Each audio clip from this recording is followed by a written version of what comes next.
Oi, VIP's in the house. I love it.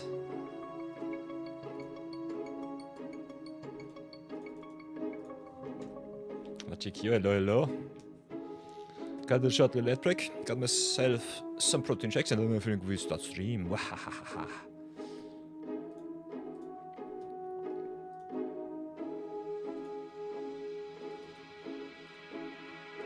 Enjoy my Dino Army ramen fella. So 2 minutes of it, and then we'll continue in about 3 minutes. Give me a shot. Minute, and then I'll be ready and back.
I am back.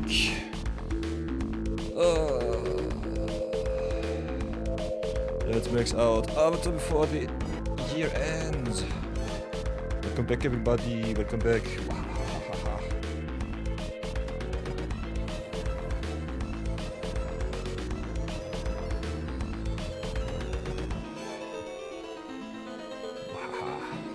Look at my bleak arms. They might not even be real. They might be digital fakes. Unless we go again. We'll have to play a lot of Limited Madness today. So this will be the first thing that we have to adapt. And it's already day 1 for 3 of Magic from Scratch. We set the punt counter, but there will be a lot of punts today because we play a lot of Limited. Kinda happy with our last Avatar record, but this time it's up to earn ourselves the marbles, so that will be kinda neat. Also played a little bit of Zero Budget Brawl with Grand Lotus Iroh a lot yesterday, so that was pretty awesome. We set those recordos too, because it is time. It's time for the last stream of the year. So let's get everything on the road. Set up. Get ourselves ready. And enjoy more view battles. Yesterday was kinda neat, especially 9-scar. Gave me a little bit of a trauma in standard. But I'm definitely up for more viewer battles, so that's fine. Hans count was a little bit too high. Nonetheless, big shoutouts to 9-scar, Bambit and Brownieman for always challenging me with their awesome decks. Especially Bambit and Brownieman took a little bit of a beating yesterday. But I think from time to time it happens, so that's okay. So viewer battle queue is open. If you want to challenge me, let me know. Other than that, I will be grinding like my life depends. Because this is the way of the zero budget players of the free-to-play series. By the way, for everyone who might not know, winter sale is upon us, so if you want to get yourself some good stuff, you have still 7 days left until Steam gets back into the most expensive time of the year. So if you want to secure yourself some good, awesome stuff, definitely do so right now, because it will not get cheaper. New Year's season is the time to splurge a lot of extra income. As you can see, my collection already quite big, because I can write it off as a tax. Oh, tax pay. Yeah, I can write it off as a tax write-off. It's totally fine for me. Streaming is kind of neat in that direction. But otherwise, yeah, we'll be doing a lot of gaming, especially Kingdom Come Deliverance 2. I want to play out. So we might play a little bit later on with a separate block. A little bit of variety today. But nonetheless, we still have only 20 hours left before Arena resets its season. At the very most. So we'll have to grind all of our good stuff out before anything else. And let's see if we can go infinite with Avatar today. Kinda in a good mood. We have a lot of gems to splurge. At least 3 drafts to play, even if you train wreck every one of those. And a lot of Avatar packs still to open. So this will be the main plan of today.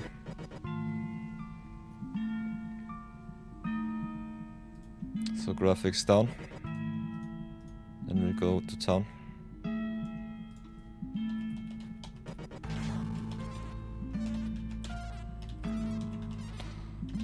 But yeah, quite happy where we are so far.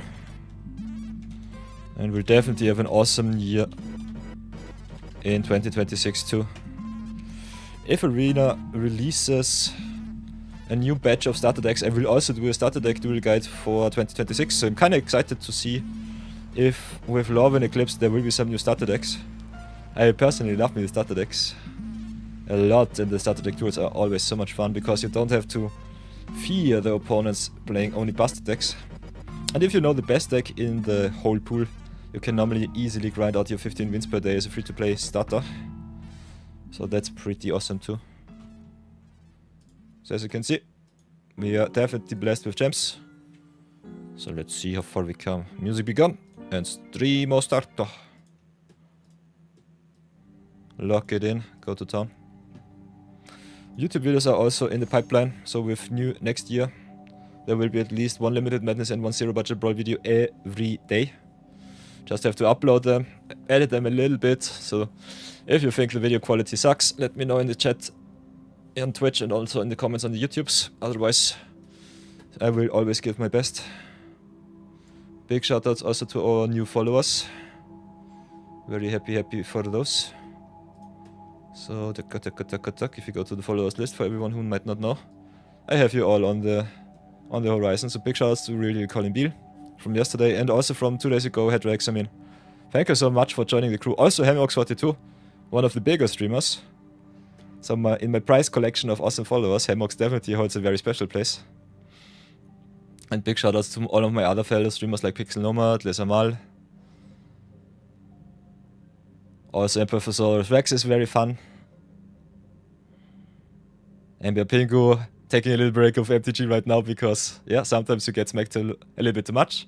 Then with Aus, my Australian friend, celebrates New Year right now. It is already 10 hours in front of me, but still pretty neat. Also, Ninska, fighting for university. So many awesome followers, so thank you everybody. We're ever so close to the 100 follower mark. So I'm pretty happy how far we have come in 5 months of streaming. Fresh on Twitch. Also hit affiliate status, so I'm pretty happy with that. So yeah. If you look at the stream summaries analytics, yesterday we had nearly 100 unique viewers. That was kinda nuts. That was really crazy. The average is still somewhere between good and evil, but yeah. I'm so happy with the data right now. Especially the viewer battles just get a lot of attention. And I think it's important to have a lot of fun with the community too, so thank you so much for joining me. And having also a lot of inspiration. Oh, giving a lot of insight. Nonetheless, let's grind it out, let's have a lot of fun. Let's max out Avatar before the year ends. So everybody, last day of the year before we go back to being startup labs. Might have to start another series with how to play Magic in 2026, but for now, last day of the year, viewer battle queue is open, you can always join. Zero budget brawl is always a thing, so we do one episode normally every day when we stream on Twitch, so that's also a thing. If you want to redeem a special commander, come by, say hi live on stream. Other than that, we also play Limited Madness, play a lot of Avatar these days, and max out our collection today. You know the drill, normally you should reshuffle your gold, but we are blessed with 750. So yeah, I've been a little bit punished for playing a lot of black and white decks yesterday.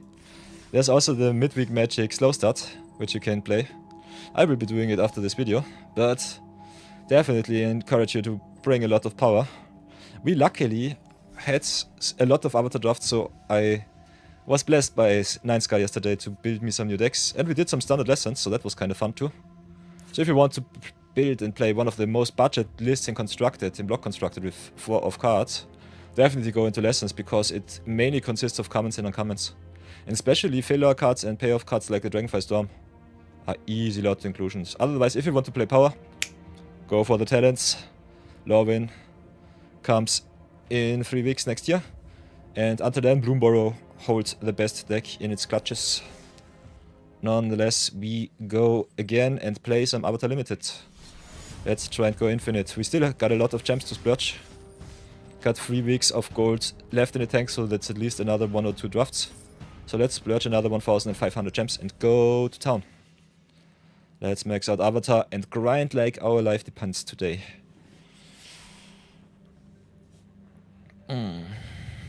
Also, if I'm feeling fancy, I might do a long stream, but I think I will have to take at least a short little break between my streams. But streaming into New Year's Eve seems kinda neat, so I think I might try that one out for a little bit more variety later on. So we'll definitely give that a try too. And play some R-rated games, have a lot of fun with those.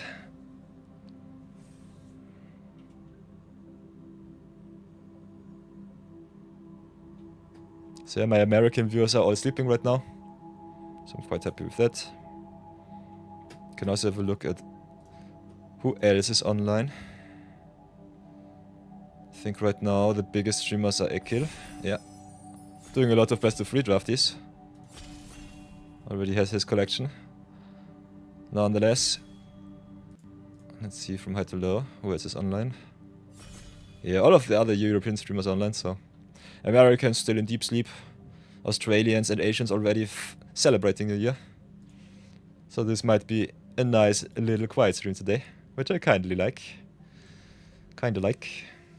So, but nonetheless, pack one, pick one. What will we get this time in Avatar Draftees? If we want to max out our collections. Wall of Buzzing Sea is a mythic, which you will not see too often in your pack openings, because all of the reward packs are only 8-offs.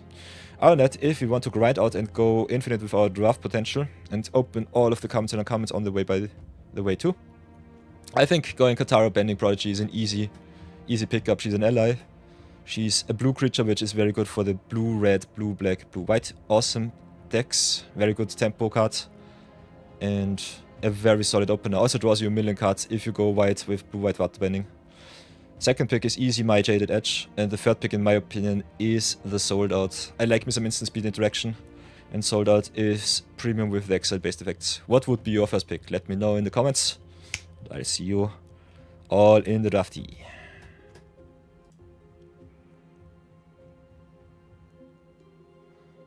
Let me know what you want to pick. Power is where it's at.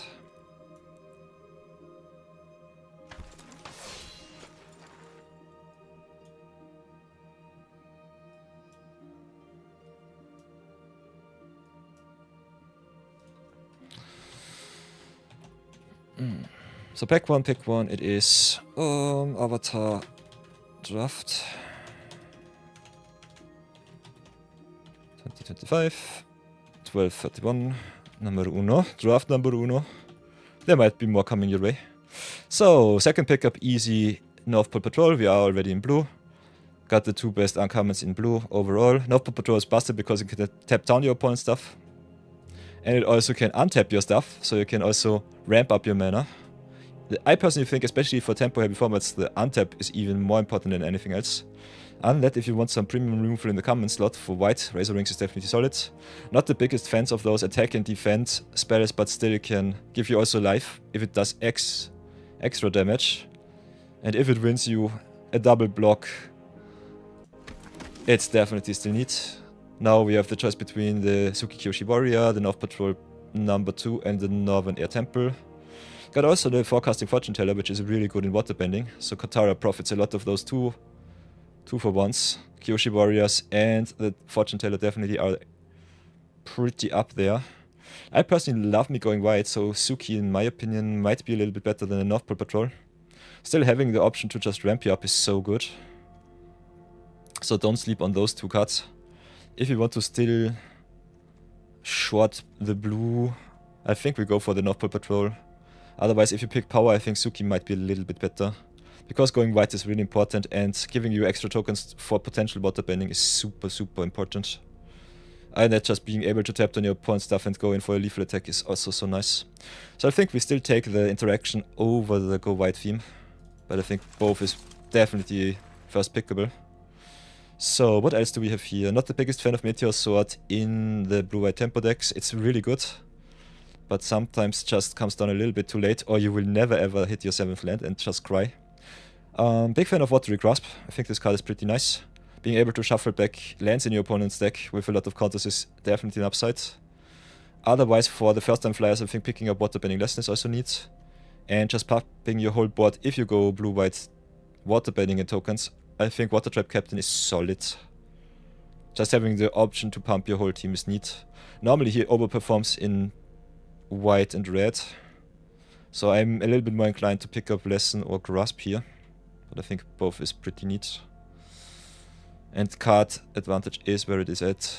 I think we'll go for the ally over the removal, see if I get punished. Meteor Sword definitely nice if you have some really good tempo pieces like the Iguana Parrot.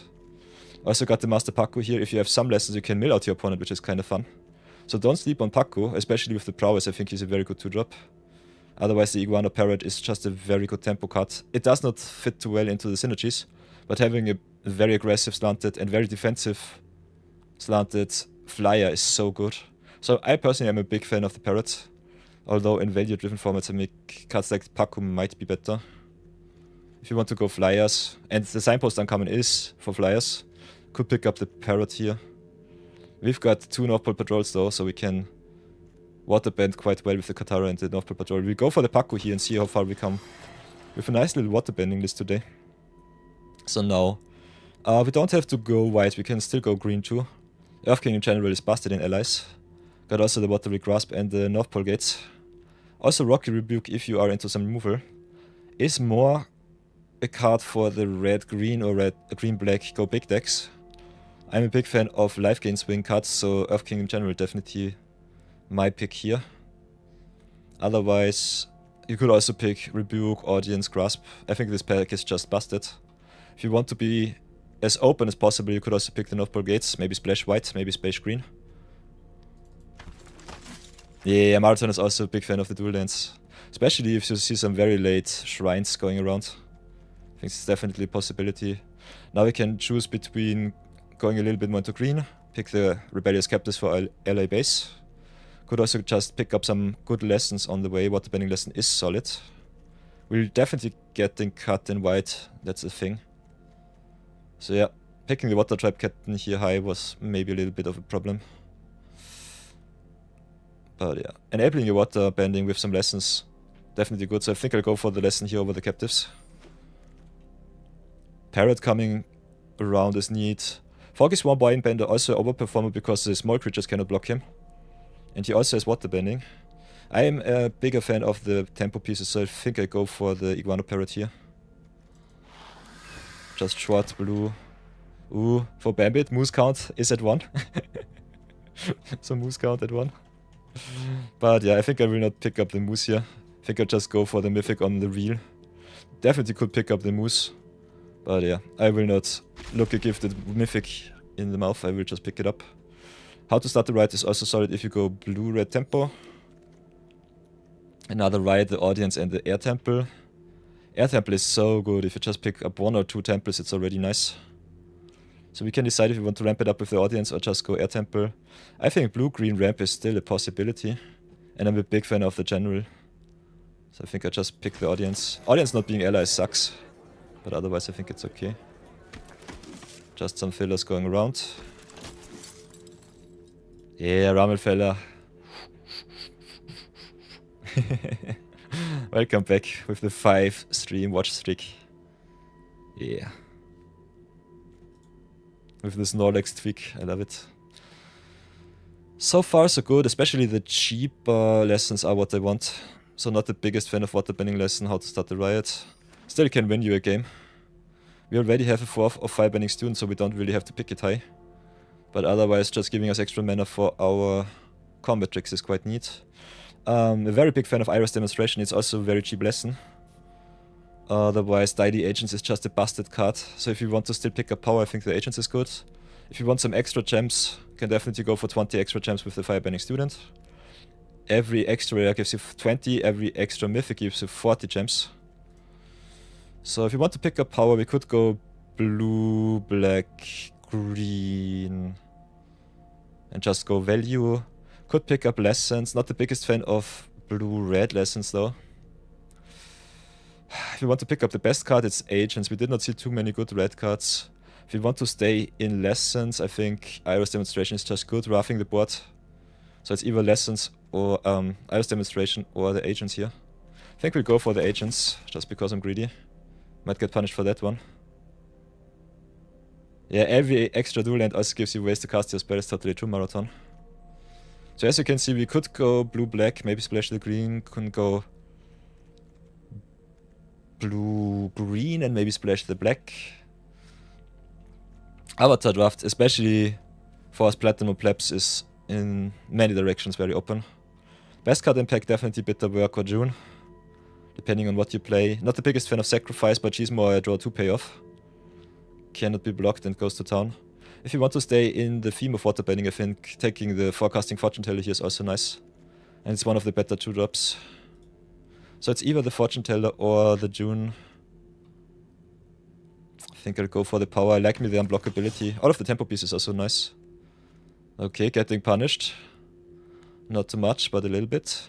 We've got Tough Blind Bandit and Earth King's Lieutenant here. I will be definitely doing a lot of rare drafting. For view battles and also for collection it's good. And splashing power is always neat. So you're getting punished for not picking up the dual white blue land, but I think it's good. Could always just go for the tough. Get a lot of earth bending value with the Kingdom General here too. Being able to pump up all of your allies though is so good. You can splash this card easily in blue-white and just go to town. And if you are green-blue and splash the white is also nice. Now I've got the airbending lesson here. Got also the boulder. So all colors are somewhat open, but yeah, Avatar holds a lot of power, so that's not surprising. No fan of Sandal Maker. I think Merchant is really good, Marathon. Can definitely pick him. Especially good if you have some cards that want to sacrifice like the June here. But otherwise, I think just going tempo is better than sacrificing your stuff. Normally, you don't have enough time to go sacrifice the deck. So this time, it's either the airbending lesson or the boulder here. I think our green base looks nice, and I like to splash in green a little bit more. But don't go too big, though. I think lesson is a little bit better than the boulder here. But yeah, I personally don't see our white base right now. Might change my mind. At the moment, as you can see, our color distribution all over the place. And we are already mid-pack 2, so we have to decide rather soonish. Now it's either the audience or the warriors. Especially Lieutenant with the warriors is busted. We also got the Yip Yip. So we don't have to go into green. I definitely want to play blue-white if I can. Agents was a fringe pick, but it's still fine. If you want to ramp it up, I think just having audience as a backup is good. But for a water-bending core that we have in blue so far, I think the warriors are better. So go for the 4-drop here. Now there's the first time flyer for our lessons. Foggy bottom if we want to go green, black and blue. Definitely big fan of first time flyer. We don't have too many lessons though. Otherwise just picking up razor rings might be good enough. Don't want to play too much removal which does not hit everything. So it's either razor rings or first time flyer here for me. Could always just go foggy bottom and play a nice little green blue core with some splash. I think we'll go for the flyer here. The tempo pieces are more important. What else do we have? Daily Indoctrinations is so la la. Meteor Sword is awesome if you go green ramps, so I think we can go for the sword here. Now we've got the Ostrich Horse, the Platypus Bear. Azula always lies for black. So crying a little bit in black right now. Got some pseudo fixing with Rumble Arena. Might be sometimes a little bit too slow though. So I think going Ostrich Horse, milling yourself some lessons into grave for the fly is also neat. So I think we'll go with the horse here. Also secures our land drops, so that's nice. Then we can pick the sentries here. The Origin of Metal Bending is also solid. Red I think is off the table. Black is a possibility, but I'm not too sure about it. Would definitely only splash the Daily Agents, maybe. So yeah, it's the sentries or the Origin. I think we go sentries because it's an ally for the Lieutenant here. Got the Rebellious Captives or another audience. I think having tempo is nice. Earthbend is good and the Captives are a very good late game card. So could go Captives here. Gives you extra value late game. Badger Mole too. So our green core looks nice. The moment we are more green blue and splashing a little bit of white interaction. Which I think is fine. Ramblers is really nice with the reach, otherwise not too impactful. The black removal is okay. Yeah, we'll take the Ramblers. There are a lot of X4 powered cards. Ooh, Earthbending Lesson is a nice wheel. Yeah, and we've got the Aang and the Avatar's Wrath here, so... Already have a full playset of Wrath. I think Wrath is... kinda strange. Aang is definitely busted. I love me Aang. So I think I'll pick the Aang over the Wrath here. Especially if you play a lot of big spells, it's sometimes a little bit tough. Getting a lot of extra enter the battlefield value back is nice though. But if you want to splash your cards, if you're not sure if you are in white, I think getting the Aang as a tempo piece is good enough. He's also a flyer. Could also keep one creature on board. I think we still go for the Wrath and see how far it goes. Letting the Aang go sucks, but I think it's okay.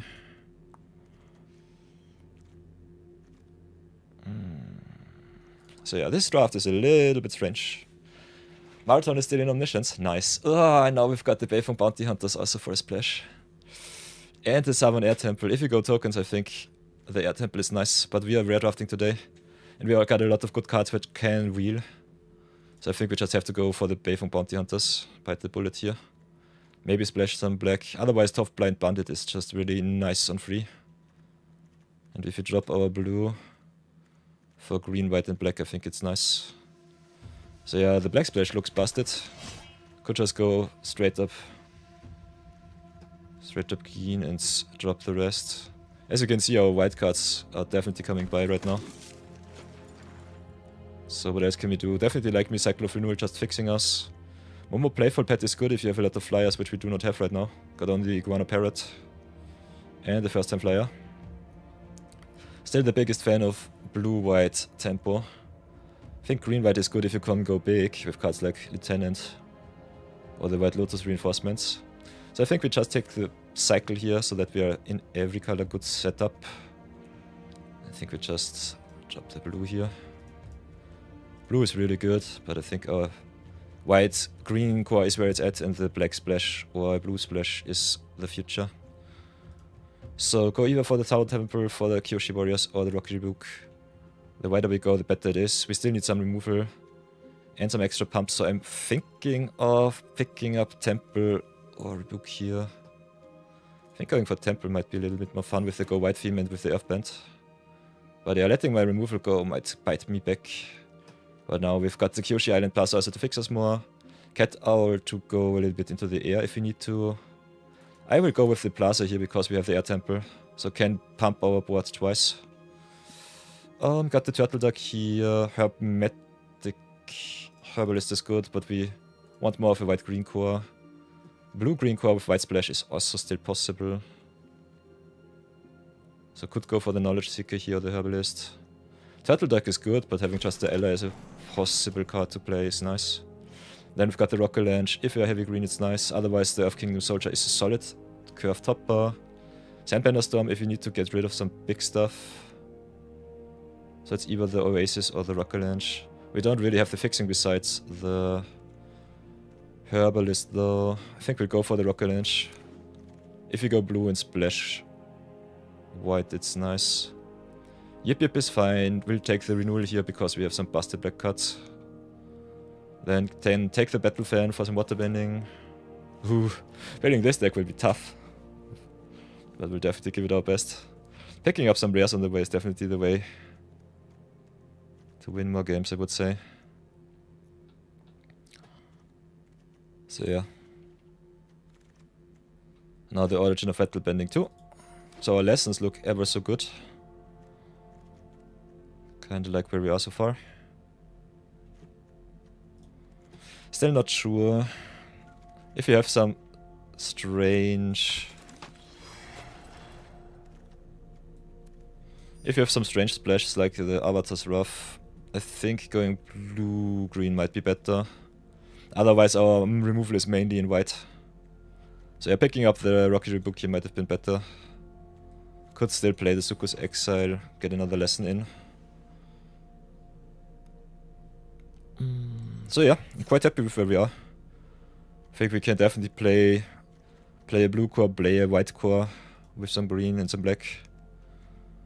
Blue-green with the fixing might be better. Our removal is unfortunately mainly in white, so I think going green-white is better here. We have a lot of allies, which is nice. 8 allies is a solid start. Got some fixing here, so I think just getting the Ostrich Horse out of the way so they don't milk by accident my swamps is good. Might need the Suku's Exile. Personally don't love to pay 5 mana for Exile based removal and also giving our opponent the clue. So normally cut the Suku's Exile here. And that I think we're in a solid starter position. Playing Earthbending Lesson and so on if you don't really need lessons though is a little bit oof. Got a little bit of Go White, but not too much. Got the Daily Agents and the Beifung's Bounty Hunters is some payoffs. This would be the first iteration of the deck, I would say.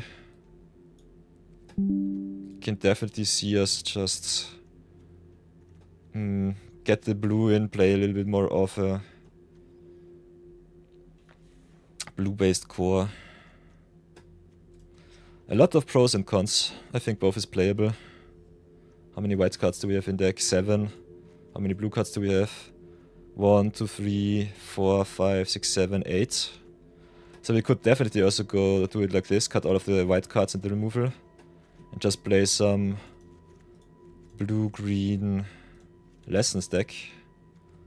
With a little bit of a splash here. Maybe cut the Battle Fan here. Like this, I think our main win condition will be Master Paku because we have 6 lessons. Being able to mill your opponent for 6 cards is really, really good. Big problem is our interaction here. We don't really have any good interaction.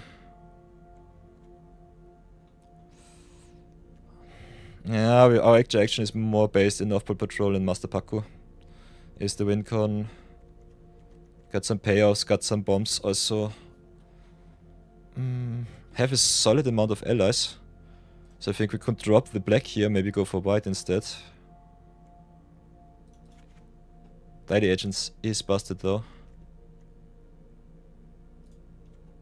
So I could definitely splash the white removal if you want to.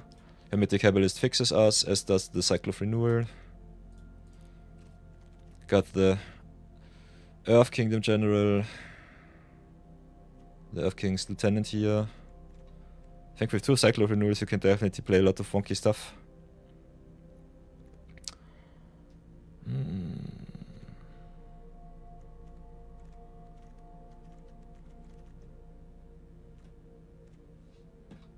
Don't go too wide. This is a tough nut to crack. We have only 2 shrines. Could cut the Kyoshi Island Plaza here for 4, it's expensive. We don't have the white shrine in. If we play the white shrine I think it's worth it, otherwise splashing the black here is okay. Only need 1 black source. Could go for a second one. Have the fixing with the Herbalist slow, so I don't want to screw my mana too much.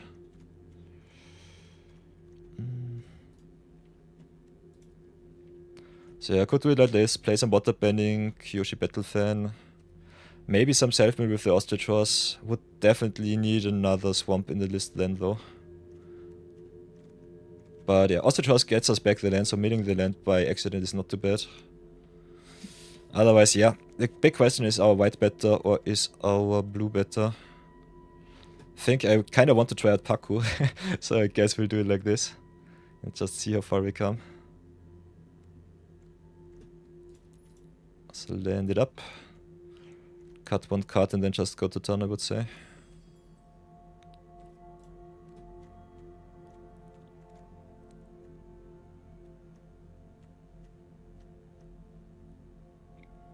Battle Fan is so nice with the water bend. So maybe just cut the Earthbending lesson here. I think it's the weakest card. It's another lesson which we need with our self-mill strategy. We don't really self-mill, so don't mind me. But otherwise it's just a 4 mana 4/4. Or better said a 5 mana 4/4 because you need some extra land that can block right away. This is our second deck I would say. We'll try like this. And I think we only play 1 black. 17 lands. Yeah, do it like this. So you can always see and find out if we are blessed or not. But I think this looks neat. Can always just get the Daily Agents and the Beifeng's Bounty Hunters out of the way. But I think especially with Earth King in general, the more Earthband you have, the better the list will be. Could definitely also play the Earth King's Lieutenant with the ally theme here. And just get some of the white removal spells in. So you can see us play maybe the Earthband lesson, maybe the Temple package, but I think the package is not too good. Earthband lesson is nice, as is the Wrath, as is the Jailer, so big fan of the white, big fan of the blue here. We'll see which core is better. Don't go too white, so I'm not too scared about that. Also keep in mind, the Earth King's Lieutenant only gives counters to your allies, so that's a thing. Marathon still in the Omniscience mindset would auto-pick Airbending Lesson. Yeah, Airbending Lesson is such a good card. More than often I've seen myself stuck a little bit too long on the ground and the opponent just regained their composure. Got a little bit more action off, and yeah, then I was just screwed. But I think the green-blue deck definitely has some potential. And we have 2 water tribes patrol. South Pole patrol, so I think it's good. This opener is solid. Would love me a little bit more flying action, but I think the flyer and the parrot definitely have a good start. Kinda not sure how happy I am with our tempo and our removal. Okay, Arena decides not to play for me. Come on. Don't stutter. Stay where you are. Mana creature on the play is pretty good though. So if you ramp up fast enough, I think you are still in a very awesome position. Now there's the cycle to get us our black, so that's sweet. So we got some options here. I think Earth Kingdom generally better because of the Cycle of Renewal. Then we can go first time flyer, Cycle of Renewal next turn. So that's nice. Animate the island, pass for now. Gain also 2 life. Because Earth Kingdom generally is busted. I love this card so much. And if we go 3 and 3 or 4 and 3, I think it's already good enough. The only thing that I definitely want to avoid is a Trainwreck draft. So yeah, take the 2, that's fine. Opponent's still open for a lot of damage. Bam bam bam, there's the Beifong Bounty Hunters, so perfect. So play the first time flyer. Then keep up the Cycle of Renewal and pass for now. Opponent in white black sack.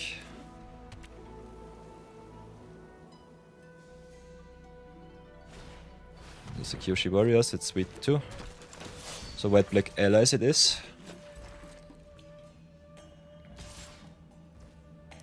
We'll gladly block here. Opponent tapped out for us, sorcery speed, main phase 1. So 1 block it is. Before damage, we Cycle of Renewal. Sacrifice the island, lose no land. Get ourselves another blue and black source, I would say.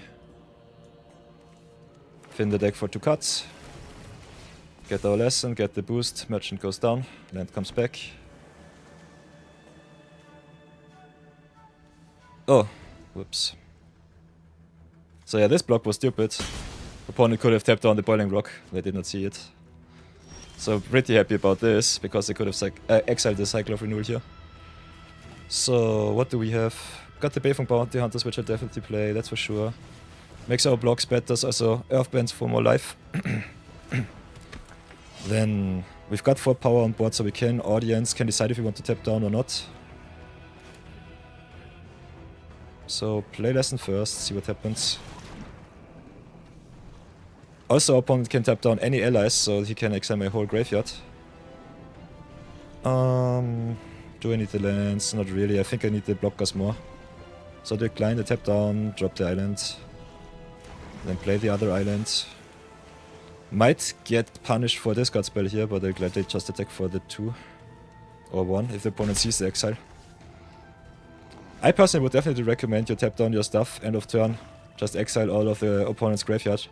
Because the lesson deck is a graveyard deck and Boiling Rock Rioter is the only real answer in the deck here. So me hovering the Boiling Rock gives our opponent the clue that they should use their ability. So if you explain something on stream, you should definitely do so off like this if the opponent does not see the interaction. We'll just wink around a little bit because reasons. But yeah, I definitely could have lost my first time flyer last turn. I would have just have to tap down the Boiling Rock and go to town. Nonetheless, we are playing for keeps. So all rares that come our way are nice. Okay, Bounty Hunters, that's sweet. Get a 4/4 for our troubles, thank you very much. Nice. Also gain 4 life. Yeah, this is one of the reasons why Beifong Bounty Hunters is just busted. So yeah, I'm definitely in the mood to acknowledge that our green-blue lesson score should be how we play it. There's the Path of Redemption. We can still tap our land for mana. So this only gets our blocking ability down. Otherwise, our opponent makes himself open for a really good backup attack. Crackback. So I think we're definitely happy with this one. Ooh, now the Katara too, so we will draw a lot of cards. So whatever will we do? Can go Badger Mole into Parrot.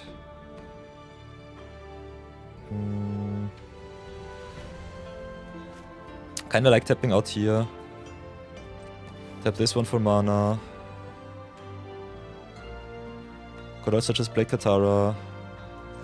We don't need the extra black, so I think we'll animate the swamp. Or saving our swamp for the daily agents is also good. I've got the trample here to gain another life.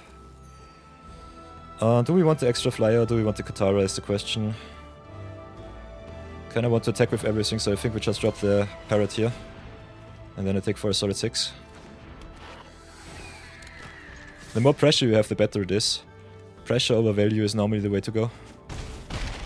But the sooner you play Katara, the more she will grow. We are already in late game, so it doesn't matter too much. Just having her at the ready with a lot of mana is good though. So I'm pretty happy where it's at right now.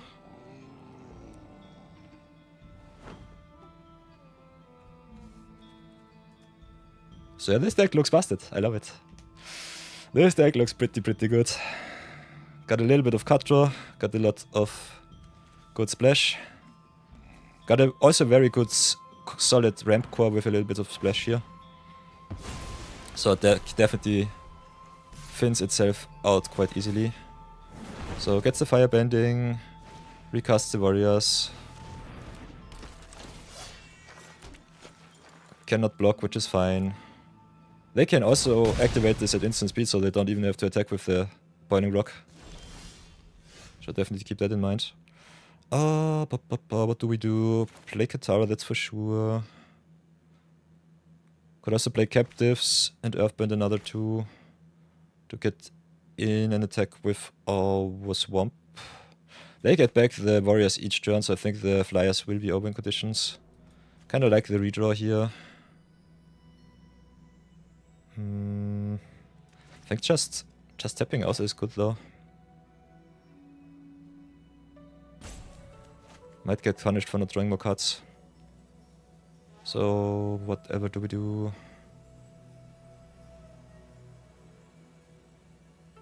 Yeah, we'll definitely attack, that's for sure.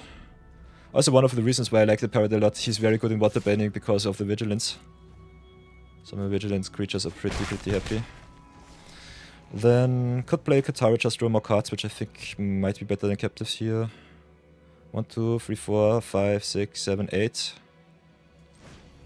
So can tap down everything, draw another card.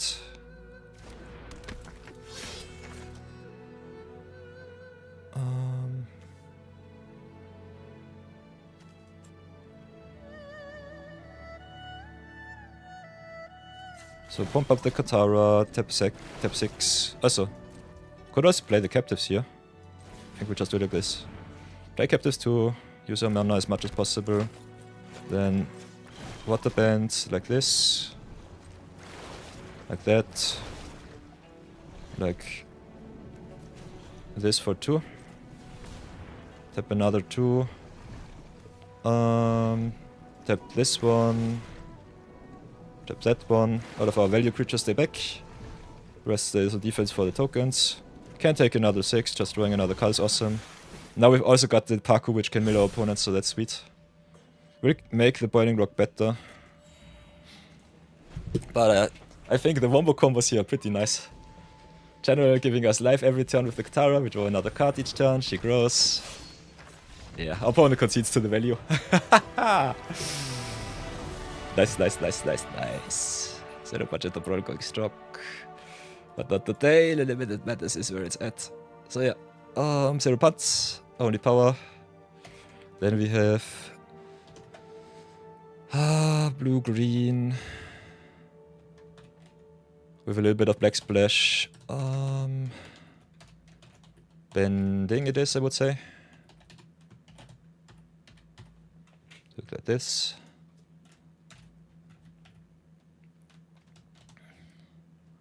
Bending lessons.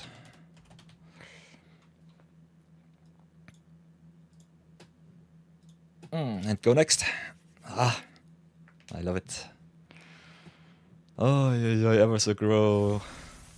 So gross. So let's go again.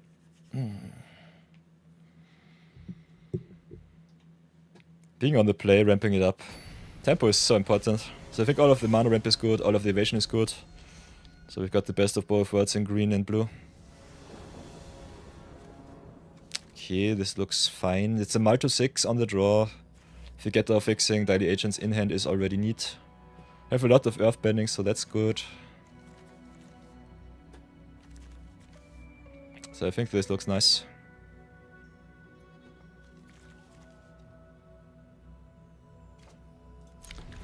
Just keep as is. On the draw, if redrop is a little bit weak.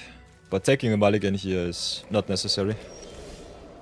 So drop the island, assert ourselves some dominance. Ooh, forest fix us into agents on turn 4 is kinda nice.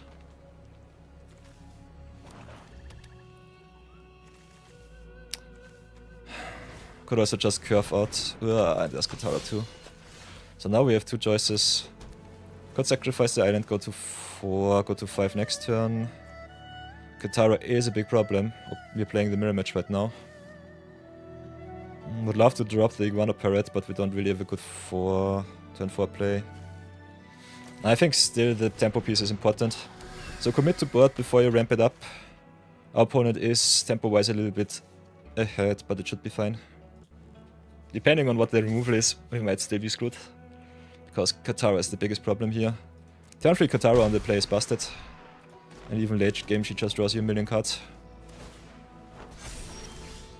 Okay, opponent keeps up his stuff. We'll drop the forest. Can play the foggy swamp, but I don't want to play into quench. So I think we attack here. We also have to sacrifice a land on the stack. So I think we'll have to play it instant speed. Pass for now, maybe wait if our opponent... could also wait to make the cycle even better with the earthbending. I think we let them just use their quench. Or their sold out, and then just see what happens. Vinebender is a good block for the Katara here. Makes them to use their combat trickery if they have some. Otherwise we can curve out Badger Mole, animate our lands, sack it for the cycle, don't lose our mana for the waterbending, ramp it up, fin the deck. Opponent not playing something turn 4 definitely gave us a little bit of a tempo boost here. But mana wise we're pretty even.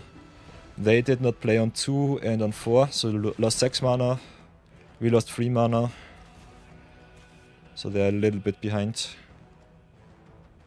Them sniping my daily agent sucks. Don't have any recursion in this deck unfortunately. Okay, no attacks. So I guess they don't have no combat trickery.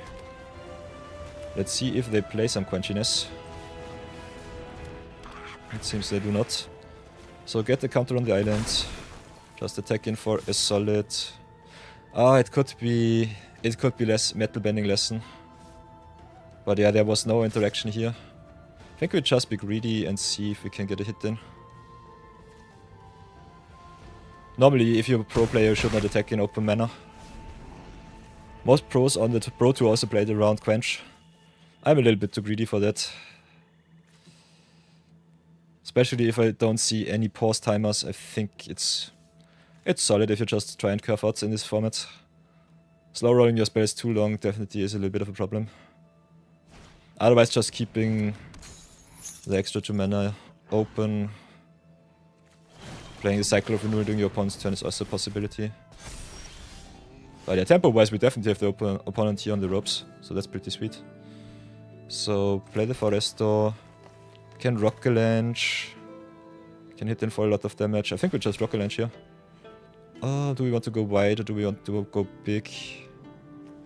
I think going wide might be better than going big. So go for a second forest here. Get the prowess too. And just smack in for a lot of damage. Yeah. And that's lethal. So yeah, with the prowess trigger it did not even matter. We'll take it. Gladly accept our second win. And 3 is the magic number to get most of your gems back. So we'll gladly go for another game. So many avatar drafties. Kinda excited to see if I post an avatar draft every day, if you get all of our free-to-play series drafts in, or if I have to post some extras too. But I think the Night of Your account drafted a lot of avatar too, so it should be neat. Oh, magic from scratch. 143 days. Kinda nasty. Kinda crazy to see how far we come with only 1 or 2 big sets hitting the board. I think the biggest boost in our power level definitely gave Modern Horizon 3 flashback with the fetch line. That was not. Edge of Eternities being a set with shock lands was also pretty good for the historic. And otherwise just being really good at draft. Going ever so close to infinite. I think when you hit between 10 to 12,000 gems in your storage, you normally should be able to get enough wins in that you can just draft infinitely. So that's pretty awesome. So let's go game number 3. Playing against the diamond dude. I was so close to going diamond ourselves. Ooh, got the Master Paco here and the Cycle of Renewal to mill a little bit. Also Paco into sentries is kinda nice. Could also start with the Kyoshi Battle Fan. Play a little bit of blue to show the opponent where it's at. Inspector on turn 1 seems kinda neat. I think just playing Paco might be the way. Let's do it like this. Play Paco, go cycle into water bending lesson seems kinda nice. Okay, they've got lightning bolt, so never mind me. They know where it's at. So kudos to the opponent. Going strong with the Menace. I think we'll have to commit a little bit to board. Could drop Battle Fan here to get water bending online. Also is better block is a lot better as a blocker for the Hawk Monkey here. Could also just play Cycle of Renewal, go up to 4. 5 mana next turn, ramp it up. Don't want to take too much damage though. So I think we'll play it a little bit slower, play the Battle Fan here. Don't want to trade my sentries for the monkey. Although monkey is pretty good. Also has cruelty. We'll drop the lands. We've got some redraws. I think that's fine. Also got the draw free here with the water bending lesson, so that's awesome. So yeah, stay back, play the Cycle of Renewal. Sacrifice a forest for... Do we need double blue or double green? I think we do not. So can go for another blue, another green source. I think we'll go green and black here. So get the swamp before anything else. Go for the green source. Keep the Battle Fan for the Hawk Monkey back. Opponent missed the land drop, so that's good for us. They've got Realm of Cold though, so I'm a little bit scared. North Pole Patrol ramping us up is nice too, so play the Bounty Hunters first. And I think now we can... We could attack. Monkey goes up to 5, double trades here. This one triggers also on tokens. So I think we stay back on defense right now. Get a lot of tempo with the Wardrop sentries, being able to gain us 2 life on death. Could double block into the monkey.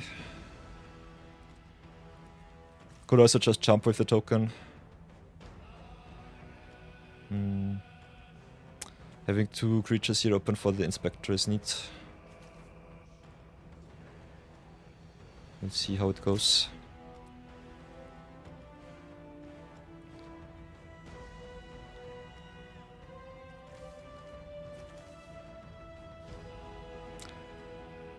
If our opponent wants to exhaust, it's fine. I think having the Bounty Hunters around is might be more important than trading with the monkey.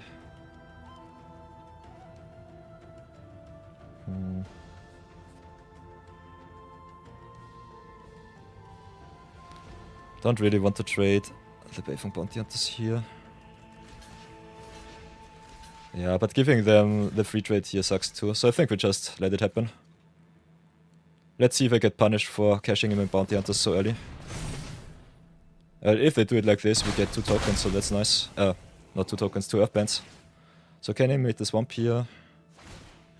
Can animate the forest too. Unfortunately, I don't see which Earthband trigger happens first, so I don't know if it's for 2 or for 1. For 2 or for 2. I will definitely set up both lands, I would say, because of the Menace here. And we've got the Rocket Launch 2, which is neat. Kinda want more land drops. Tapping down here with everything sucks though. So I think we just go North Pole Patrol. Can still take the 1, so that doesn't matter. Just smacking for a solid 4. Let's raise the opponent a little bit.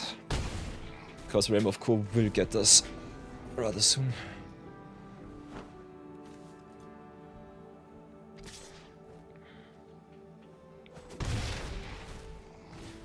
Cruel Administrator sucks. We can't tap it down, so they will not get the attack in, so that's fine. Also one of the reasons why I love me the Battle Fan here. Just being an extra permanent which I can water band. Keep the tempo strong. So play the wall top sentries here. Still have 3 mana to tap down the Administrator.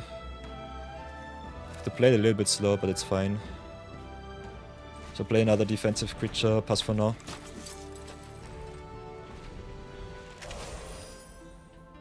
And then we can start attacking. Could have also dropped wall top sentries, untap with the North Pole Patrol, maybe play water bending lesson or Rock Galanch.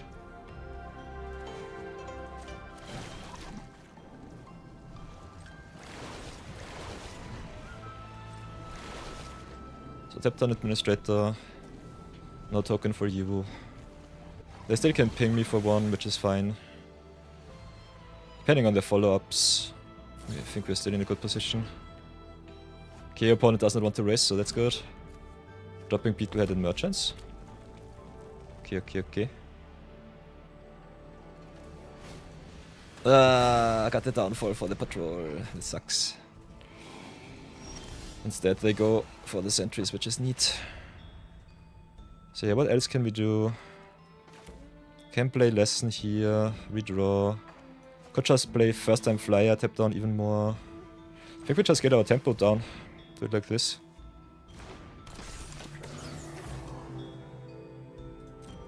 Keep up our mana hit in for 6.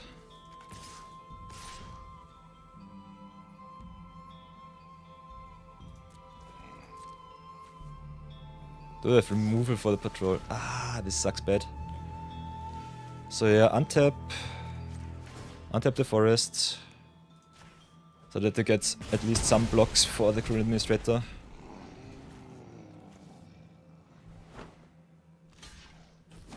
Okay, opponent jumps. And we'll pass for now. If they don't have another instant speed removal spell, we can double block the Administrator here, which is good. If they blow us out, I might never have been blessed with winning this game. Us not hitting our land drops here sucks a little bit. Opponent just curves out perfectly. And the discard 2 really put me down in tempo. So yeah, discard spell on turn 3 was nasty as hell. Okay, Swamp Snap Trap it is. Can still jump block though.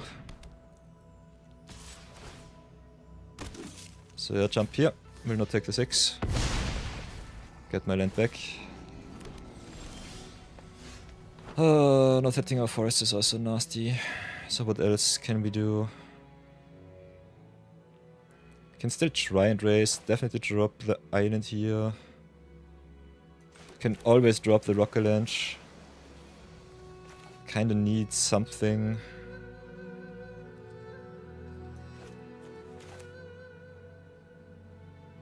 Could also Rock Galanch for 2.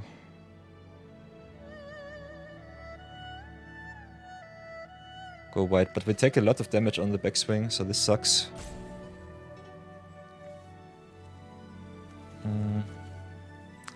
What sort of interaction do I have? I think I have none. Yeah, only a Meteor Sword. I think we redraw with the water bending lesson, see what happens. Ooh, Daily Agents is neat. So can tap down the warriors. Can tap down the swamp too. We'll take another 6 though. I think we need our land drops also. 1, 2, 3, 4, 5, 6, 7. Cannot double spell. So I think we just decline here, drop the island. Could still play the island though. I think we just drop the Rock Galanch now. Okay, we played already our land. But this is a discard, which is fine. We'll take a lot of damage either way.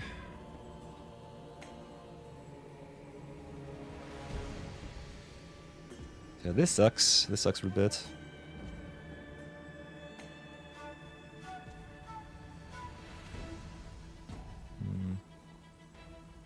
I think we just have to stay back on defense right now. Could have attacked with the swamp here. They will get their token end of turn either way. Giving the extra fireband sucks too. So yeah. This was nasty. Opponent just had the perfect removal exactly when they needed it. So you're getting a little bit punished for giving them Bathing Bounty Hunters for a double block. Now with the Fire Navy Trebuchet too. Got some life gain with the Daily Agents, so I think it's not too bad. Protect the 6. Keep our land.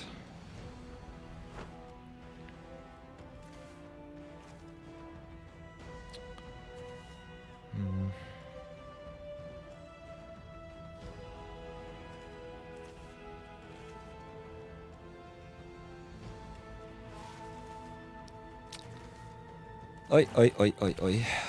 Whatever shall I do? Ooh, Meteor Sword is nice. We have exactly 7 mana now. So get rid of the Administrator right away. Adios. Big problem is Realm of Co, but Daily Agents can get us back into the game. So let's see if we have enough time for that. Animating my Splashland also a little bit strange here. Should have definitely animated something else. So getting punished a little bit too much. Hits me for 4, burns me for 2. We are too slow, they hit perfect from the top. I think this game is just lost because our opponent just tempoed us better. Yeah, going down to 1. End of turn. And yeah, the Daily Agents just come down too slow. They have to attack, so I don't have any haste, so that sucks. Can animate here, but it is too late. They get us. Show them the parrot, but yeah, mid edge. It is what it is. Accept our fate and go next. We'll definitely get our 3rd win, so I'm not too anxious about this.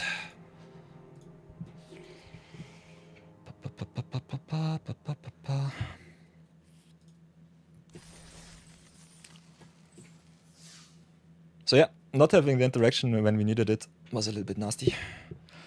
Still think the base blue-green core is worth it. Our lessons payoffs being sniped by some lightning bolts and some other fringe special shield cards was a little bit tough. But yeah, it's fine.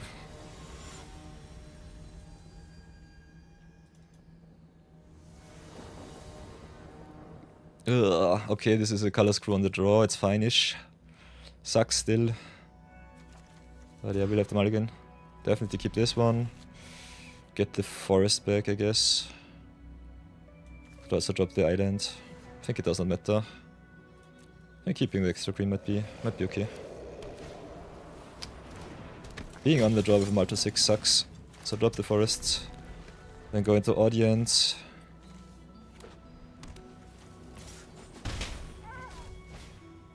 Opponent with the Relia.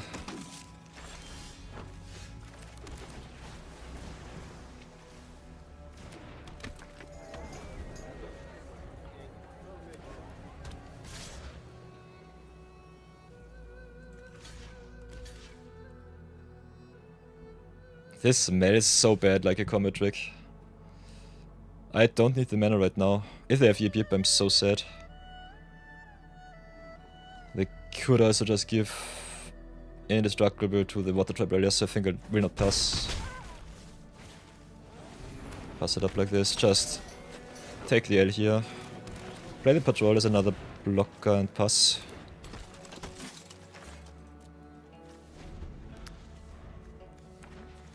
Is this mono white allies?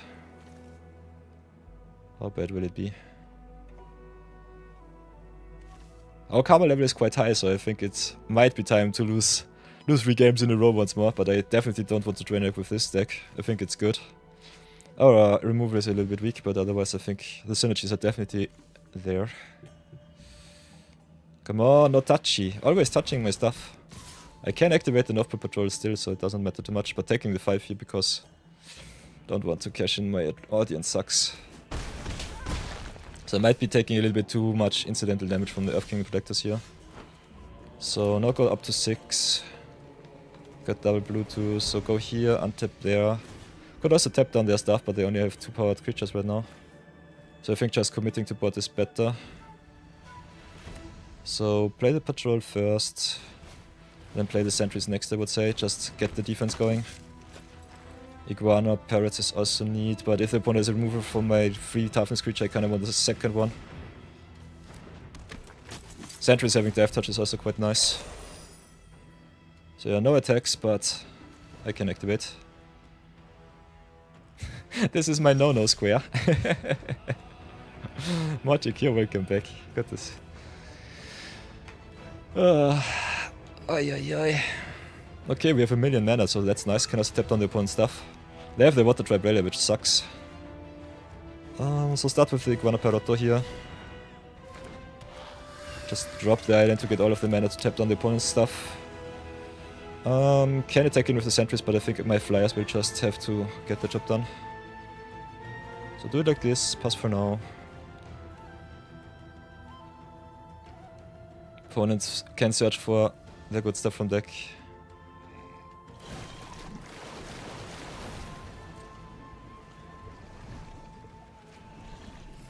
Uaha, what is this? Lita Mechanical Engineer. This seems like a busted mythic from a special sheet. Yeah, indeed it is. At the beginning of your end step, untap each other artifact creature you control, create a colorless vehicle named Zeppelin. Okay, that's a strange one. 5/5 flying with crew free. That's a thing. That definitely haunts my nightmares.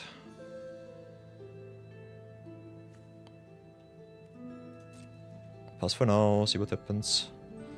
Then first things first, play Cycle of Renewal. Sacrifice Forests. Don't sacrifice Forest because Rocket Launch, sacrifice Island here. Just go for Island and another Swamp if you have the double spell. We have still the North Pole Patrol, so it doesn't matter too much. Then can also tap down the 3/3. Maybe get some attacks in.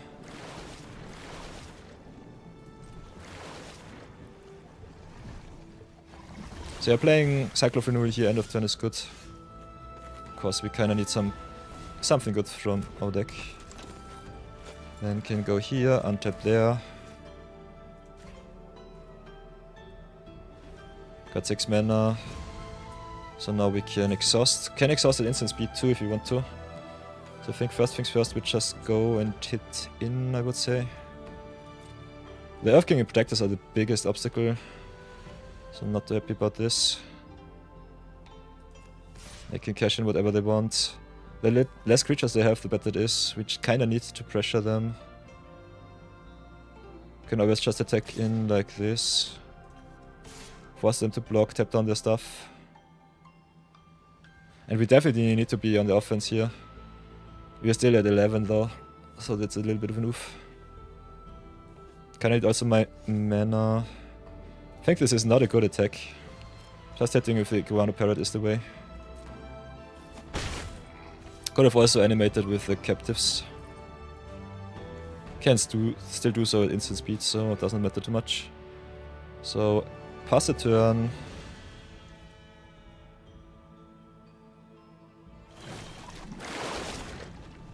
They draw so many cards with the Water Tribe Valiers. Yeah, my blue-green list does not play any removal spells. So this kills me just if the opponent has so much value. Upkeep. Big question with the upkeep, do I want to tap down their Lita? Kinda do, if I really am honest.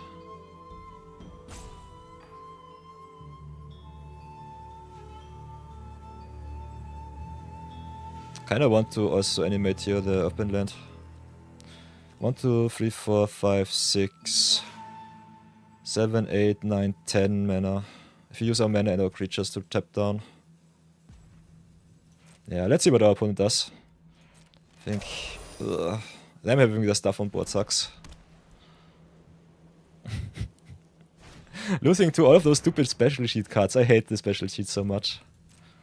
But I think the Water Tribe Valier just satches our opponent all of the power. So can I do anything against that? So pass to end step. End of main phase, yeah, pass to end. They get the trigger, we activate here. animate our forest, I guess. Already have a lot of green. Can also end of turn tap down the Lita. Uno, dos, tres. So the water bending mirror is kinda neat here. Then getting the big Zeppelin token sucks though. Still, if they tap down for crewing, I can just tap down their stuff with the enough pull patrol. So I think it's still fine. I guess we just go in and hit in for a lot of damage. Force some trades, see what happens.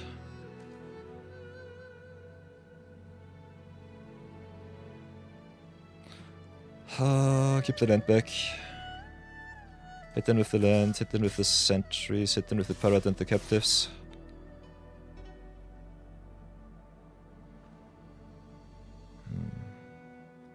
Might have to keep back the sentries though. I think we keep it like this. We still have to play a little bit of tempo. Being able to tap down two creatures of the opponent every turn is pretty neat. So do it like this, play the Nopper Patrol Uno, no 5-5 for you. Just tap the lands. Do it like this.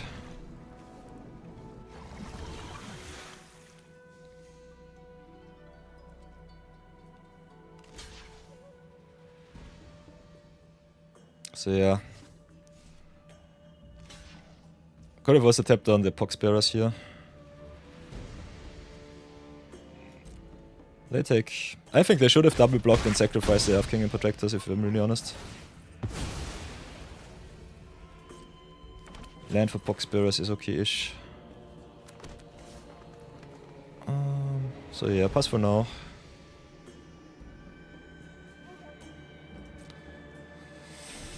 Oy vey. Ooh, Mochikyo finishing the 2 towers just now. Sweet. Watching a little bit of Lord of the Rings is nice. Okay. First North Pole Patrol is down. So thank you for your service. I salute you.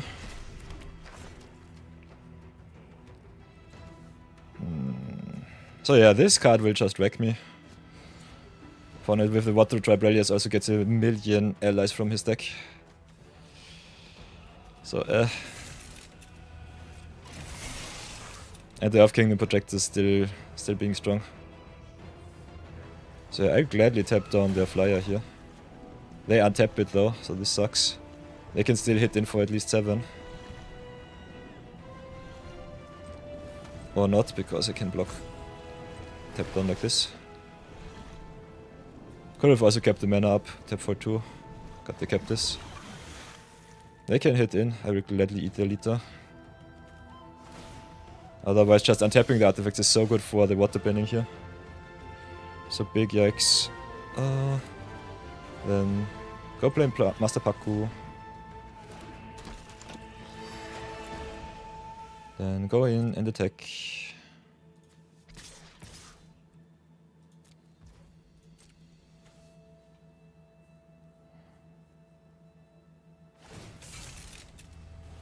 They tap down is fine.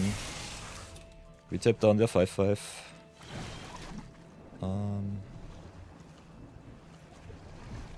Tap down the Paku. Tap down land. Mill the opponent for 1. Ugh. Mill them a useless land. Ugh. Yeah, Paku as our win condition in mill is a little bit strange. But still, I think he's a very solid 2-drop. Can definitely try out the white-green core too, though. Pass for now.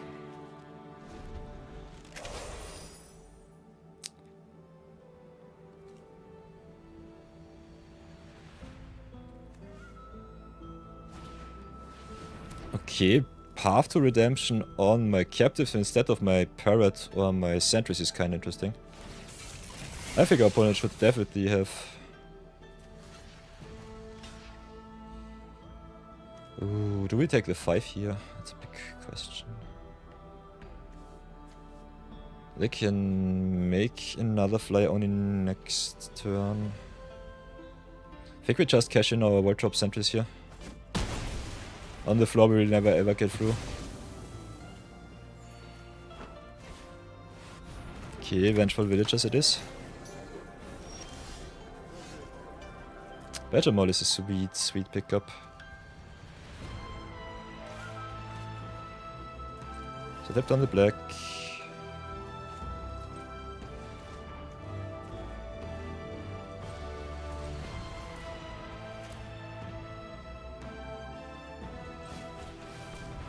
Get the Badger Moles online.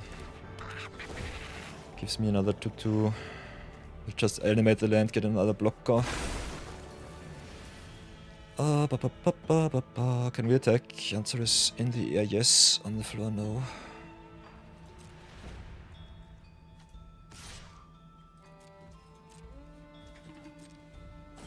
They have so many tokens.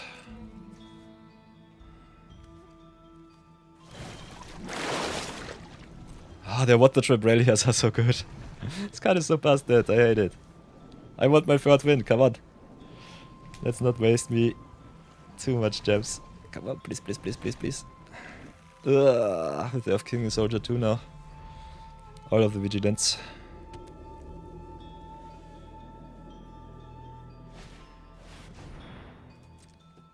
Okay, I have King and Soldier this.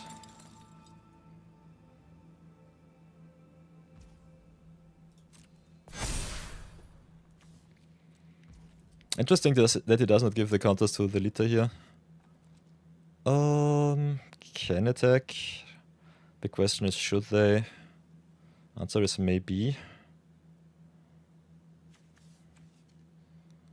Question is, does it matter too much what I tap down? I cannot activate Lita. Can it attack with the 4-4? I've got still my 4-4, so I think I'll just tap down their villagers here. Then tap down the Paku. Mill them for another one. Pay another 2 here. Oh, come on!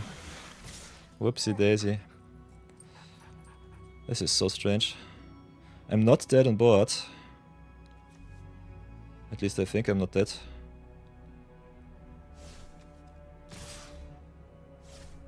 They've got the protection here. Well, the Adita though does not get indestructible. I only hit the worst cards from my deck for whatever reason. So let's go to attacks. 1, 2, 3, 4, 5, 6, 7. Cannot attack, that's for sure. Just hit them with the Iguana Parrot and see what happens. This is one of the reasons why I personally like Iguana Parrot a lot in this format. Just being able to block and attack is so good. Oh, they've got the Yip Yip, okay. Gives flying. I can just tap it down. So I don't really care too much.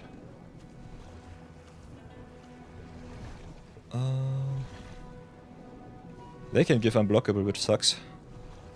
So I have to tap my mana.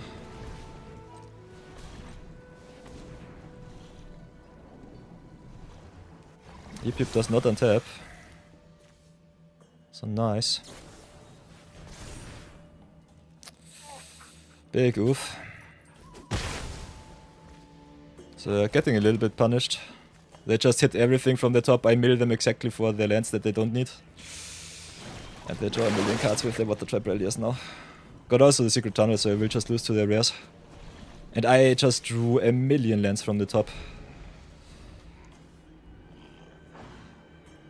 So yeah, big oof. This was my win con. Very, very sad little 2-2. But the opponent's deck looks nuts. 3 Yip Yips is kinda nasty. If I would play a lot of removal, this game would have been over already. So still debating if we should try out the white-green deck. Or we should just splash the white for a little bit more removal. We have a lot of value already in green and blue. Might give me a lot more power and survivability.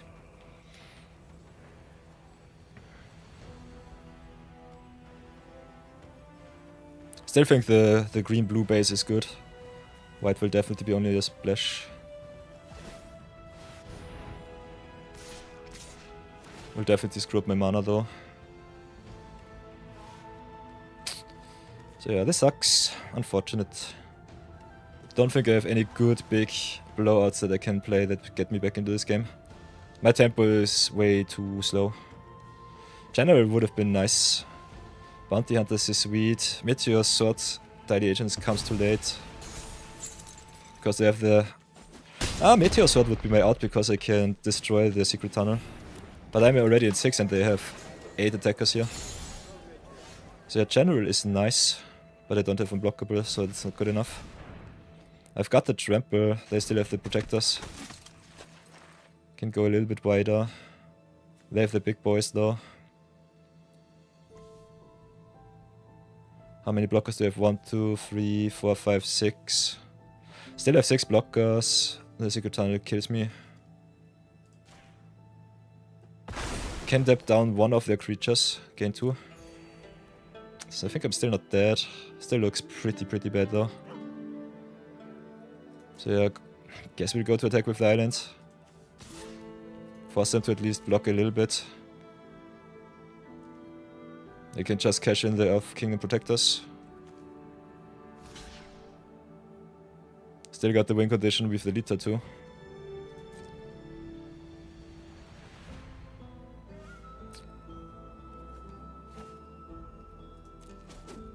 Interesting. They don't even activate the Protector.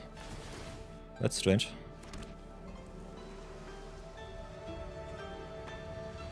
But yeah, I think I'm pretty dead on board.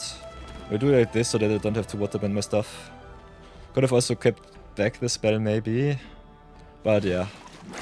Like this they know that I don't have anything left. They can just go and attack deliberately. Still have the Kyoshi warriors too. I think we're just dead. Maybe not waste any time in this game. I think this is just nasty as hell. I will concede. Let's rebuild our deck. I think we need some interaction. The second loss here was just so obnoxious. If you curve out with the blue, with Black Splash, I think it's good. Otherwise, it's just a little bit of value which we don't really need.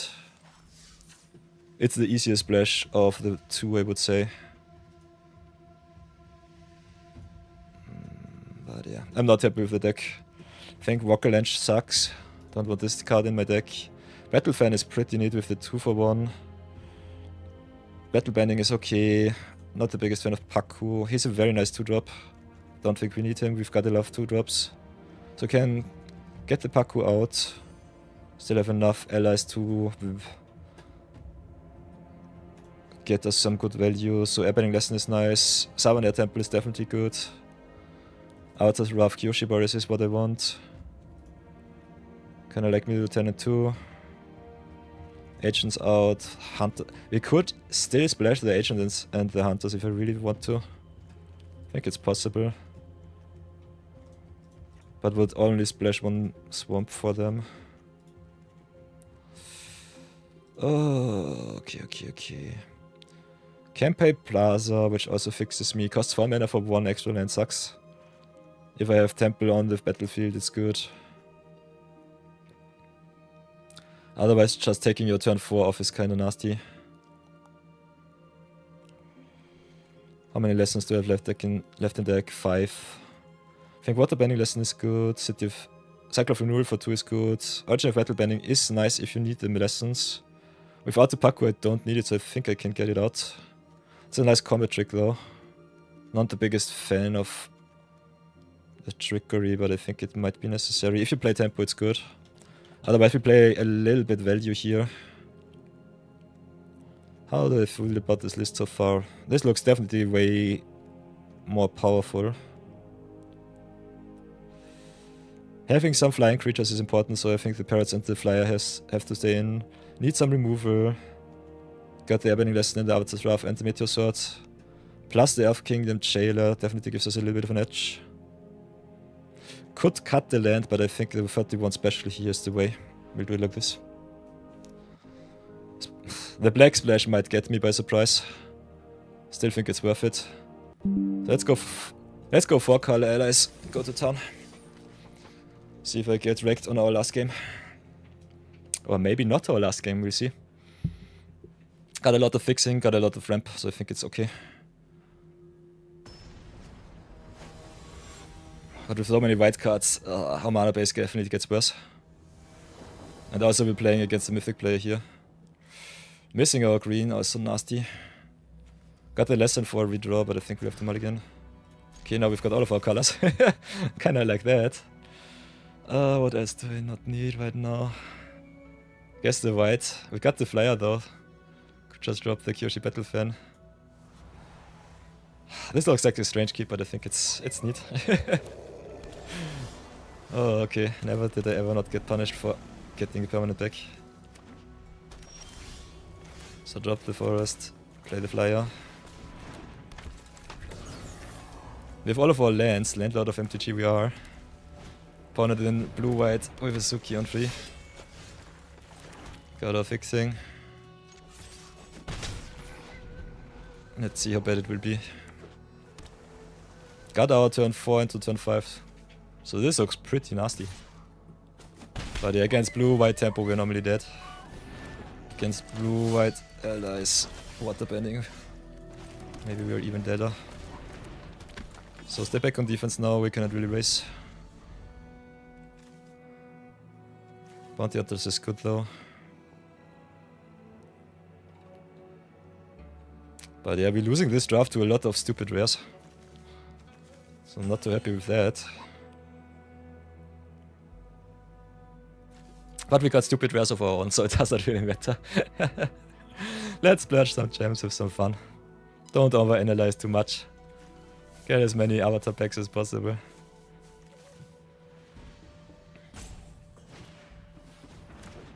Ooh, interesting. Starts out with the grasp. I can still block, so this was a little bit of a strange play.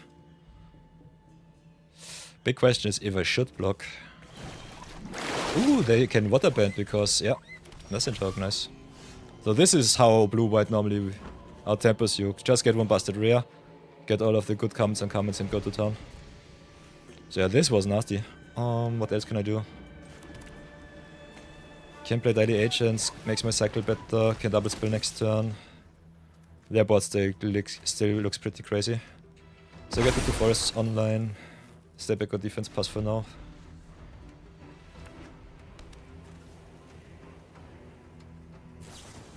They have everything, come on. Makes also my cycle of renewal really bad because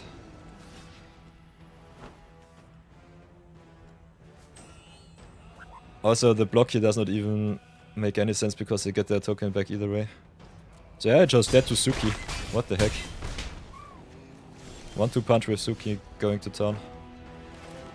So I can play Air Temple here, get at least a little bit of a better block, but oof. This is as sucky as it can be. They just had everything. So yeah. This explains why blue-white tempo is my favorite deck.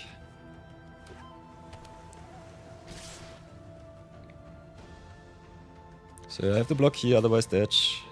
I have to jump here, otherwise dodge. And I have to also trade here, which sucks. So yeah. Take 4. Trade, they get another ally token and I'm just dead.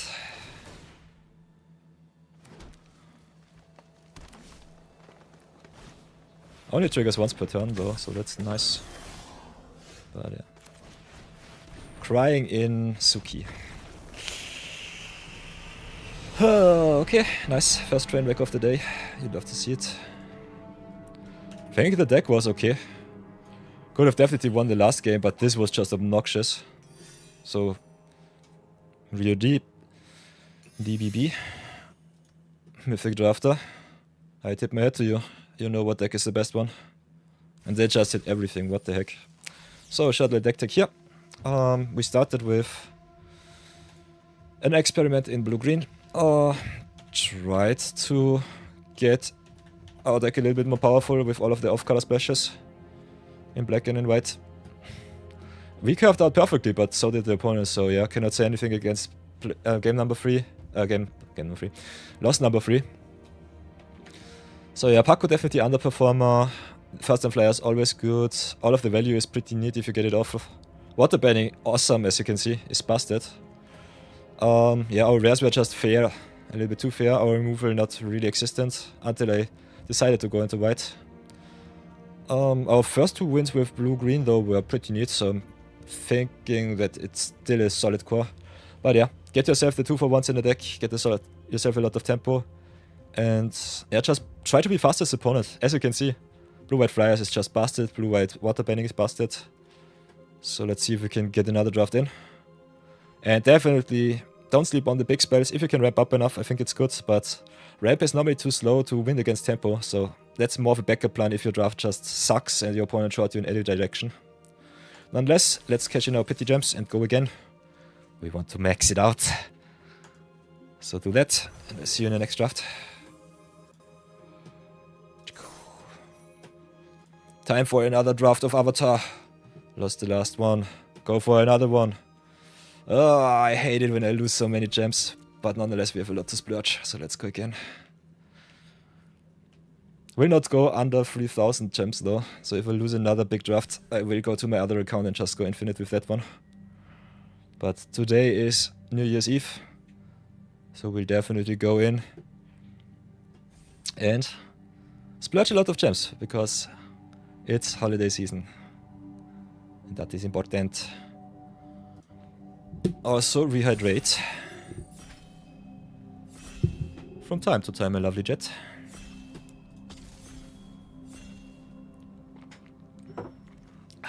Other than that, ooh, we've got some power here. I kind of like what I see. Yeah, and also we get gold for season end, so I might have to do a little bit more standard grinding. Did a little bit yesterday, so we at least have the silver.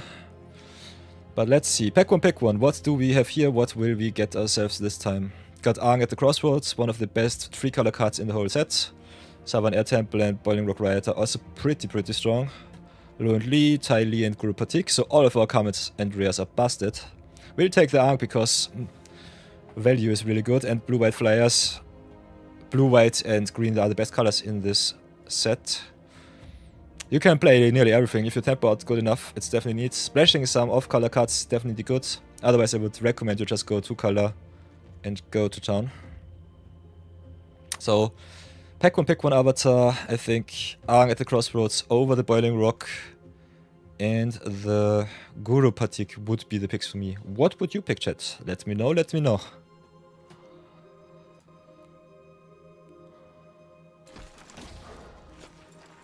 Ooh, all of the power.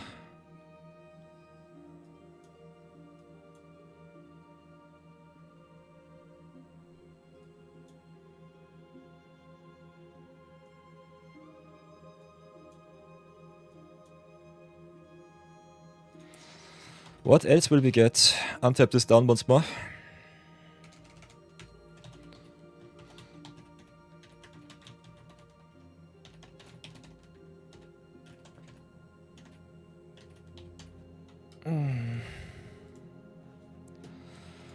So, best card in this pack, definitely Sun Warriors.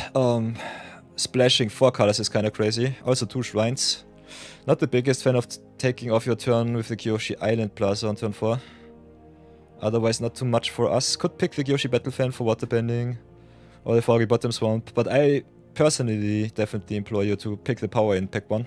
So we'll go for the Sun Warriors here. Don't have to marry Aang, but we'll definitely play him. I think we're pretty settled on just going 3-color allies. Or just go blue-green, blue-white allies once and more. This time with a little bit more tempo. So yeah, now we've got the Kyoshi Village or the Herbalist, both fix us in mana. Herbalist also pretty good. Otherwise, just having the Guano Parrot is a very good hasty creature. Not hasty, flying creature, evasive creature is good. Ramping up with the audience is nice. It does not fix us, so I think the Herbalist better. Kyoshi Village or Herbalist, my picks here. We go for the Herbalist for the allies. Because Aang also cheats permanents into play. I think having more permanents is good. Now for the ramp we've got the audience. So since commit unplayable. Lightning Strike sold out really solid removal in red. Snowballers underperformer. Audience and healer definitely good. So it's either the audience or the healer. Kinda like me the life gain, so I think we go for the healers here. Other than that, what else do we have? Kinda want to be, if I can, green based to fix my mana. So if you want to go lesson payoff for first time flyer, I think Quench and Lost Days are good. Otherwise, just picking up audience or battle fan for the waterbending deck is where it's at. If you want to force something, Shrines definitely seems to be a possibility here. But I think we'll just get our green ramp online and see how far we come with that. Need a lot of mana to get this one on the way. Could pick up the sample as peak, go 3 colors once more. Also very late bit work at pick 6. Needs also a little bit of a workaround. I still think it's the best card in the pack though. You could go 4 colors if you're really feeling fancy. But I definitely don't want to.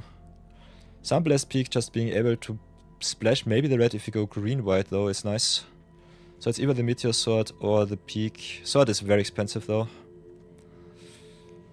But I kind of think the fixing is where it's at. So let's go for this. Just play all of power and go to town.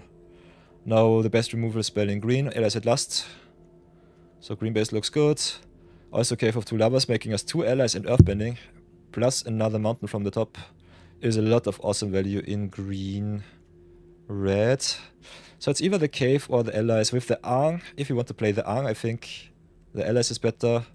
If you just want to go white-red aggro, you could also pick up the Cave of Two Lovers. I think cave value-wise a little bit better than the allies at last.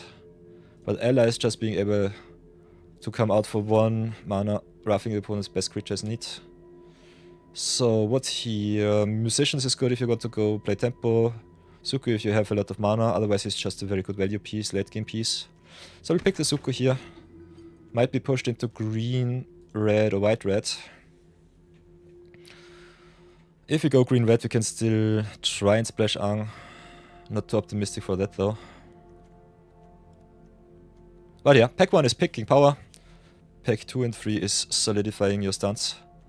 So it's either the Ty Lee or the Summon Air Temple. I think Air Temple is pretty good. But as is the Ty Lee. Making your opponent's best creature not being able to block is so good if you tempo. So I think I'll go with the Ty Lee over the Air Temple here. Seems kinda crazy. Especially if you let the bitter work go. I think it's still nice. Pick the Ty Lee here. Island Plaza came back, so that you can go into Shrines. But I think Shrines is a trap, so I think I'll go and pick up the Foggy or the Earth Kingdom Soldier. I think Soldier is okay as a filler. Picking up the land here definitely possible. Pick the Iguana Parrots here. Ember Island production. It's sorcery. I don't know. It's so slow.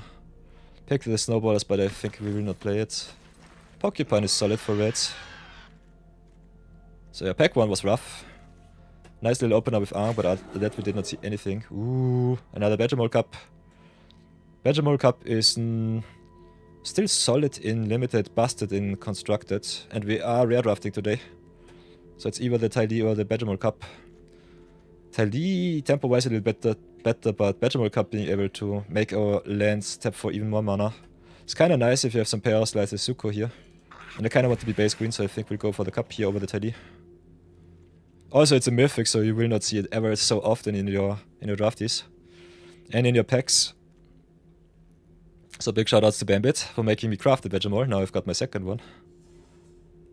And hopefully I will open some more.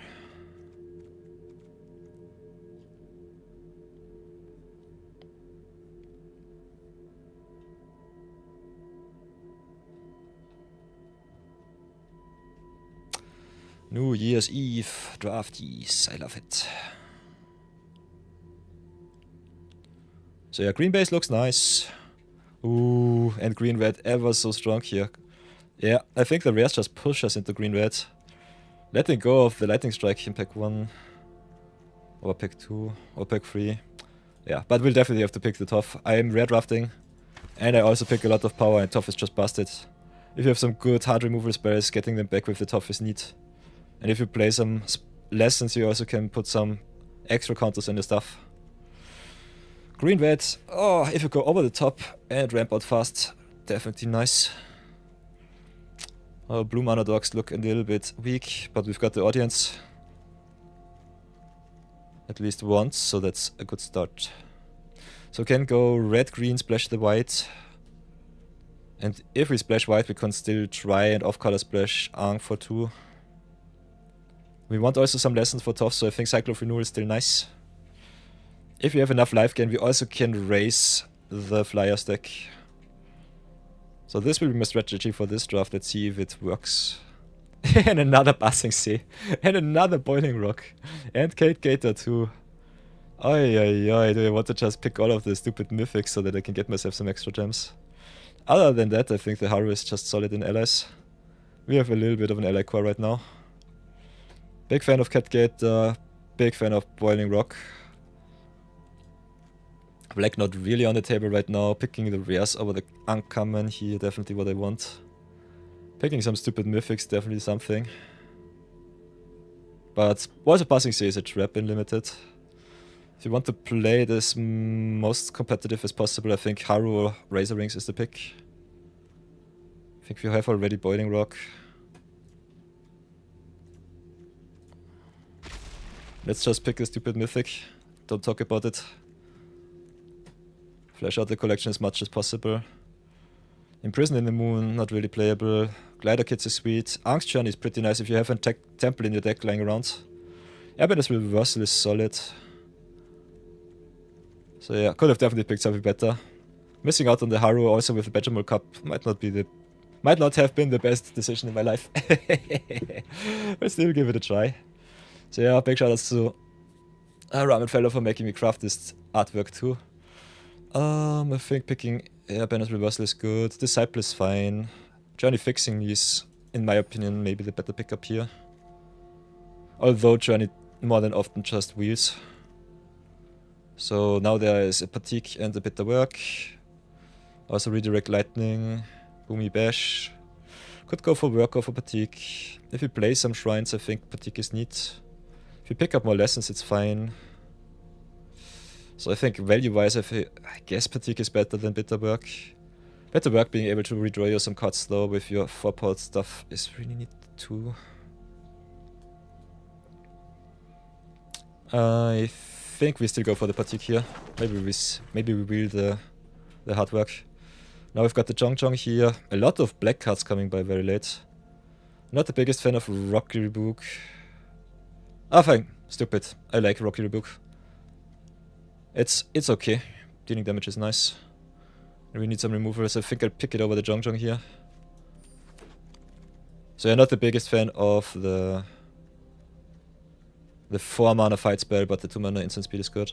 Suko is awesome value, so we'll take that one. Ooh, Maya on the wheel is nice. Is a noble gut prowess.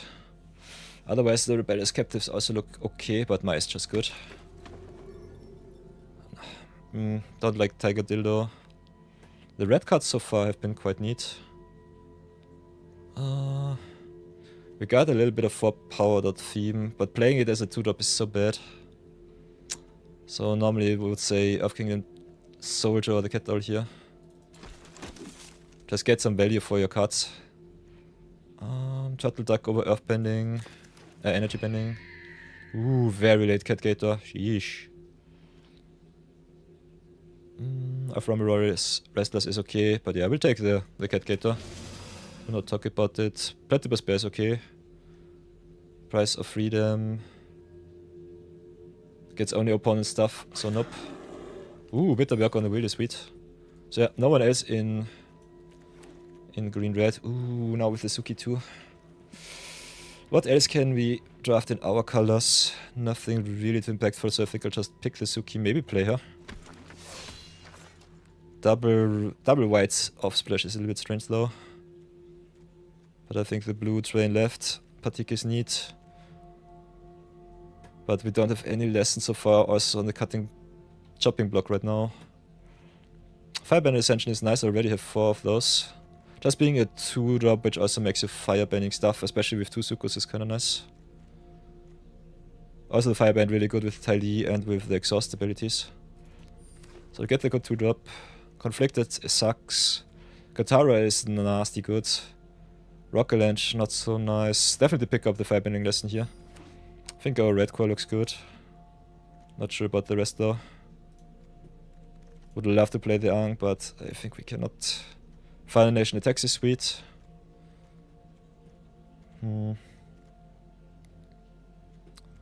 So Fire Nation Attacks with the firebending is good. Lion Turtle, we don't see any blue. Got the Ang. White and blue. Could have forced a little bit, but I think our power level in red a little bit better.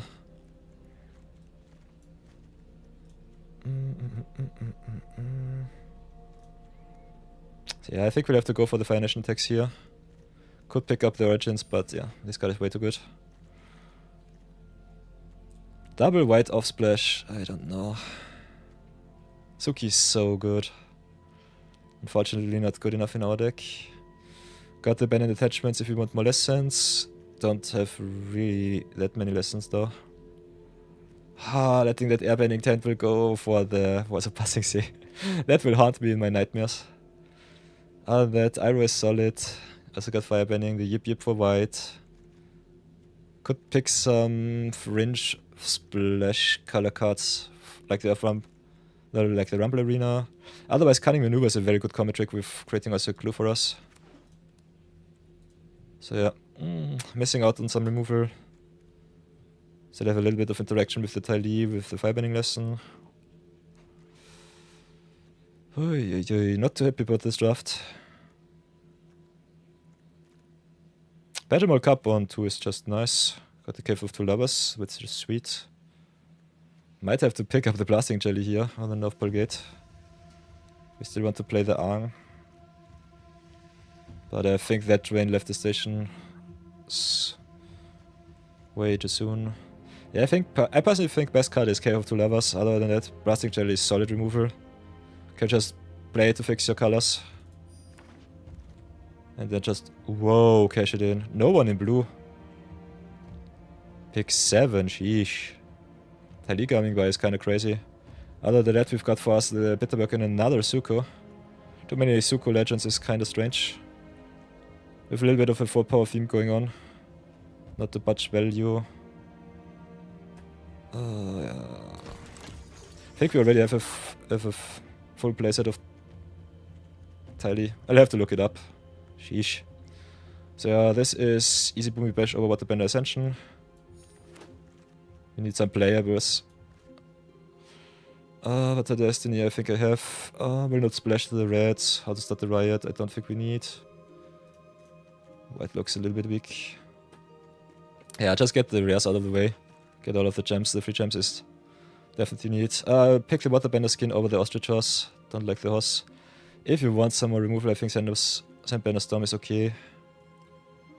Pillar Launch, also really good combat trick. But I think we want the fixing. See if you play something else. Rocket Launch in straight up green red might be okay-ish. Also with the flashback. Is unfortunately a sorcery. Another soldier. Guess we just pick the Boomerang basics for the completion.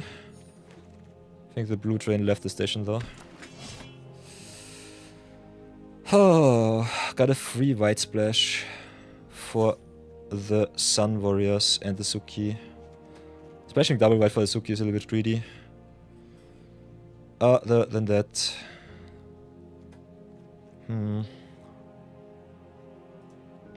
That draft was very unimpactful. We'll have a look at it. See how far we come. I think splashing Suki is still worth it. Just giving our creatures a power boost is very good if you want to raise the opponent. Got no fixing though. So I think she might be... Yeah, we only have the Waterbender skin and nothing else besides that. I think the double white splash is too greedy. The one white splash with the Blast Peaks and maybe the Plains is okay. But I don't really think we have to splash like this. What is this? 15, 16, 14, 16, 17. Do it like this. Play more red than green. Want our green earlier than our red though. And we have also got the firebending. So 8 red, 8 green. Got the fixing it to white in 1, 2, 3 cards. So the Sun Warriors is for free. Otherwise, would love to play the Suki, but it's not for us. Tylee is awesome.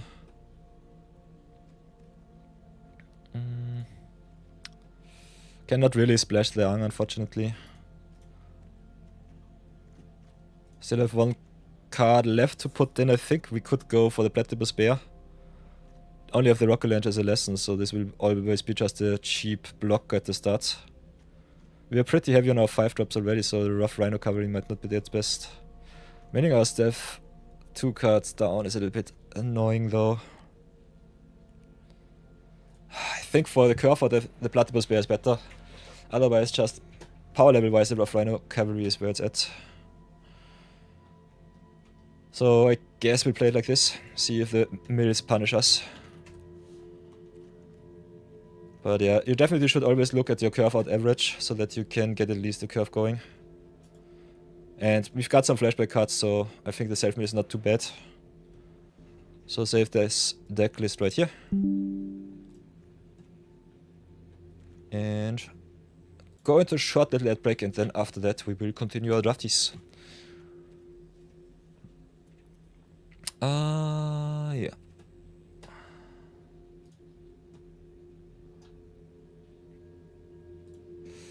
So stream is paused for that. Let's have a look at our save this one. Have a look at our collection. Find it kind of stupid that untapped is down.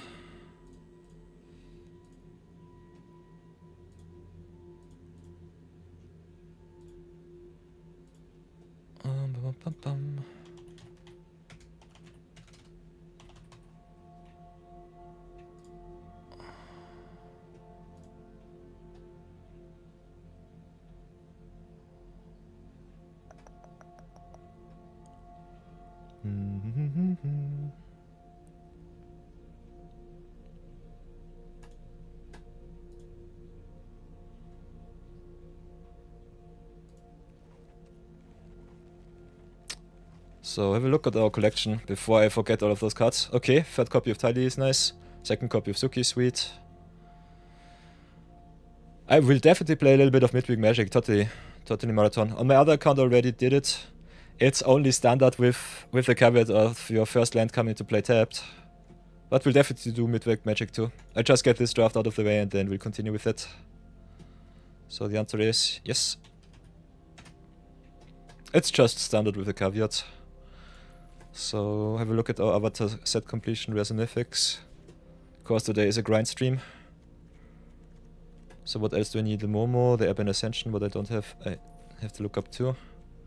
Don't have any Voyagers, Icebergs, United Fronts, Sukis. Okay, what when the Ascension I have only a 2 of, so could have picked that one up. But we need some playables in our deck. Draft was really tough on us. So yeah, we can still draft a lot, and even if we pick multiples we just get more gems. So I think it's still worth it. Otherwise I think for the firebending deck I have everything that is important. Run and Shaw I definitely want to play a little bit more. I have all of the destinies too. So get me some good stuff back.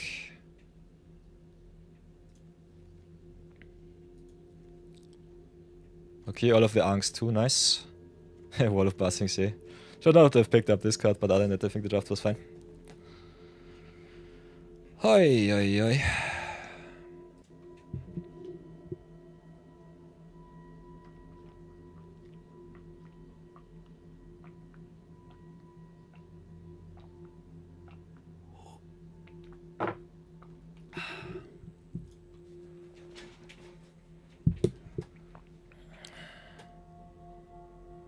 So, it should be over. Ads are over, let's go into some games, have some fun. 3 minutes of ads in exchange for our soul. But now let's go and continue. This is our deck, by the way, for everyone who joined the stream anew. Drafted a little bit of Resin Mythics, not too many though. 1, 2, 3, 1 Mythic 2. So 5 at the total in the sideboard. I think main deck we don't have any. Only the Tough and the Firebend Ascension, but it should be fine. Got a nice little red-green aggro deck with a little bit of value late game. And then just go to town. Ooh! Welcome back from the future, Bambit! Just got back from watching the fireworks. Happy New Year.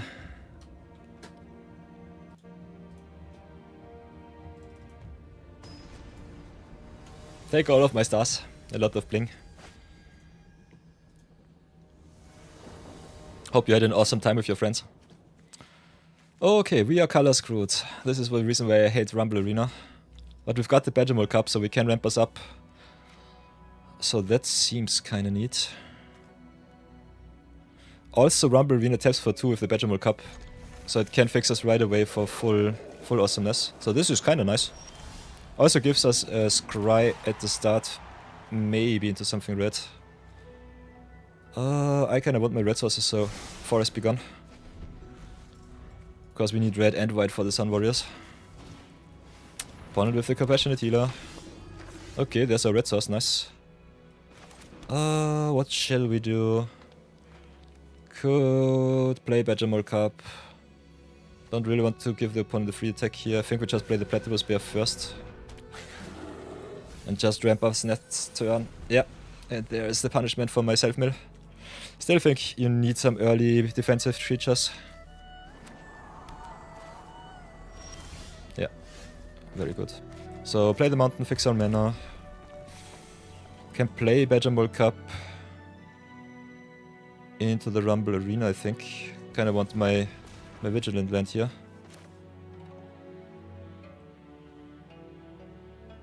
So do it like this. No quench, so that's nice. No attacks, pass for now. Next time we have 5 mana to drop the Sun Warriors, and then we can go to town. So that looks kinda sweet. Everyone's gone, and you gotta make sure you finish in the top 1200s for the playing points. Yeah, I also have to play a little bit of standard. Oh, we definitely get rid of the Compassionate Healer here. They get their token, but I will snipe their Suki next turn, so that's awesome. So play Forest here, Firebending less than the Suki before anything else. Get out! Could have attacked with the Badgermole Cup first, but I think it's not worth it. And they still had the Suki on defense, so yeah. Get the nasty creature out of here. Playing my ally deck like I would have loved to play it. Oh, into Hakoda, come on. This is so annoying. Rare into rare. Stupidly busted. So next time we have 6 mana. Could go up to 7 with the Rockalanche. So can play Rockalanche here, animate the mountain. Oh, we need the white though, so that does not work. This taps for white for red. So yeah, I think we'll have to do it like this. Play Sun Warriors first.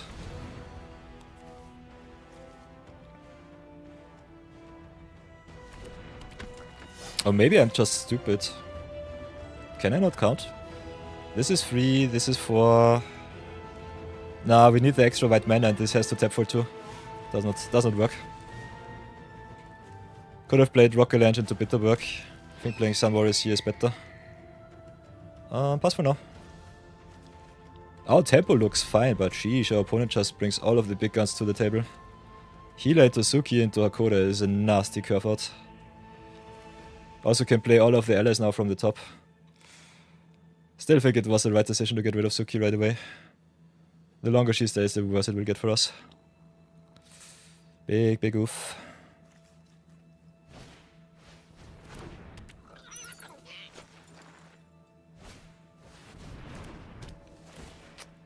Yeah, the blue is so good.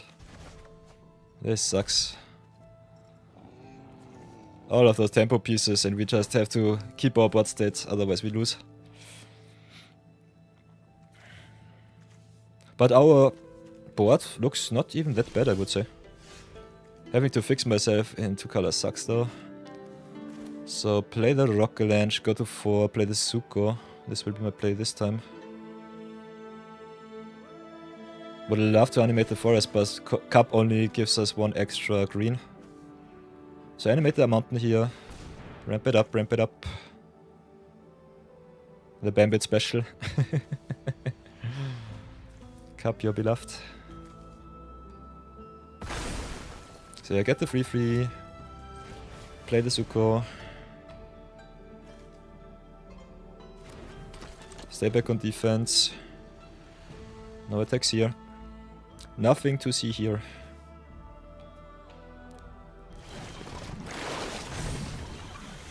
This is, by the way, one of the big problems with the league drafts. If your pot just does not allow you to go into blue-white, you have to draft anything else. And there are not too many good tempo decks in this format.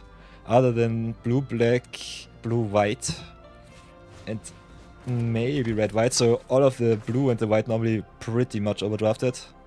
And green, if you don't get life gain, normally struggles a lot against those decks. If you can be fast and go over the top, you normally have at least a fighting chance. But if the opponent plays a lot of flicker effects and a lot of bounce effects, you're just dead on turn X with all of the extra value that they get.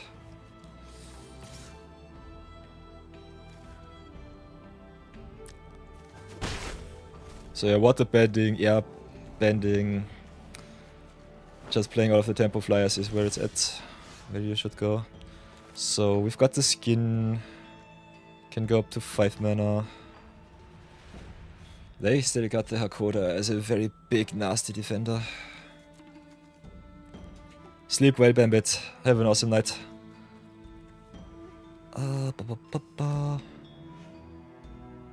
So yeah. Could play Bitterwork, Exhaust for 4 for another mana boost. I think this will be our late game strategy though, so we play Waterbender skin first. Fix our mana finally in any color. Could play nothing else. Can make a lot of tokens with a good Sun Warrior attack though late game. So I think our late game looks pretty neat. Just have to get rid of Hakoda and then just go to town. Still got the Boomy Bash, which can get rid of it. Rocky Rebook is not good enough. Allies at Last will definitely help us. Hi, bye. Might die to some cheap flyers once more. They have everything. This sucks. This sucks, unfortunately. But it's still fine. We get a lot of value with the Zuko too. But yeah, the flyers are the big problem here. Don't have any life gain in this list. Hakoda also being able to protect their first time flyer.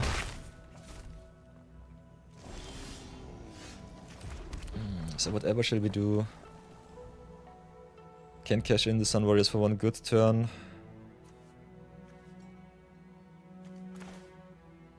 So play Rockalange once more, animate our mountain. Could also play Rockalange, animate our forest.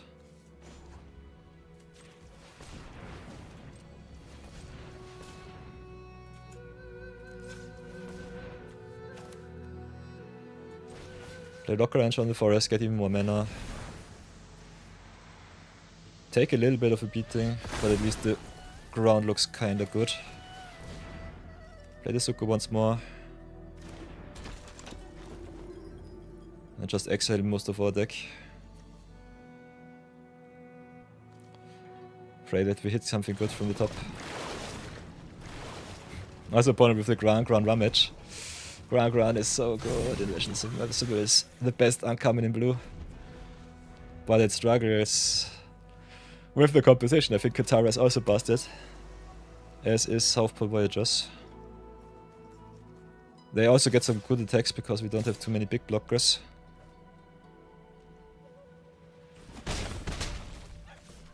But yeah, they play very conservative. Just play all of the flyers and go to town. I guess they splash green for some nasty ally payoffs. So what else can we do? Can play Bitterwork, ramp us up even more. Kinda want to hit something from the top to finally get rid of the opponent's stuff. So exile from the top with the Zuko. We need answers for the flyers. Can exile once more. Still have 5 mana left. Could also just drop the Tali, get all of the value, but we need some answers, otherwise we're dead. This is already a very, very hefty clock. So yeah, let's be greedy, go for another one.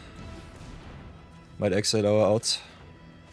Okay, Tai Lui into Rocky Rook is sweet. So can play the Tai Li. Then can play the Rocky Book now or during their turn. No, we have to play it now because... Ooh, we could also attack. Cash in all of our extra mana. We'll lose some of our stuff though, they have way too many blockers. And I think we just Rocky Book the cat out. Do it like this. Guess we just go Zuko. Zuko rebuke the owl, something like this. See if they have an interaction spell.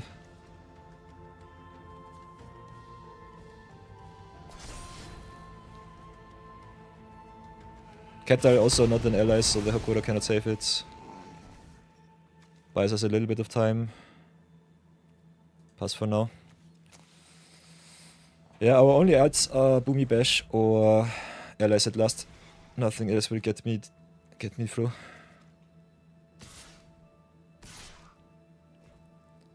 Death by 1,000 cuts right now.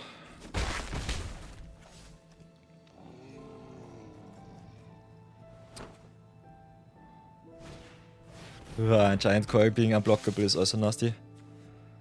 Yeah, this is where Red struggles so bad. So go and exile with the Zuko first. Play the mountain. Exile once again.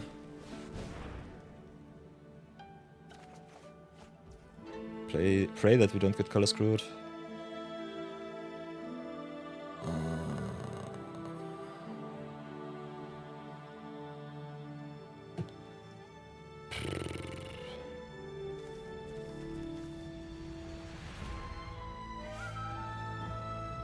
Still have 6 left. Could go exile with 1 more card. Can still play the bitter work too. Can only play a free drop now though. So I don't know. We're dead in 2 turns. Yeah, can I play the Earth Kingdom Soldier? Guess we'll just drop the bitter work. Cry and work.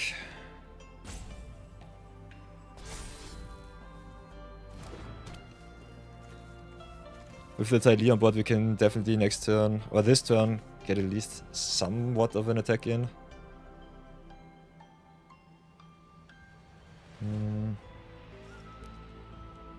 They can just eat all of our good creatures though, so we cannot even attack. And we don't have any non-red mana left. So yeah, no attacks, pass for now. Pray for Boomy Bash, otherwise we're dead. Need to exile Boomy Bash and allies at last. With auto removal we're just way too far behind.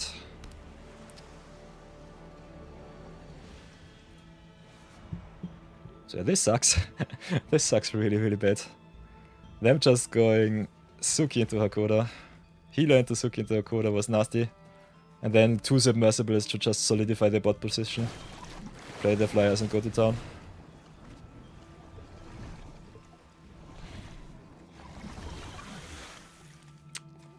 Unfortunate. I think it's still worth it to grind out all of the Avatar set. I think the cards are way too busted. Especially in Constructed. So yeah, I'm dead to 2 flyers and a koi. There's the Boomy Bash, okay, that's the first piece of the puzzle. So get rid of the koi.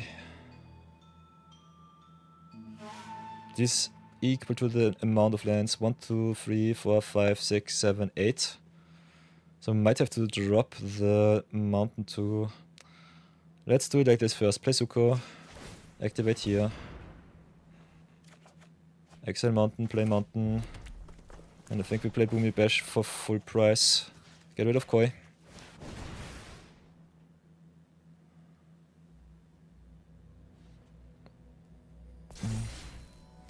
And then I think we just go in and attack with the Zuko and with the Sun Warriors.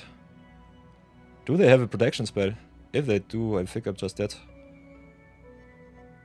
If they give a hexproof, I'm dead. Cannot do anything against that. If they want to protect their stuff, it's also fine.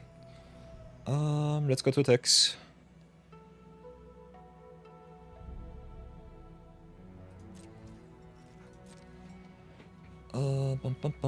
Attack with the warriors, attack with the Zuko, attack with the Ty Lee.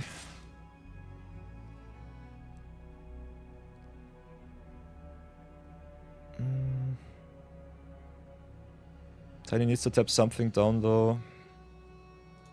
Yeah, doesn't matter. Get all of the fire bending.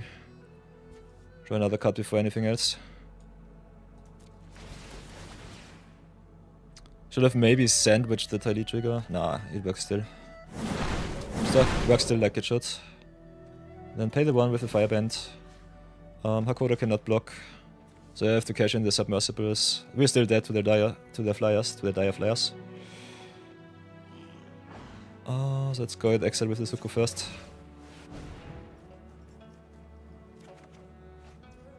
Tough can get us back the Boomy Bash. We only have 1, 2, 3, 4, 5, 6 though. The Fire Nation mana will go away. I think we have to go a little bit deeper.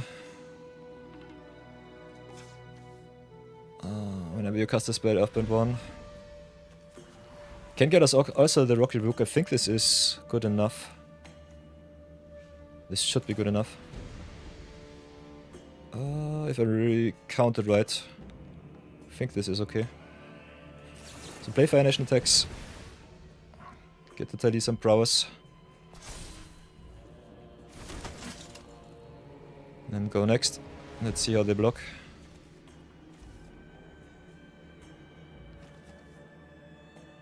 Nobody told you that Pendant Prism won us an arena? Yes, indeed it is.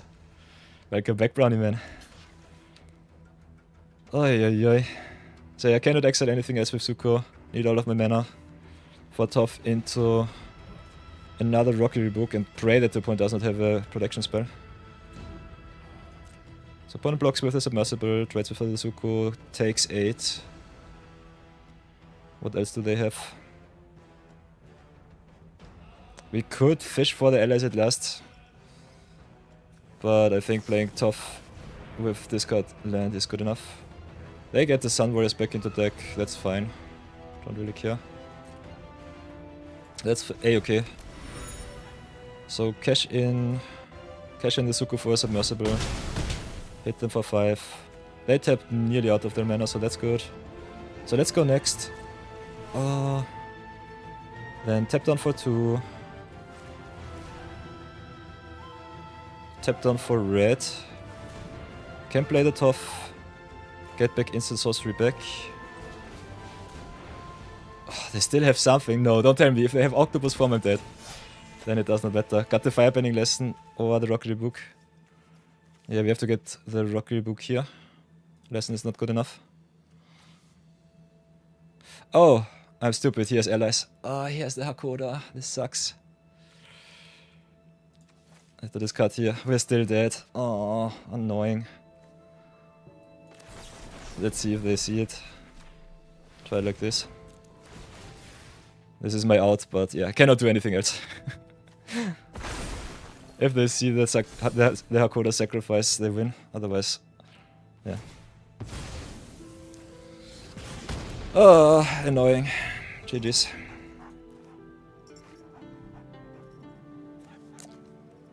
This was my out. Unfortunate. If I don't attack with the first time flyer, I will not concede. They kinda hit me for lethal. They should just do so. Yeah. So yeah. Getting punished by the opponent's allies and not seeing that they drop Hakoda on 4. So shotgunning my removal to Suki might have killed me here. But yeah, this was a pretty close game. I think answering Suki while the shields are down definitely was worth it. So yeah, let's reset. Playing some red-green. Red-green, white. Go big. Big 4. 0-1 so far, but nonetheless we go again. Oh, I'm so sad. This deck is really good, but the opponent just abusing all of their busted rares. Losing to rares in this format feels so bad. Especially if your opponent just curves out perfectly on the play and you have to mulligan. Oh, yeah. Let's go again. Ooh, Brownman says, Panther Prism gave you a really dumb idea to try and make permanent with both Panther Prism's ability and the station ability. Yes. You could do with Zerima while we laughed into Marvin. Can just animate the prism and go to town. Totally true. We got the Firebending Lesson plus Porcupine and the Tidy, so nice. Into Cave of Two Lovers, so the curve out looks sweet. Kinda want to play more of an aggressive game, but sheesh, blue-white tempo is everywhere and it's so annoying. Nonetheless, going strong, having a look at how far we come.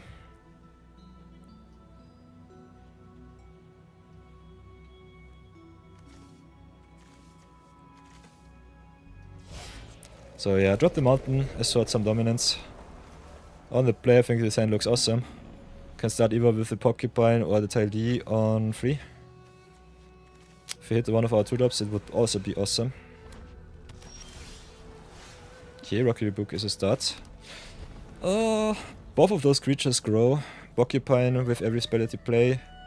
Tali being able to play around your opponent's blocks is good though. So what do I do? Both cards are susceptible to Firebending Lesson. But I kinda want to use my mana as much as possible.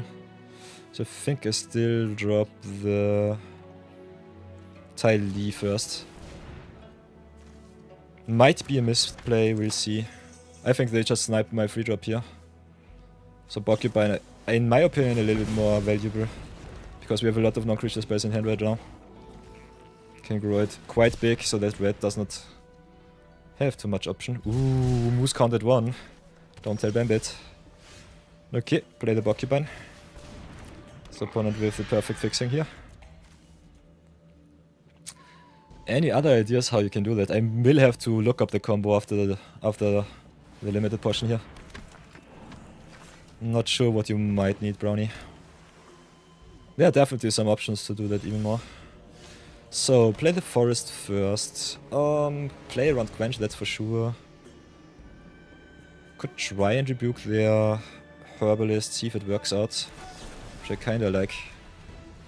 They already have their fixing, so it doesn't matter too much.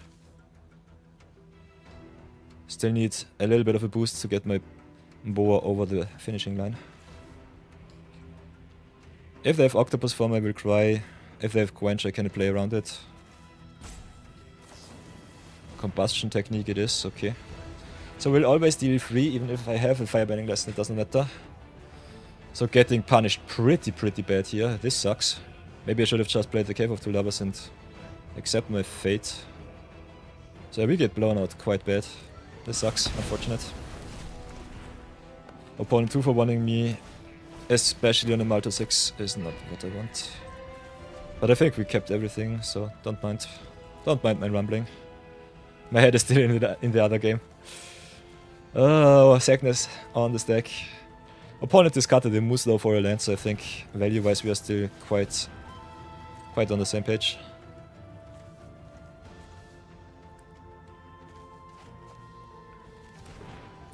So yeah, I hate blue, especially because Quench is legal in this format. Whenever I play Quench, it's so terrible in my hand, but whenever my opponent plays it, it's just busted. Okay, Knowledge Seeker with the Ancestry. Can play the Moose if I don't snipe the Herbalist next turn. Need some extra lands though. Boomy Bash will get rid of the Moose if I need to. I think we just Firebending Lesson the Seeker here. Let's see if I get punished. It's definitely no awesome play. But it is what I have to do.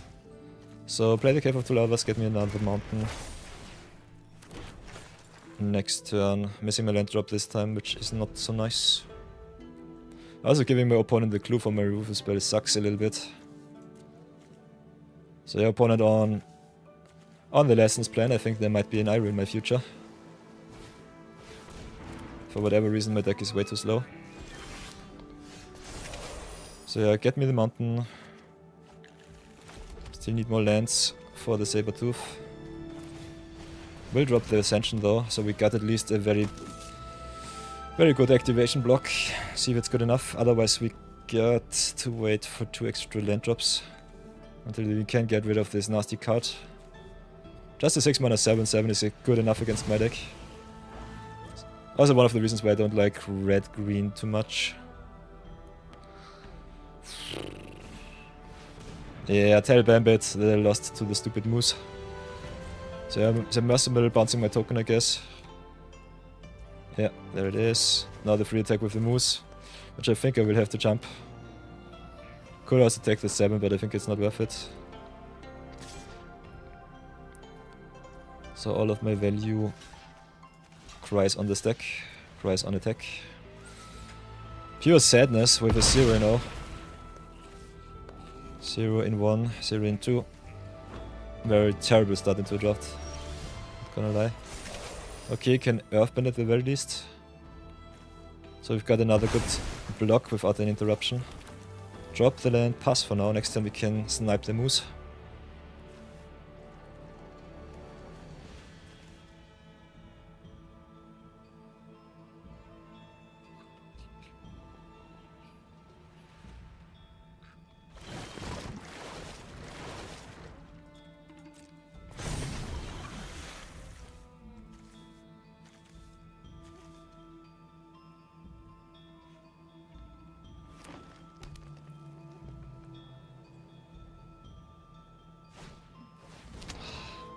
Of course they hit exactly the spells that they need.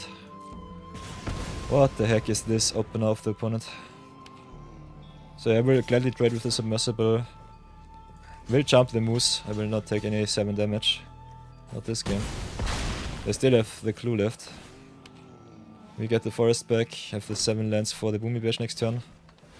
And of course I got the soccer too to redraw a million cards. We have the Tough, what can we get back? Can get the fire bending lesson or the rock rebuke. I think we'll go Tough into rebuke. This sucks so bad because I cannot get rid of soccer. We'll have to snipe the moose. We'll take 7 either way.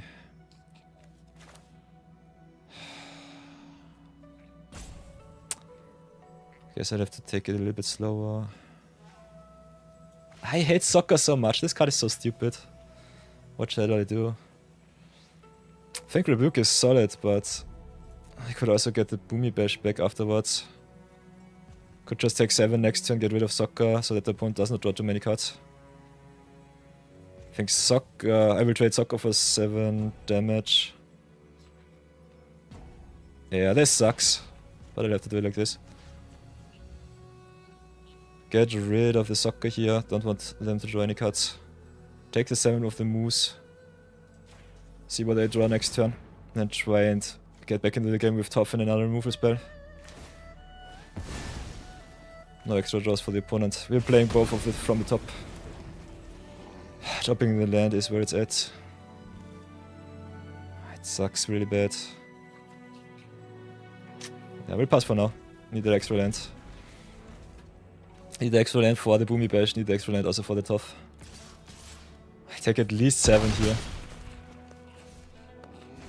If you don't want to die to the opponent's curve. Maybe should have gone for the Silver-Tipped Moose.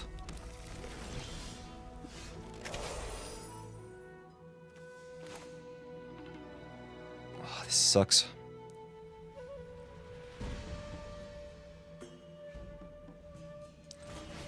So yeah, drop the Tough. Get back the Boomy Bash. I should have destroyed the Saber-Tooth Moose, if I'm really honest. But they will draw at least 1 extra card. They should have... Yeah, they would have attacked with the Hermetic Herbalist and the Soccer too, so take at least 4. We'll have to drop the Platypus Bear though. Could still play it on a 5. We'll need to hit another land otherwise. And I will definitely draw a land next turn, I'm so sure about that. So I drop the Platypus, will not cry, will just play. Ah, Bambit, yeah, the power of the moose is so strong. Opponent hit just a perfect curve out, yeah. I'm so dead.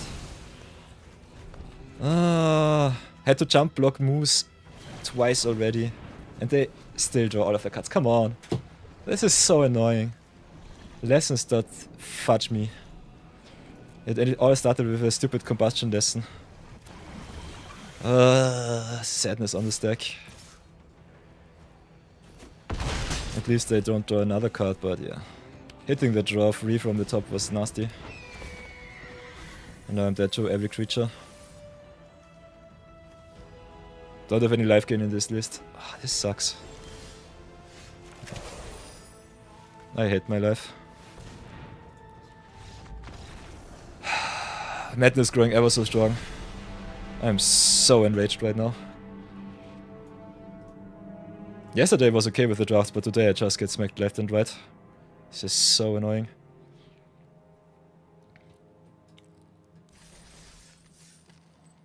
Come on, please, please, please. We were at 5,800 gems, and whenever I stream my drafts, I always lose so much. I hate it. Off stream, I just smack my opponents, but on stream, I never ever get streamer luck doing my drafties. I'm so sweaty right now. Pure sadness. Pure sadness.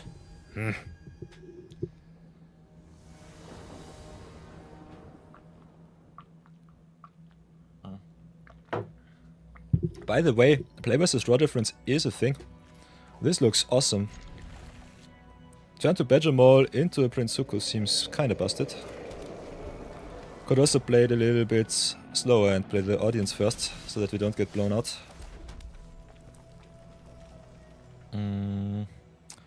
How shall we do this? No matter how we do this is awesome. I think we drop audience first, because audience also taps for another green when we get Badger Mall online. Also plays around the quench right now, pretty neat. We need the red for the Zuko, so we go double green for the mole. Go mountain. And because no interruption, I guess we go straight up into Zuko. Look at this, board state on turn 2. This is how the deck should play. Okay, with the tough need. Earth bands a little bit, that's fine. We could definitely snap their top with whatever we want.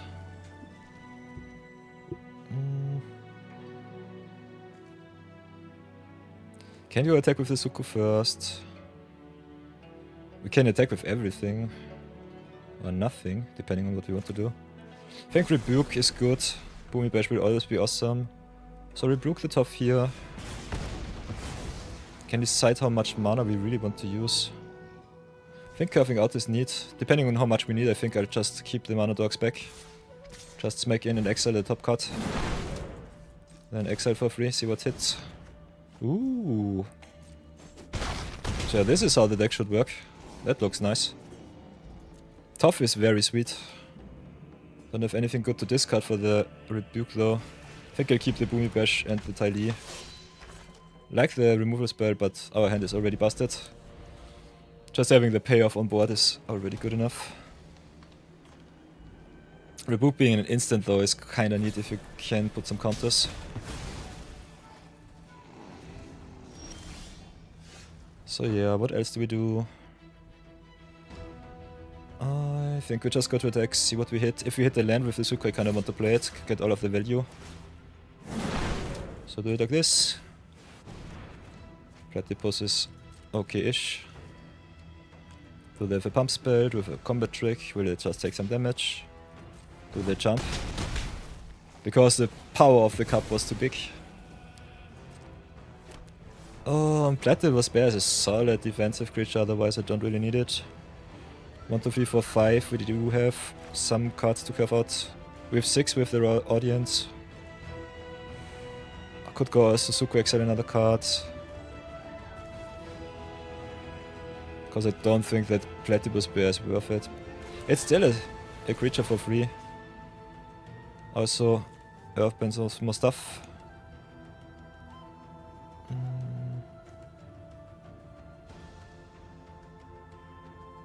I think we Earthbend the forest here. Could have played the Sunblast Peak too. I totally forgot that this Toph is busted because he triggers on any permanence, so go for the peaks too. Play the Tai Li, get the counter on the peaks. Go white. Go white rather than big. And this would have been awesome with the Badgermore Cup. Infinite mana. Opponent with the Hakoda once again. So sadness on my stack, but I have 5 lands. 6 lands now. Oh, they could have Octopus form, otherwise the Hakoda will dodge. Will be dead. 1, 2, 3, 4, 5. I think we just try it. Deal 5 to the Hakoda, see if they have the Octopus form. Yeah. And get all of my lands into the creature slot, just hit with everything. Perfect. This is how it should work. So yeah, tough, hard-headed teacher. If she gets the chance to shine, she definitely does. So at least we get one win out of it. Come on! Please, please, please. Give me at least 3 wins, deck. I implore you. Ah, when was Pentaprism even added? I think it was with an anthology set, something like this. Something like that.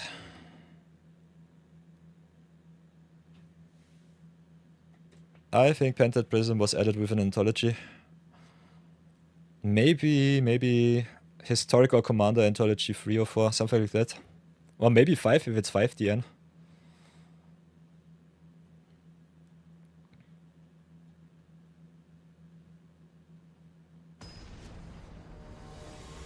But yeah, all of the cards that have their original set symbol on the card normally have been added with an anthology. This is normally how it works. Okay, got the turtle duck into the platypus bear. Still not sure about the bear. I think it being a 2-drops is nice, but milling my good stuff into grave sucks. Being able to get at least my removal spells back with tough is good though. So opponent on the play with the cadets. Bear on 2 to block those cadets is quite neat. Still a little bit color screwed, but it is fine. So play mountain, play the bear. See if I mill my fixing. Nope. I'm lucky. Pass for now. Next turn. Okay. Nice. Okay, was already worth it. Was already worth it. So yeah, I can play Rockalanche. Can also keep up the Turtle Duck. I think Rockalanche for 1 sucks. So not sure about this. Might have to play even more forests. I think it's still okay. Going 8-8. Guess we'll just keep up the Turtle. Pass for now. An extra 1-1 for free does not really matter too much. Okay, Cabbage Merchant. At the moment it's a mirror match, but I think they have something on the splash too. Okay, splashing blue, so it's lessons once again. Kinda hate my life. Land for Suko would be nice, please deck, please. They have the Blasting Jelly already online, so yeah. That's still something. So play the Zuzu. Pass for now.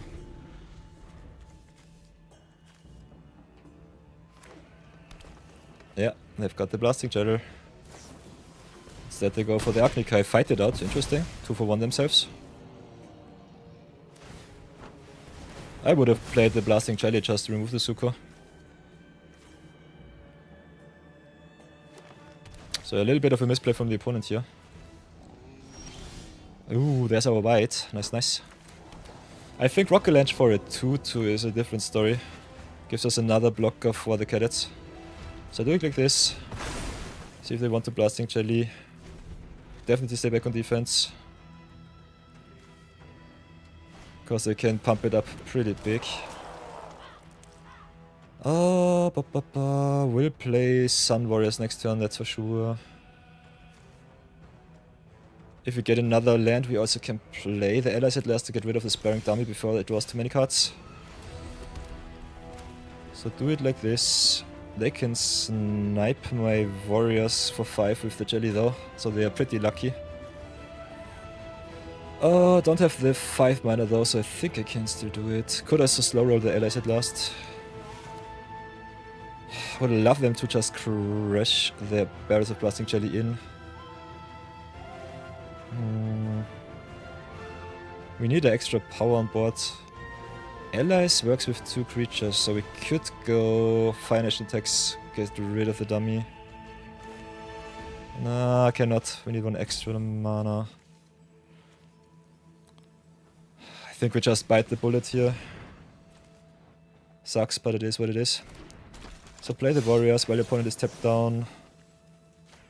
Allies at last get rid of the dummy.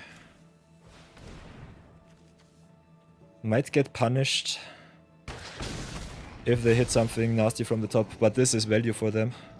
Especially in lessons, they get also a lot of life.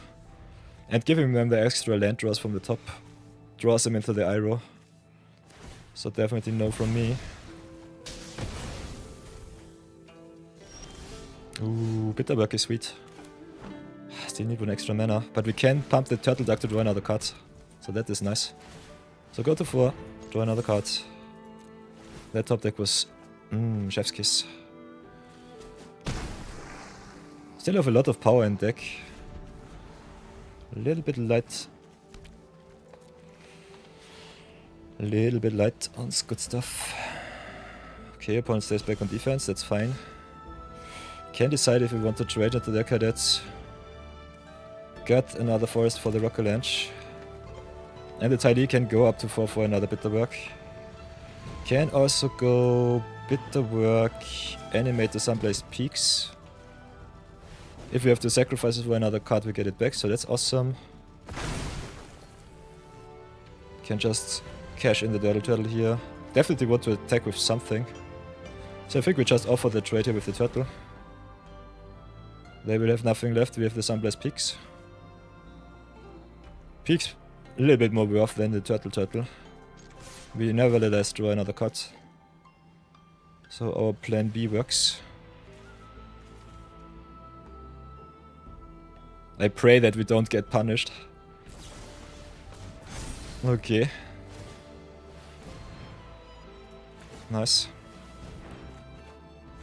We at least draw another card. They take 1. Turtle down, I repeat, Turtle down. Got still also the Rocker Lanch. Give us another 4/4, draw another card. They can hit in for everything.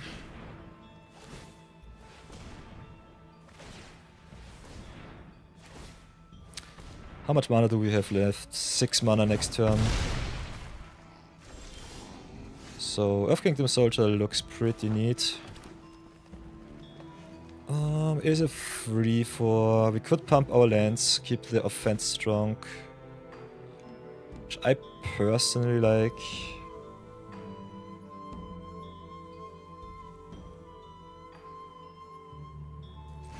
Could also just tap out into Tylee.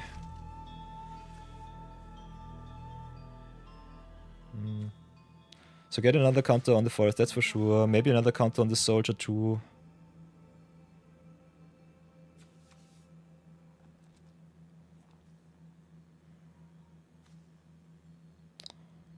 I kinda want to draw another card. So I think I stay back with the forest for the cadets here. Still a hit in with the Blessed Peaks.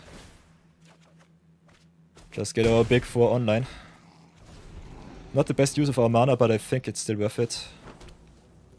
Opponent now with the White Lotus Hideout, that is fine. Ooh, and there's Badgermole Cup, sweet.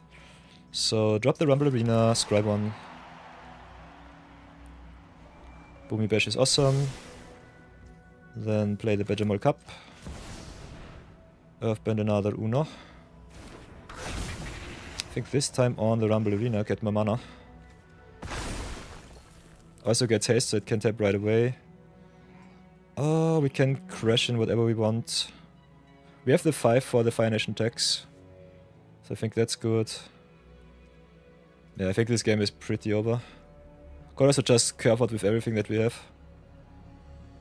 Which I think might be better. 1, 2, 3, 4, 5, 6, 7, 8, 9, 10. This needs 14. Could play Tylee plus Rocker Lanch. I think just forcing our opponent to trade here is already good enough. We still have the 6 to play the Rocker Lanch. Go even wider. And I definitely want to draw my cards. The card draw definitely wrecks the opponent here. So let's see what they do. Guess they just push everything into the cadets, trade with the soldier.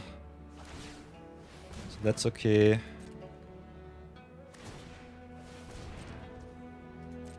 That's totally fine. Rocker Lanch with the Earthbending also makes our lands hasty. So we can slow roll that one. I think... Yeah, we just keep our stuff up, pass for now, see what they hit. It's some cube thing, interesting. Brownie Man with the confusion. Ui, Panther Prison in a set that you do not know. Might have to look it up afterwards. At least we are 2 and 2 with our big 4, so pretty happy. Also Platinum tier 2, sweet.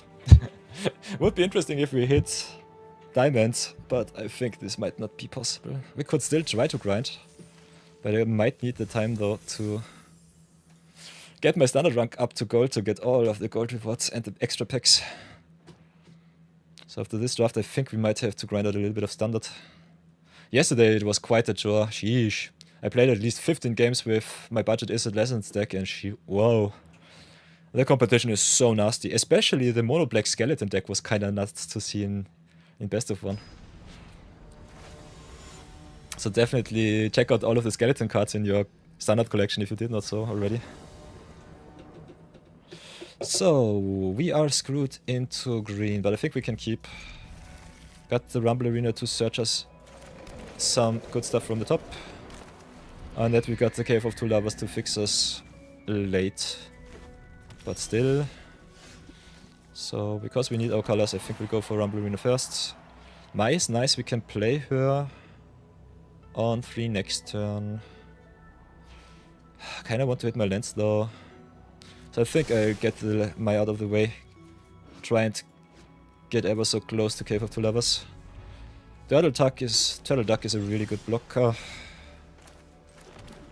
And a solid attacker. If you don't hit your lands, or your mana, or your colors, it's neat. If you just hit our lands on curve, it's also pretty okay. So come on deck, please give me red. 1 in 4 chance. Yeah! Ask and you shall receive. So Cave of Two Lovers, make the tokens, get our 5th land for the Earth Kingdom soldiers, and then I think we can just go to town with our big soldiers here. They've got the Legend of Roku on 4. We've got the Boomy Bash, so we can get rid of it, so that's okay. So get the mountain, play the land, then Badger Mole Cup go up to 4. Or just Earth Kingdom Soldier and go to town. I think Soldier might be better here. We kinda need to pressure the opponent as much as possible. So I could make 2 2/2s, kinda like giving the Earth King a Soldier boost though. So I think we get 1 counter here, 1 counter here. Could also play Earth Kingdom Soldier twice, get the allies both up to 3. So that they can attack good into the submersible here. Also maximizes my damage. So not sure if this was okay. But we'll give it our best. Opponent also with enough per patrol. We've got all of our good removal spells though. Next turn we have a lot of mana.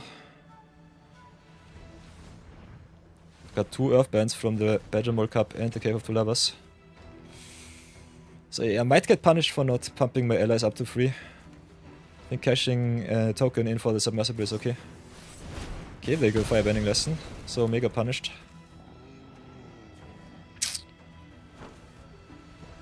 Four to play around Iris Lesson. Iris, yeah. But they got some removal here. So let's animate the Rumble Arena here. Get a good attacker. Play the Badger Mole Cup, get me even more mana. Animate the Red Source, I guess. Do it like this. Get some free attacks. Have still 5 mana left. So I can attack in and put some counters.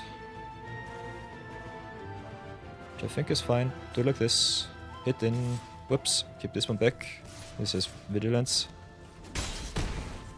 And then play Soldier. Put a counter on Cup and Soldier, I guess. Distribute our counters. Invalidate the opponent's removal. If they have Iris Demonstration, I will lose my mountain, but that's fine. Yeah, as long as I can snipe their Avatar Roku next turn, I will be happy. So please tap out opponent. I think they just want to protect him as much as possible. So do this first, play the Boomy Bash, see what they have. Boomy Bash for x equals 5.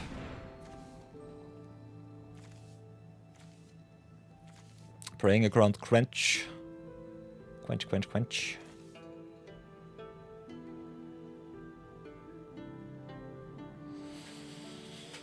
They have Octopus Form or some other stupid shenanigan spell. We got also allies at last as a backup. Lost Days is fine. This is not an ally, so it doesn't matter. We'll gladly replay him though. He's still 5 damage. They can tap down for Submersible to be played. We can snipe the Submersible too, so that's neat. So if they tap out, I'm really happy. And if they don't have anything else to destroy my stuff, it's also good. So yeah, there's the Submersible, sweet. So Submersible comes into play, we snipe the Rocco down. And I kinda don't want to trade with my stuff, so I think we allied last 2. So Cup plus Arena, deal with the Submersible. Hit in for 4. Can still play the Turtle Duck too. This should be good enough.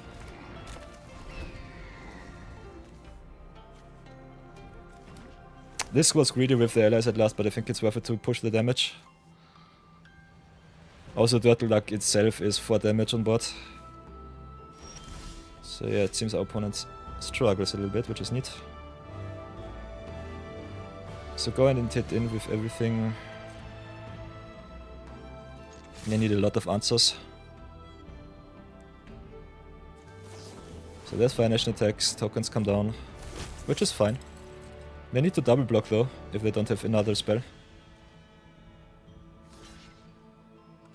So eat the 1/1s. They're still dead on board. We can attack the Turtle Duck. GG's. They need 2 spells, and they don't have them. Nice. Hoi! Nice! Badger Mole Cup showing its power. Starting with a 0 in 2, but oof. At least we've got the 3 in 2 here. Oops. So kinda like what we see. Maybe get the other draft also in. Just as a little bit.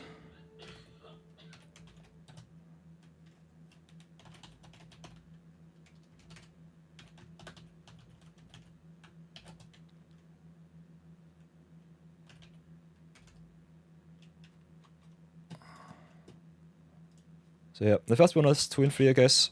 The second one was 3 in 2. Oi, oi, oi. Wisecrack, nice. Already have a 4th. So, come on. Let's regain our honor. Come on, I want another win. Please, please, please. Now we play for the marbles.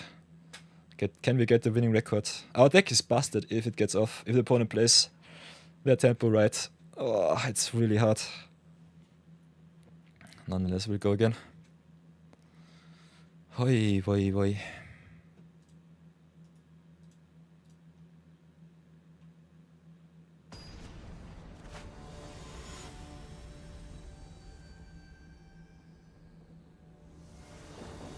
Ooh.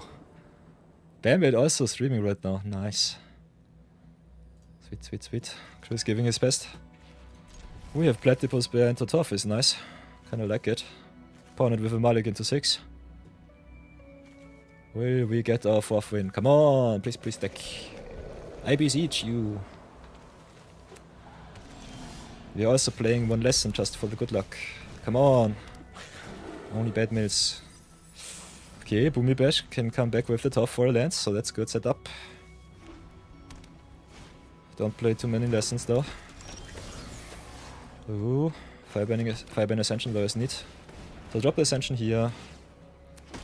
Keep our removal for the opponent's nastiest spells. First Flayer on turn 2 on the draw is okay.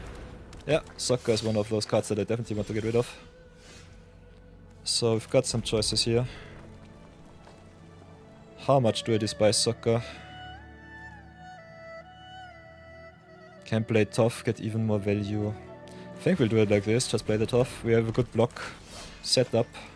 So drop the mountain here, get back the Boomy Bash. Have 4 lands also to get rid of Soccer. Pass for now. Can also earthbend a lot with the tough here. So as long as she lives, it should be fine. Otherwise we'll gladly double block the Soccer. Okay, paid Doctor. Paid actors are a thing, I'll gladly take it. Madness going strong. From madness to mania. 4 and 2. Perfect. Love it. Getting ever so many packs. Especially if you have a look at the timetable.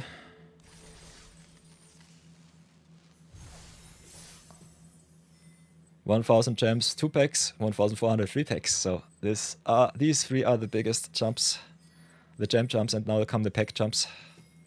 So let's go again. Winning record achieved. Yes. Our blue-white opponent conceding to a Torf, kind of strange. Maybe they did not play too much removal in the deck. That might have been the problem.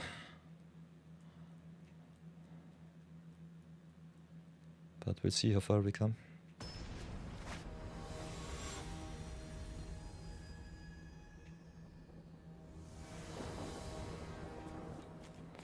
Okay, on the play, we've got all of our fixing and our awesome cards. Big question is, do we want to go free Ty Lee or ban the skin? I think we go Ty Lee into Cave of Two Lovers into Sun Warriors plus Water Skin. I think this should be nice. If we hit our land drops, it will be awesome. Playing against the Golden God. That's toll.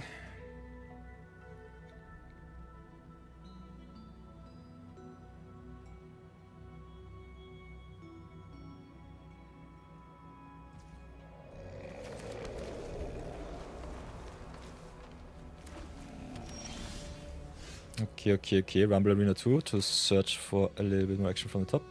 Play the Rumble Arena first, I would say. Ooh, Ascension is neat. Keep that one. The more firebending we have, the better it will be, and the Sun Warriors get X for every creature. So the extra token is also appreciated. Also, the cool thing is on turn 4 we can go Waterbender Skin into Ascension. If we want to. Just dropping Skin next turn, or Cave is already pretty neat. Okay, no turn 2 play from our opponent is also nice. Okay, what the tribe Captain it is. We've got the Rocky Rebuke. Captain is okay, but not too strong. I think we just got double non-creature spell here. Use our mana as efficient as possible. And also get a free attack with the Ty Lee in. And also because Ty Lee triggers on attack, you don't have to pay, you get the trigger counter on the Firebend Ascension either way. So this is the perfect curve out on the play for us. Kinda like what I see.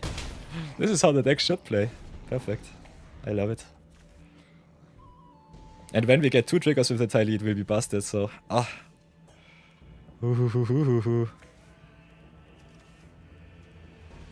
Pretty excited right now.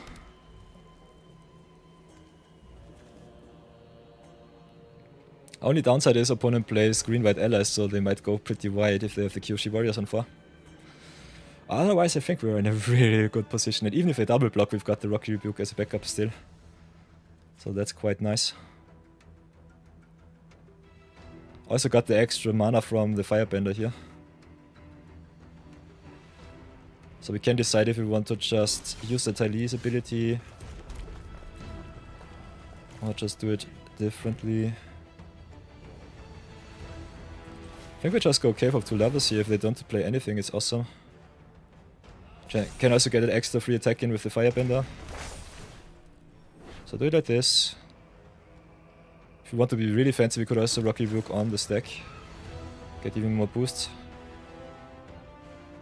So very important, you trigger first the Firebending and then the Ty Lee. So that you can use the instant speed mana. Get also 2 counters for the Ascension.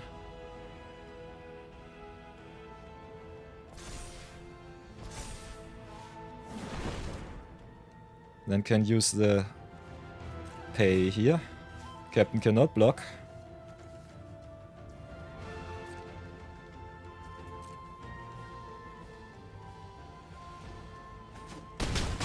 Yeah. And we still have the Rocky Rebuke up. And the Waterbender Skin also on taps. So Waterbender Skin, I think, definitely overperformer. With Waterbending busted, with fixing really good. Okay, opponent makes 4 ally tokens here. Get a White Lotus, nice. Oh, we get a double trigger with the Ty Lee if we want to. Can just snipe their Water Tribe Captain. Can do so also next turn. I think our attack is too good.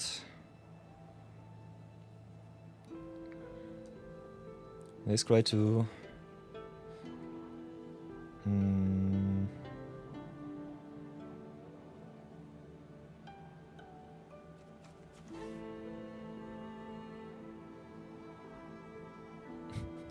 Can definitely just have a look at how they want to block. I think our attack is definitely still neat. So I guess we keep the Rocky Rebook back. I think it's worth it. Next turn we also Earthband the Rumble Arena, so get another awesome attacker. Whoa, they attack with the Tribe Captain, sheesh. That was greedy. That was way too greedy. What are they doing? Okay, I think this game is over. So get the mountain, animate the... Oh, we cannot animate the arena, we are one turn too late. But it's still fine. This looks still pretty busted. So let's go to attacks first. Hit them with everything. Get the firebending trigger first. Get the 4th counter for the ascension. So trigger here. Copy. Get another fireband. Trigger here. Copy. Get another Tylee trigger. Pay 1. Token 1 cannot attack. Cannot block. Token 2 cannot block. They can block the Tylee if they want. I've got the rebuke. So this will be awesome either way. So yeah, go to damage. Or to blocks. Our curve out was just perfect here. They can double block if they want to. But I've got the rock rebuke, it doesn't matter. This is nuts. They will get punished either way. They also can get rid of the water tribe captain here. So tap the green. Tap the red. Rebuke. Deal damage to the captain here. Token trades. Eat. Trade. Deal damage. Play the Sun Warriors too. And get 1,000,000 mana and 1,000,000 tokens next turn if the Sun Warrior can get a hit in. Hoi, hoi, hoi, hoi, hoi.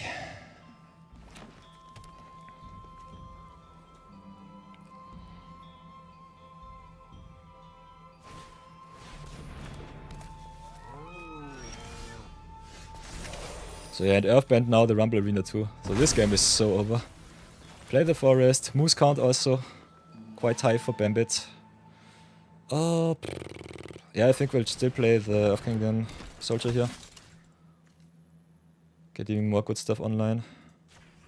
Do it like this, do it like that. Distribute my counters. I think this is just game. Then go and hit in. All of the triggers first. Then the Tylee comes next.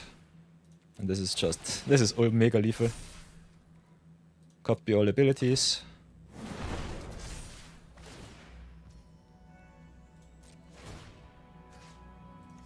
Moose cannot block. Get 6 mana. Gets... Pay once again. Token cannot block. The opponent is just dead.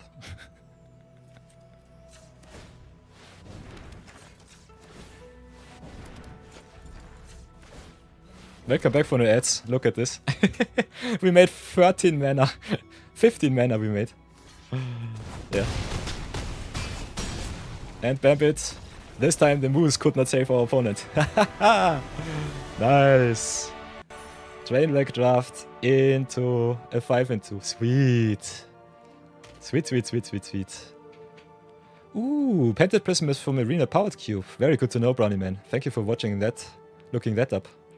So yeah, nice, nice, nice. Look at the power. Perfect curve out. Opponent stumbled and we definitely punished them. So yeah, Firebender Ascension is busted. Especially awesome with Tylee. Really good with Sun Warriors. So very happy with our deck so far. We still got it. Nice.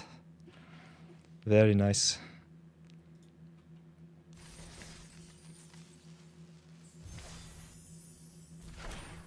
Ooh, Playful Shaft. That's a nice little damage spell. Very good in Ultra Axonil. Really good. Oh, let's go again. Ooh, 5-2. Perfect curve out. I love it.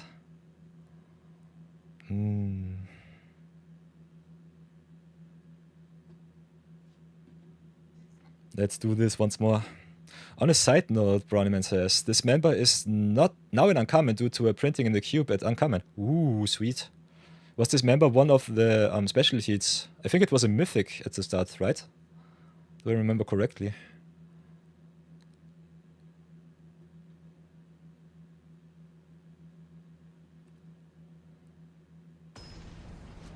Should be something like this.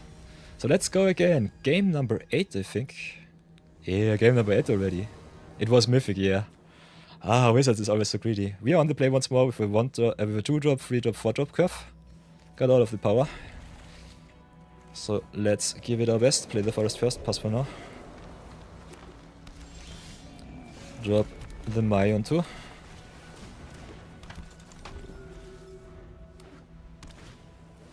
Okay, opponent with the Harrow playing allies once more. The revenge is definitely in the cards. Oh, we'll go into attacking first. We'll curve out into Porcupine, is important.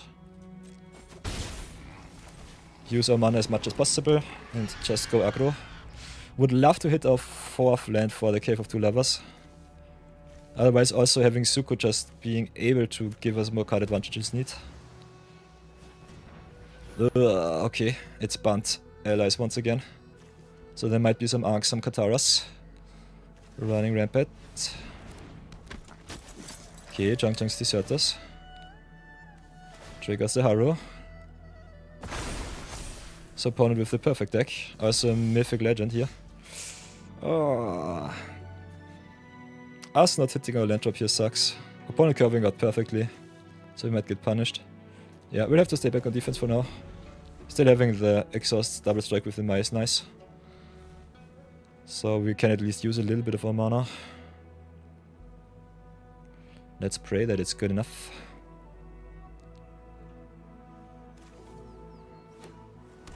Just need one extra land. Please deck, please. Yeah, perfect ally curve out. Opponent can go really wide if they want to.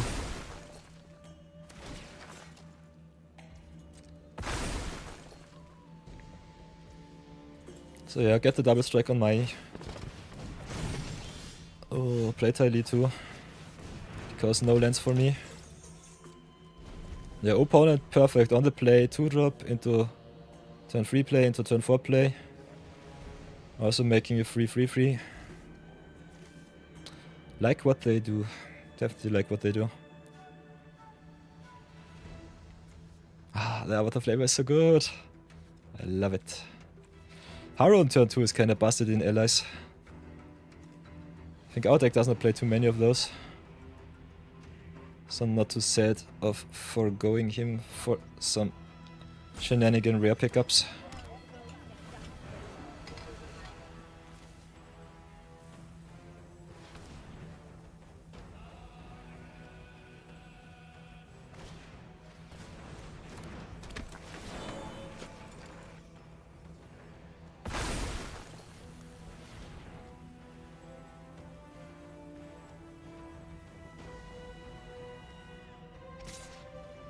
So it hits him with the 3/3, that's fine. We'll take the damage now. Still pretty far behind because of the Harrow just being busted. And they also have the Water Trabelia.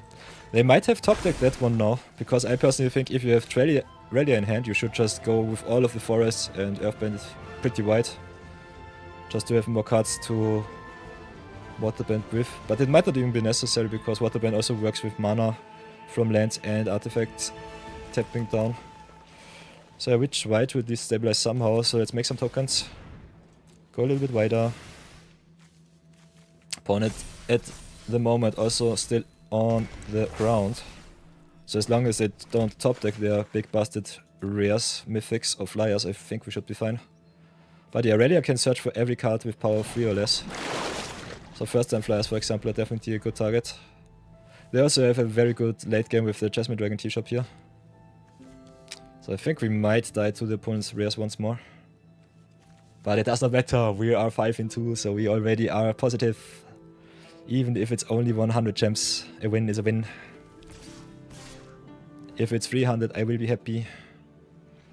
Otherwise, I think I have to take the 6 here. Could trade my Porcupine for the Warriors. Not the most fun trade, but I think it might be necessary. This one can grow big though if I hit another non-creature spell. I think I'll just take the 6 here for now. If they force me to block, I will do. Going too low against such a whiteboard is also not the best strategy. But yeah, this looks pretty bleak. This is normally what our deck struggles against. Opponent just going wide and having a lot of value. Just incidental value in your deck is so good. So I like me all of those ally payoffs, those lesson payoffs, all of the good stuff. So now I have to decide if I want to get rid of the Haru. Can play the Tough. Rocky Book will get the discount. Not because it's not the ally spell. Tough does not matter. Suko is a value piece. Kinda want to get rid of the Ralliers before they draw too many cards. Patrol is also nasty. This is definitely not the best play mana-wise, but I think we'll have to do it just value-wise. So go Occupy and get rid of the Ralliers here before they draw a million cards. No extra draws for my opponent. Sucks to do so, because if they hit another busted card from the top like Katara or so, it will be still pretty sad. But yeah, can't do anything against that. Also playing Rebuke is pretty neat, because if we hit the land we can just go Tough and get back the land. Get back the Rebuke by dropping the land. Could also drop an extra Suko, but I think we need all of the permanents that we have. Yeah, our opponent with the busted card. Legend of Kuruk being nuts. Also, they can definitely go to Waterbend 20 and just take another turn. Otherwise, just making a lot of spirit tokens that I cannot block will win them the game rather soon. So yeah, sadness on the stack. Nasty, but it is what it is.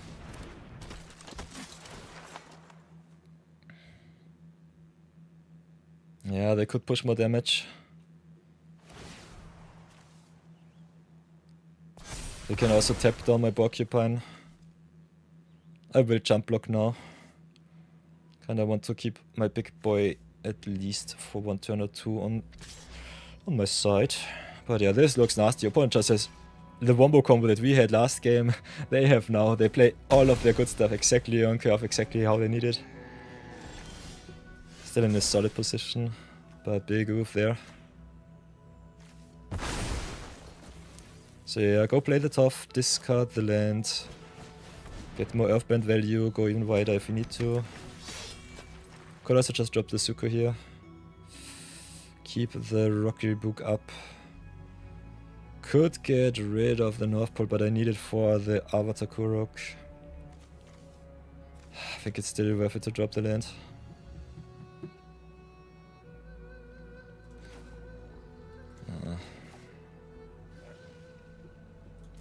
I think having the extra land at my disposal might be better. Can snipe with the Rocky Book also their forest. Could go and attack in. Is it good enough though to win the game? The answer is nope. Also they can tap down at instant speed.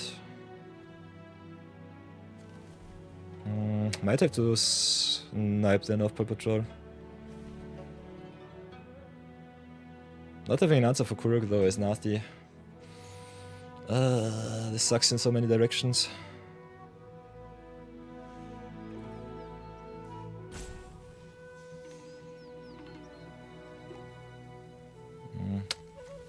Ground is still pretty set up.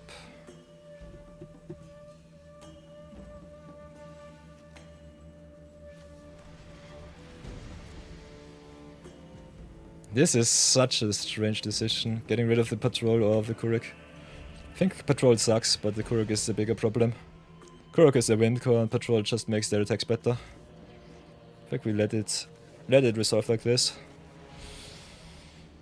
I can also tap down my mountain here.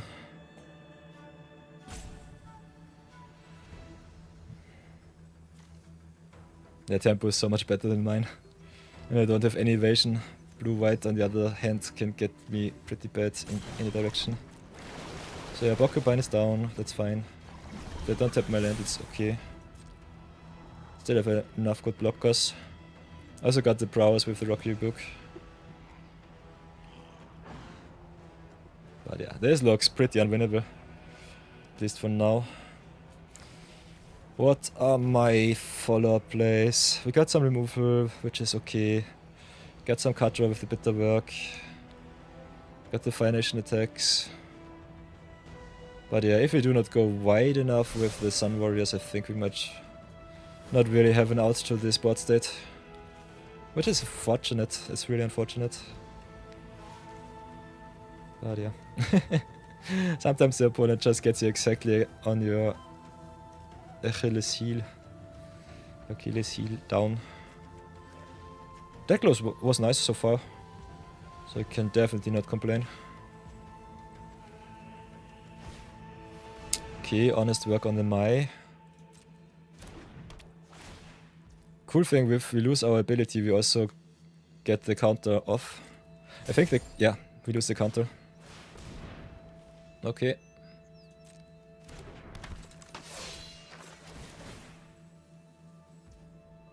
So yeah, we have to snipe their Katara right now. So target the Porcupine, target the Katara. Do it like this. Earthbend a little bit more. Just for good measure. They can decide how big they want their board to be. Might even be lethal, they have 7 attackers. Could tap 4 attack with some creatures with counters on them, like the Deserters. Could for example attack with Deserters, Haru and so on. But yeah, Katara and Legend of Kuruk, 2 of the best cards in the whole set, so can't do anything against those. Nasty cards. Okay, Forest is okay-ish. Play Suzu. Animate another land.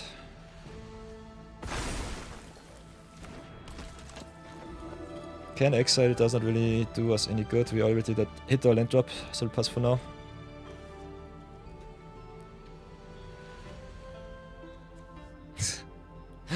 This game looks nasty. Ooh, Bambit, there's 3 lands in the store. Nice, have to look it up. By the way, Moose count is at 2. Been smacked by 1 and also smashed 1 game against the Moose player. I've been definitely shown the power of the Moose. But I got my revenge too.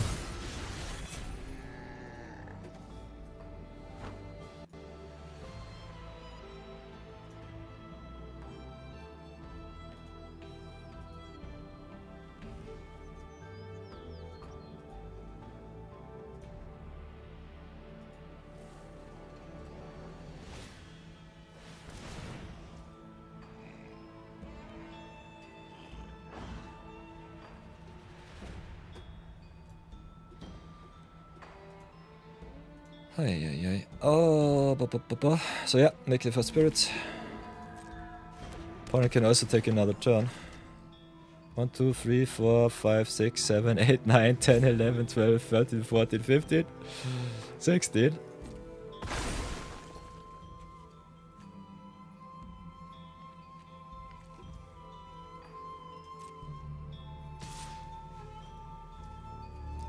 Yeah, hits in with the 5-5. Could try and eat it, but I think I'll just have to jump here. I personally think I will just close this game. They would mill out, that's my win condition right now. So if we get a removal spell from the top for Kuruk, it should be still something. Do we still have a removal spell though? Got the Platypus Bear. Firebending Lesson can do it. Allies at Last can do it, Boomy Bash. So we have 3 hits. Only 5 mana. Kinda need to play out my good stuff. Don't really want to self-mill him. Self-mill me. So I think we just go Rocket Launch. Get our forest big. Put another counter on another forest. Another count out the Porcupine. How can we win this game? Answer is I don't think we can. Still, we've got some good blocks. Let's see what they can do with some extra turns. But I think with some extra turns they can draw their whole deck and just go to town. Ah, but yeah, it's an exhaust ability, so they can use it only once. If they can flicker Kuruk, it should be neat. Otherwise, they are also pretty wide. We have some solid blocks, but I think not enough. This game looks so strange.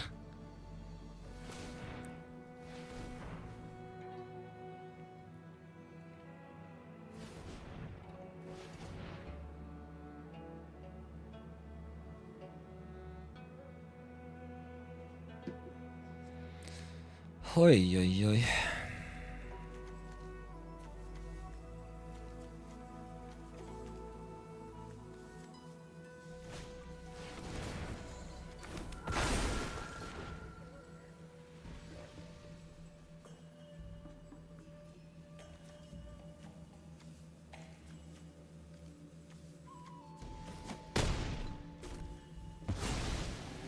Okay, there's the Earth Rumble. So Zuzu is down, no extra value for me. And this was my second Suku because yeah, I had to keep up the Rockery book. Okay, 5-5 for 5-5, that's okay. Don't have any spirits in my list, so I think I cannot block the spirit token. Yeah, I'll take the one. But yeah, let's get the earthbending stuff out of the way.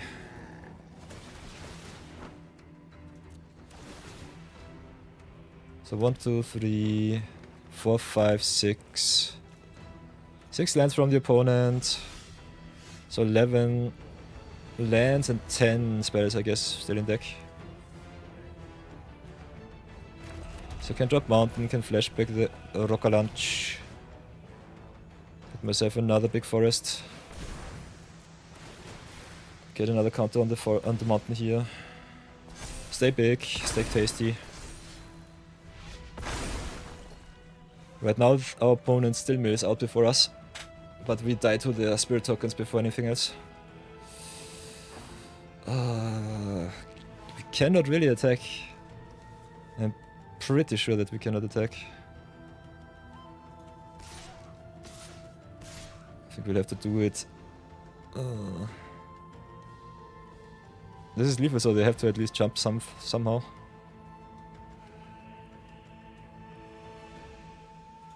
Yeah, we have to close out this game somehow. 4 blocks against 1, 2, 3, 4, 5, 6, 7, 8, 9, 10, 11, 12, 13, 14, 15 creatures. If they would just go twice, right click attack all, I think they win. If they try like this, it's also fine. My attacks are not good, not at all. They just cash in one of the creatures. I will die to their wolves before their spirit tokens before I can mill them out, so that's also a thing. I think this game is just over.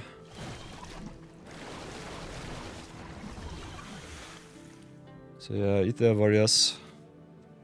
Eat the island.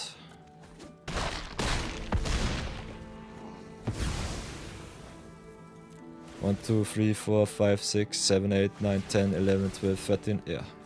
This is just over. What else can I do? This is just I could just play it out, but it's boring as hell. And I don't want to bore you all to death. So let's take the 5 and 3, cash out and go again. Kinda want to play some games and don't waste my time on this bot stall. We have some removal, but the spirit tokens I don't have any answer for. So nice little 4 and 5 and 3. So pretty happy with where we are. Kinda surprised that we struggled so badly. But yeah, if your opponent plays a lot of tempo, our deck does not have any answers for that. We have some good removal spells in Rocky Rebuke, Firebending Lesson, and also in the Boomy Bash. And as I said last, so I think our removal speed was better than in our last draft. Also had a lot of value with the Suku, Exiled Prince, the Firebending, and the Sun Warriors. Tough, hard-headed teacher won us 2 games, so that's pretty neat. Platypus Bear was a surprisingly good blocker turn 2. So definitely nice inclusion. Ooh, Bambit is online right now. I'll close out this draft with a nice little play all of your good stuff. Firebending Lesson, Firebending Ascension definitely got us too. We could definitely play some games Bambit if you want to. That's fine. Yeah. And pick the power high, as always. Go tempo. Play more of the creep spells. As you can see, the bot does just wrecked us twice. Cannot play around those with the green reds if you don't pick up battle more high. But you need some trample, some evasion. Go big and go hard, rather fast. Was surprised by the Earth Kingdom soldiers. If you can curve out perfectly, this card definitely pulls his punches not too fast. So, yeah. The prowess trigger also with the Firebend Ascension is something that you should keep in mind. Attack triggers are a thing, and they're definitely awesome. If you like what you see, you can always join us live on twitch.tv. As you can see, we are live nearly every day.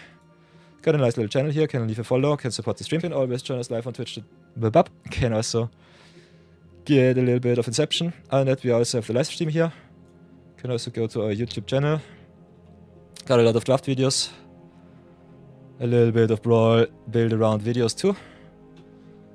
And if you want to exchange your knowledge with our awesome community, you can also go to the Discord here. Beep beep, if it does work or not. Go and join our awesome order of you. Cool thing here is we got a nice little announcement section where you can always get a heads up when I'm online. If you want to play some games with me, especially during the viewer battle weekends, check us out. Other than that, we also got the Magic of Gathering section with all of the good screenshots from our community members just going nuts on Arena with the Brawl and the constructed lists.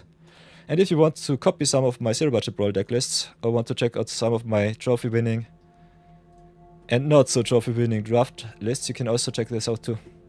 Other than that, there are definitely some playlists at the end of the video, so enjoy those.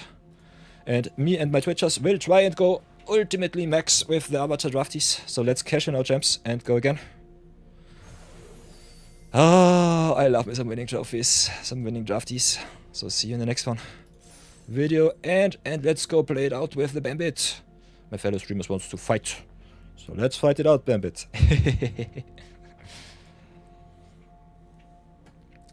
So this is done, this closes here, this closes there. Live streams here. Segue is done. So yeah, we can definitely fight it out, Chris. Check.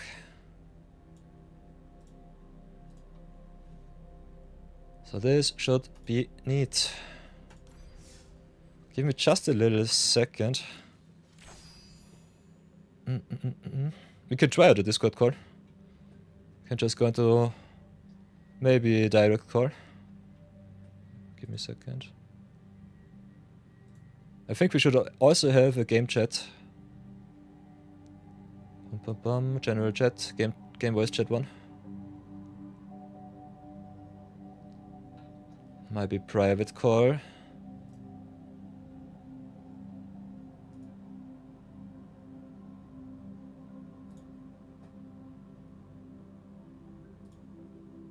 So yeah, let's try and call Chris.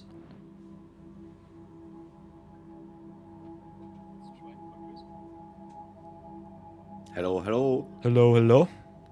Ah, it's my Arnold Schwarzenegger standing friend. Yes, does it work or do we have a feedback loop? I think on my side it should work fine. Give me a second. I think it's fine on mine as well. If you have my stream open, it might be tough. Might want to mute me. I have your stream open. I had you open on my phone. I've turned you off now. Yeah, can definitely put me on mute. But I just turned the stream off. Can also turn the stream off too. Everything is fine. Alright, hang on a sec. So yeah, Chris, tell us, how was the fireworks? The fireworks are actually really good. So I sort of live like towards the top of a hill. Okay. And ever around us, yeah, Austrian, yeah, Zakdos, you're Austrian, right? I'm from Austria, yes. Yeah, that's, yeah. Sorry, Zakdos just asked Austrian. If you want, hang on, I'll give him a shout out if you want. You can open up his stream as well, Zakdos. So yeah, if you don't know Bambit Us, here's the shout out for Bambit too. Doing a little bit of viewer battling until New Year hits, so that's kinda neat. So if you want to challenge Bambit and me, definitely check us out. Here's the shout out for Bambit too. Oh, so yeah. Shit. I'm a little bit in a desperate situation. We have only 5 hours left. I kind of want to go to gold with the standard rank in the constructed rank, but my standard lists kinda have a 50-50 win percentage. It's a little bit tough.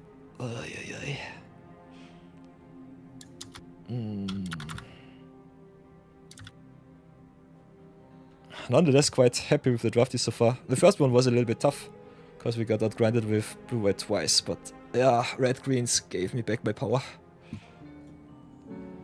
Whoop whoop. That was the wrong button. Let's hide myself. Zakdos says in Austrian and Australian, most Americans wouldn't even know the difference. Oh.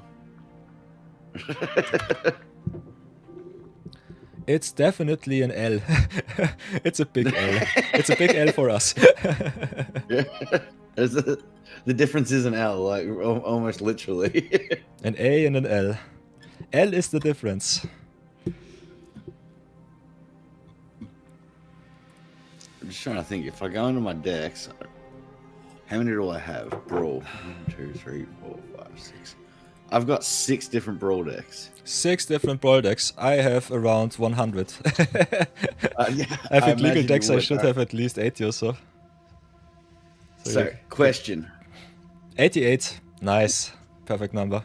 Would you be down to pick your 6 best Brawl decks and we'll roll the dice for which one we play out of 6 matches? Oh, I might have to go grab myself a D6. Don't know if I have one running around.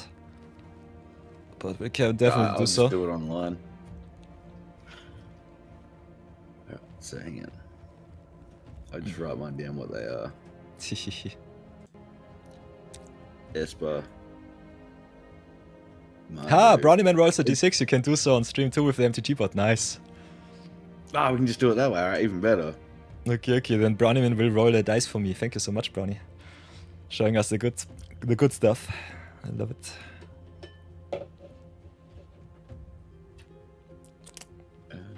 Nom nom nom nom nom. So whatever will it be? By the way, everybody in chat, is Bambit too loud or can you hear him? Can you not hear him? Still a little bit new to the Discord. Yeah, I played a little bit with Dotshire, but we're doing Fortnite, so I'm pretty sure I got my settings going alright. My awesome, lovely chat. This Brownieman, can you hear Bambit's Discord call or am I the only one who can hear him? Say something, Chris. Talk to me. Something. At least the audio output capture does work. Yeah. So I think our viewers can hear you too. I reckon I got you bang on where I need you. Nice. So yeah, I think my chat can decide what they want to see me play. I will be my chat's victim today. I have way too many decks, so I cannot decide what I want to do. Yeah, I've only got 6, so there's not much I can do. I only just started, alright. Do you know what's been breaking my heart though, Nadia?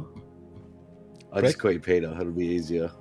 What's been breaking my heart is that Kalia deck. I keep playing it, and all it takes is the opponent to have 1 piece of removal, and my game's over. Yeah, I showed you how busted or not busted Kalia can yesterday. She's definitely when it works, it works, but when it doesn't work, it just doesn't do anything. But it's the problem with Brawl is that everybody has a 1 mana piece of removal for it. Yeah, you need the good hexproof and hasty cards. Lava Spear boots, Swiftfoot boots, the Lightning Greaves. Yeah, if but you even are still, a commander player. as soon as you hit equip, it's just dead. I don't even. As soon as that trigger goes on the stack. I think we even have Lightning Greaves on Arena also. So we have all of the good haste enabling for the busted Voltron commanders. Yeah, I've got that. So yeah, Lightning Greaves. I'll count how many I've got. Hang on. The most busted card. So I've got Boots of Speed, Lava Spur Boots, Lightning Greaves, Swiftfoot Boots, Detective's Phoenix, Fervor, which is one just all your creatures have haste. Ooh. Yeah, Fervor and Wonder being online on Arena finally is kinda neat. All of those and busted. enduring courage. From which set was it? I think was it Judgment? I think I couldn't tell you. I've got the stupid looking avatar card that looks like it's out of focus. I hate the avatar cards. Yeah, one that was reprinted in Modern Horizons in the first one. I know that one. Then we have, I think, what's it called? Fervor. Fervor is enchantment. Okay. So that's the avatar reprint. I think the red one for the grave should be Rage, something like that. Maybe creature. Yeah, well, I've already rolled a d6 in my chat, so I'm gonna cross this one off. I already know the first deck I'm playing. So I have to decide which decks I play. I have 88 decks. We can pick the first 6 from the top and just play with them, I guess. I think this makes it easier for me. So if we go 5, 1, 2, 3, 4, 5. Okay, play the Lisamal special. I think that makes it easier. Brownie Man rolled already for me, so that should be okay. So I'm ready if you are. Alrighty. I think most of my busted decks are already here with the exception of the Raisasa deck. I can't see you online. Yeah, I'm offline right now. Now I go online. Especially with Ramen Fella always memeing on me, I think sometimes being offline is definitely a boon. More a boon than a curse. By the way, chat, if Bambit is too loud for you, because I always get the audio spikes on my capture, let me know. Then I can turn him down a little bit. Turn him down a notch. Not even in games, but also in Discord. So yeah, deck number 5 is this one. Let's play the Lisamal special.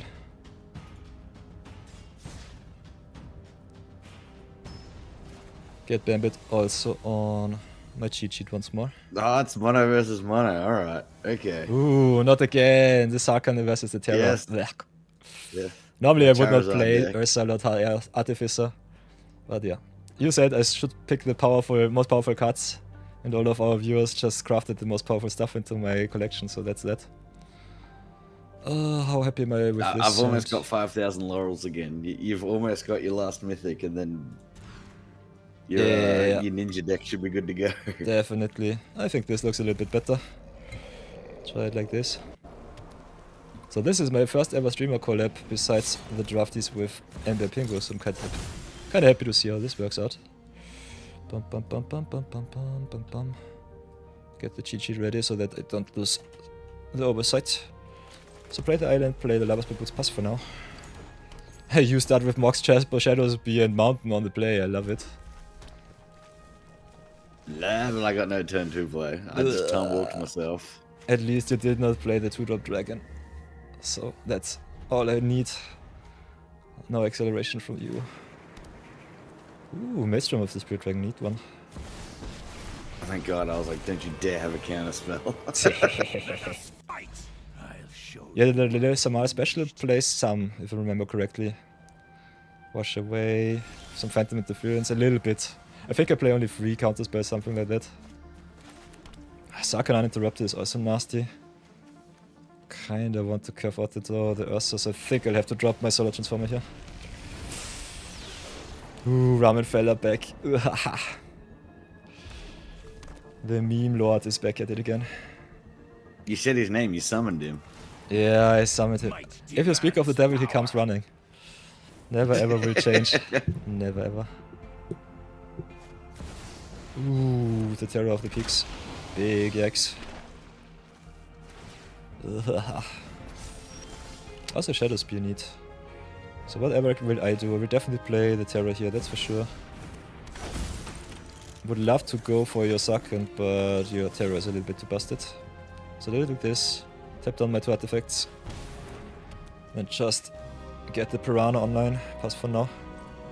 Ah, he loses all his abilities? Yeah, no flying, no lifelink, no trampoline, no nothing. Well, that's not good for me. Yeah. And the funny thing, especially with Eaten by Piranhas and the Shadow Spear is... I summon you! The Eaten by Piranhas is a layered ability, so I think if you re-equip the Shadow Spear from one creature to another, the Terror of the Peaks should get lifelink and the trample back. sometimes it's like this if a creature gets an ability through an equipment or through an enchantment. If it loses all of those abilities, it cannot get them back. But I think equipment are a little bit of an exception there. Dracozev is definitely nasty too. Ugh, so big oof there. Whatever can I do? Anything else? I was playing but try? Dracozev back when Arena first dropped. I was playing this card. Yeah, Dracozev Reanimator was definitely also a nice fringe play during M20 core set season. Oh, yes it was. Oy boy, whatever can I do? Dracozev just roughing my bot sucks so bad. Guess I'll just have to commit to my artifacts and see how wide I can go. Maybe I can at least save my construct token here.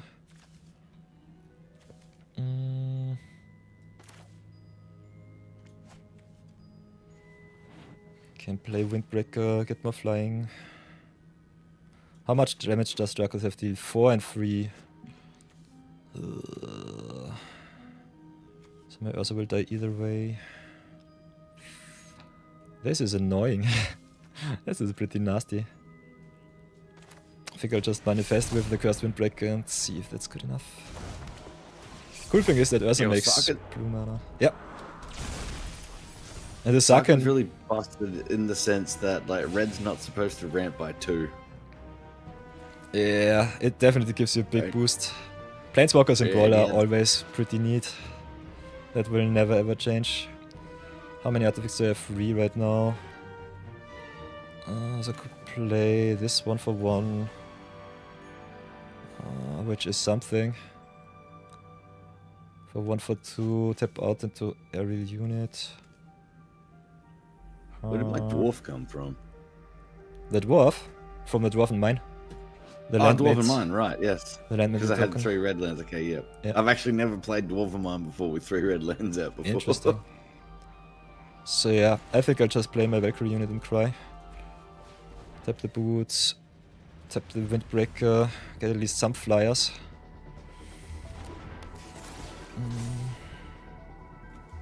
Get the... I think I need one of those. Don't like it, but if you rough my Ursa, I will be quite sad. So I can tap down the unit, can hit into your Sarkhan, so I think I'll do that. So pay the 1, tap down my flyer. Lava Spirit Boots on the construct. And I just crash in for 7 to your Sarkhan. The jump blocker's going so strong. Yeah, Brownie Man also with... yeah. I had a lot of lands on top of my library. Big move. Let's see how far we can go with this. Good thing is you can only rough 2 of my creatures. Or more. Bad. Never mind that. Ugh, big yikes.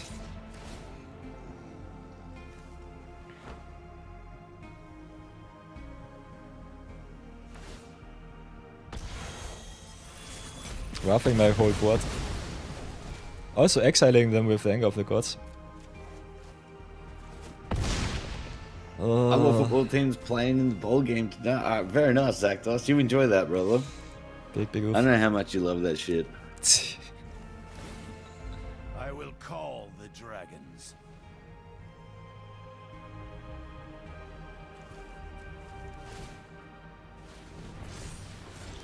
By the way, you can always call me Peter. Knight of Yore is just my placeholder gamer tag, gamer account. I can't help myself. Like it's just embedded into me to call a gamer by their gamer tag. Yeah. It's just embedded in me. It's definitely It is way easier to say Peter though. So do it like this. Equip my construct. Smack in, Sarkhan down. No dragons for you. At least not for now. I have failed you. But Dracozev also dealing 8 in my face and a solid 10 on all my creatures kinda sucks. Ay. Need another of my removal spells, otherwise I'm just dead next turn. Ay. Next rotation will get me, I guess. You have so many bastard dragons in your list. So nasty. Even the special craft of Lesamal with the Ursa does not save me from that. Ooh, Ramscorch Hellkite too.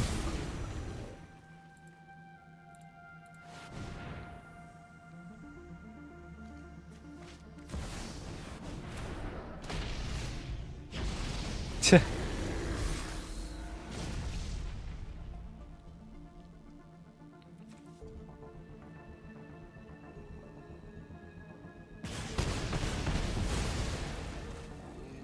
Ursa down, I repeat, Ursa down.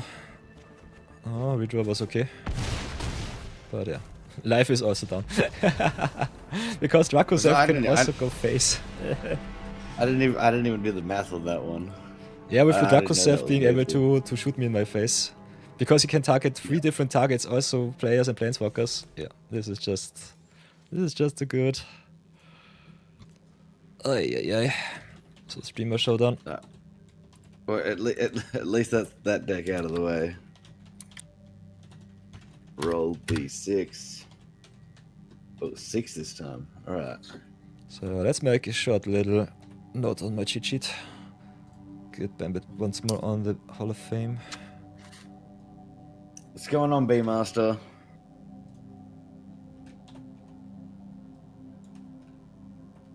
How was your picnic the other day?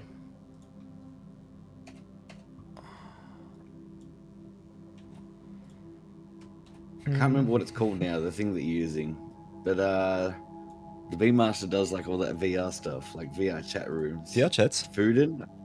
Yeah, like, yeah, but like you pick an avatar and stuff like that. He's Kermit the Nice. Frog. Resonite, that's what it's called. Resonite.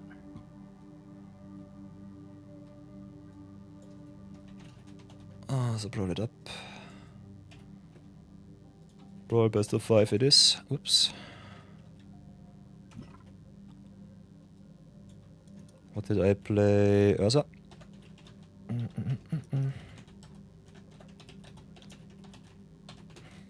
Oh, sorry, it's Spermit, not Kermit. It can't be Kermit because then it's, what's that? I drew myself. Who gets sued? Who gets sued? More flames, I guess. I think it is.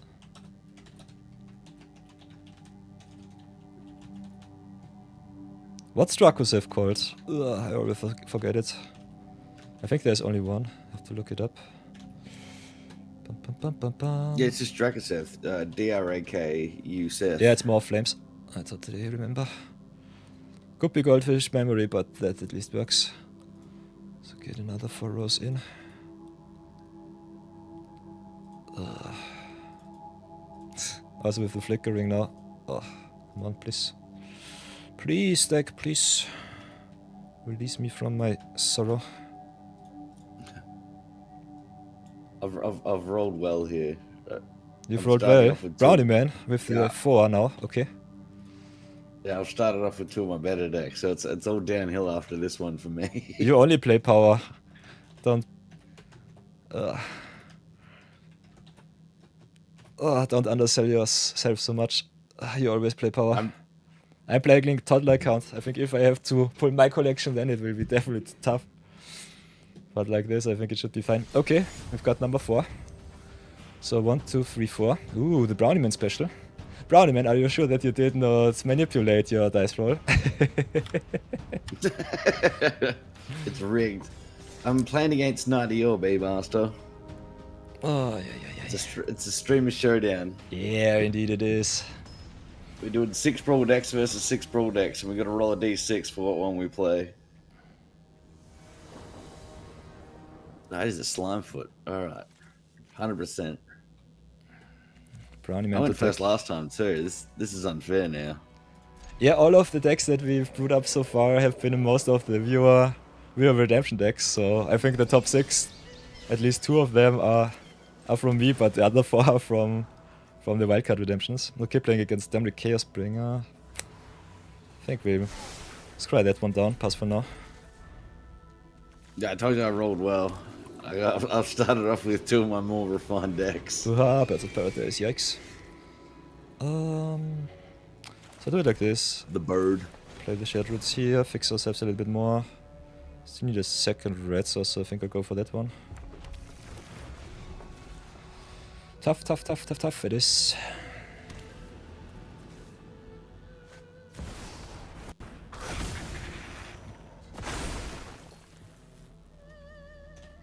Best of 6 is also kind of interesting, because if we tie, we have to go for a 7th game. This is true. But the good thing is we see all of our decks, so that's kind of neat. And the Domly Chaos Bringer deck is also pretty busted. Yeah, well, I kind of got a great start here. Starting with the Badger Mole once again. I know the power. It saved me last draft. Gave me a fine little 5-3. So whatever can I do? This is turn... You got Badger Mole in your draft? Yeah, I opened the second Badger Mole during our second Avatar draft. So play the Flame Foot and Squeal, I guess. Get the party started. Play the Mole Tender too, to mill us a little bit. Oh, I did not put the Tukatong in. Ooh.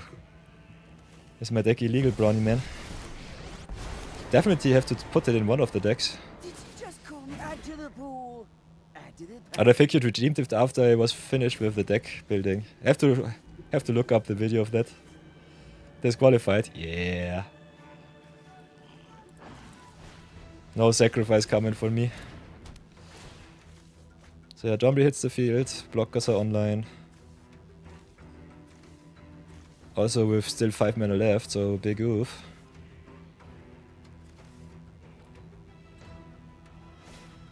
I should have missed. That's a nasty one. Way too much power.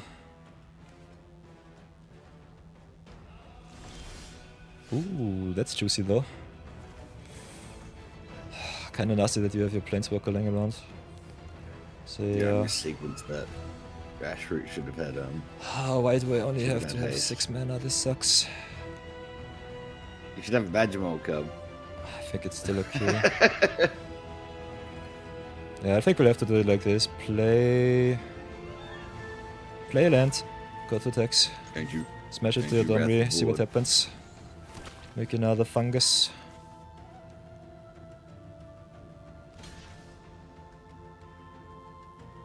Lose my slime foot, which is fine.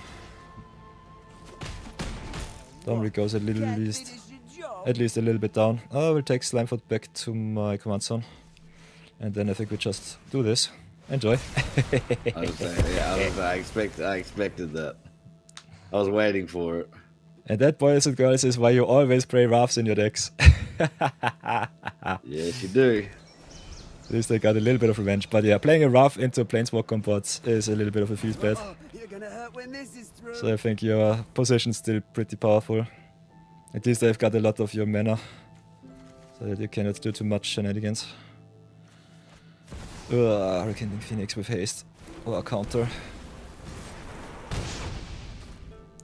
So whatever will it be. Don't have too much power in my grave. Did I not put this under my deck? Okay. What can I do? Got 6 mana now.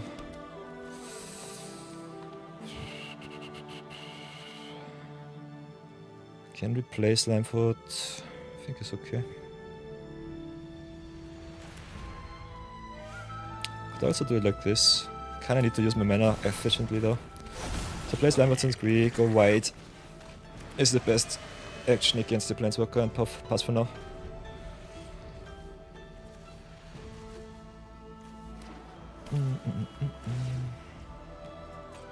Hitting your land drops like the champion that you are. Everything's in the right place. Big oof. With the Quartzwood Crusher too.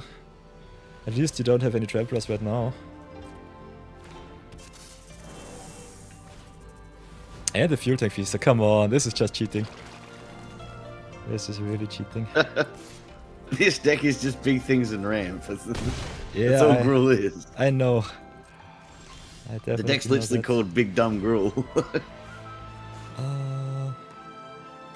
Keen, non-impermanent fortress. How shall I do this? You're definitely ahead of me on cards, though. How shall I do this?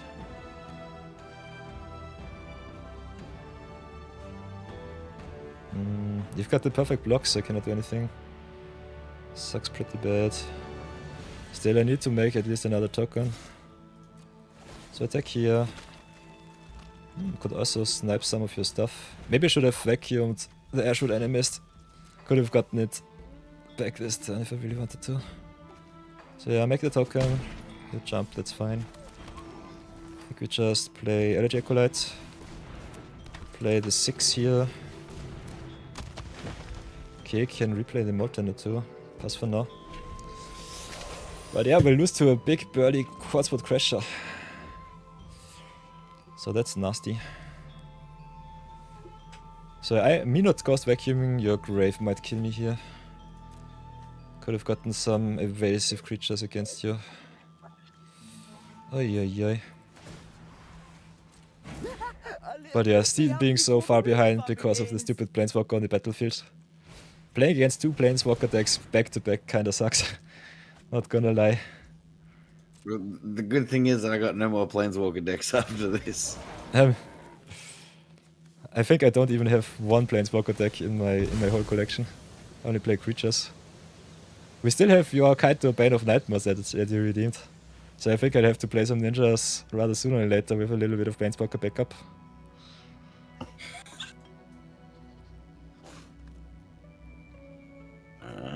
I think I can just do this.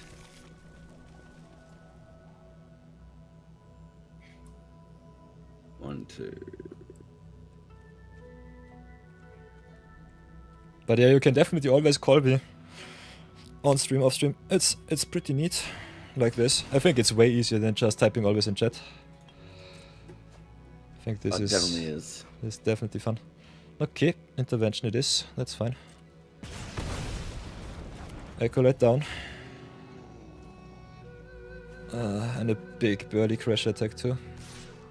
Crasher sucks so bad because he also makes a lot of big tramply creatures, and the more tramplers you have, the more it escalates. You can stop it, you just gotta commit your whole board. Yeah, for 1 extra turn and then I don't have anything left. I told you, it's all downhill for me after this though. I don't know. I think you bamboozle me. Well, you'll beat Judith, you'll beat Karia. I don't know if Kalia is unanswered. You definitely have something, and I don't have a choice of deck. I just have my 6 decks and have to play them. This definitely will win or lose to the die roll, I guess. And my luck today is terrible, so you're definitely in favor. So what else can I do? Can retrace my stuff from the grave, which is neat. I still have 2 big tramplers, which is nasty. Again, also use so many permanents back. Ugh, big oof. Can also retrace only once.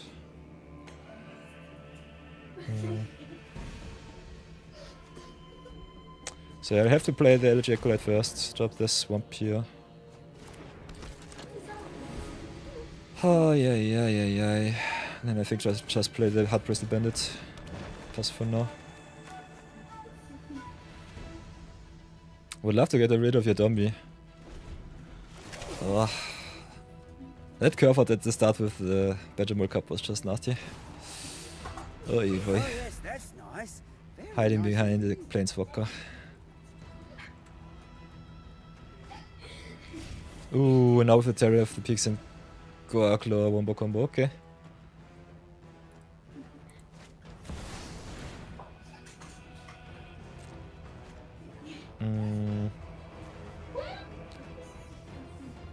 Your Fanatic of Ronas taps for enough to red me either way. Vitality goes big. Ugh. I think I'm just dead. I think so. Yeah. For my face. I have 1 blocker in the air, but otherwise the Tramplers will get the job done. Also you get a boost whenever Goarclaw attacks. Ugh. Okay, 1 blocker down. Or 2 damage in my face. Blocker down and 2 damage in the face, don't mind me. So yeah. Big oof. It's all uphill for you. It's all Nice. downhill for me now. So yeah, record against Bambit right now in the Streamer Showdown. 2-0 for Bambit. We'll have a short little ad break for 3 minutes. I have to take oh, myself to the restroom, but I'll be back for the revenge. So, let's get lighter and then fight it out with Bambit. Oh,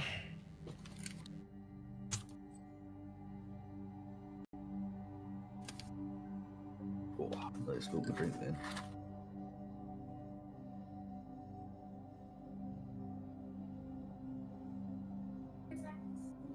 Why? No, you didn't. No, you didn't.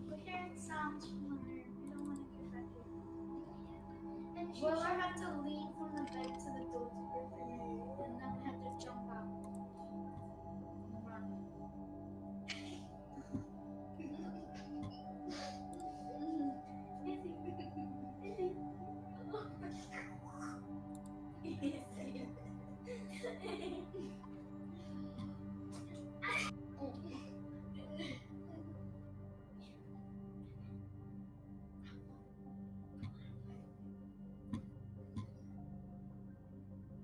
Gonna open up Night of Yours stream. And I can talk to Bruni Man.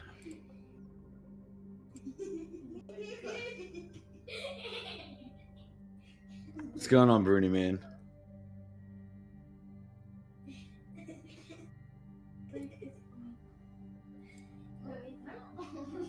Ah, no, I just got in. I'm in agile.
Dobby, oh, the Luke could take us far. Dobby.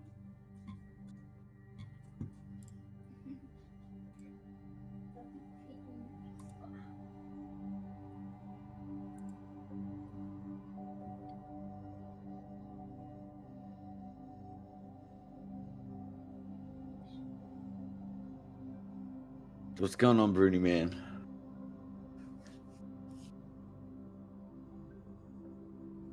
What did you roll this time?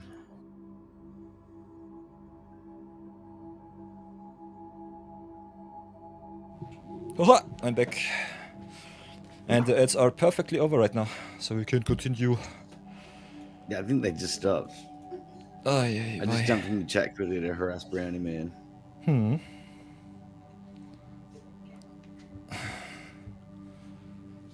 Yeah, I had to bounce for a short little restroom break. And the ads perfectly played after our game. So I think that was fine. Still debating if 90 seconds of ads or the full 3 minutes are better. But I think getting an interruption every 30 minutes is a little bit annoying to me. So, Yeah, Brownie Man. This is a bit much. Let's roll another die, Brownie Man. Where are we? 3 minutes is definitely long, that's for sure. But I think you never ever had the full 3 minutes of ads, or did you get some of them? I'm still trying to understand how the ads on Twitch work. Let's go roll it up I once got more. no idea how they work. Because sometimes you get like a 5-second ad. Ooh, Brownie And Man other with a times 5. you get the full 1:30. Full 1:30. Oof. Okay, 5 is a reroll. Let's go again, Brownie. Whatever will it be?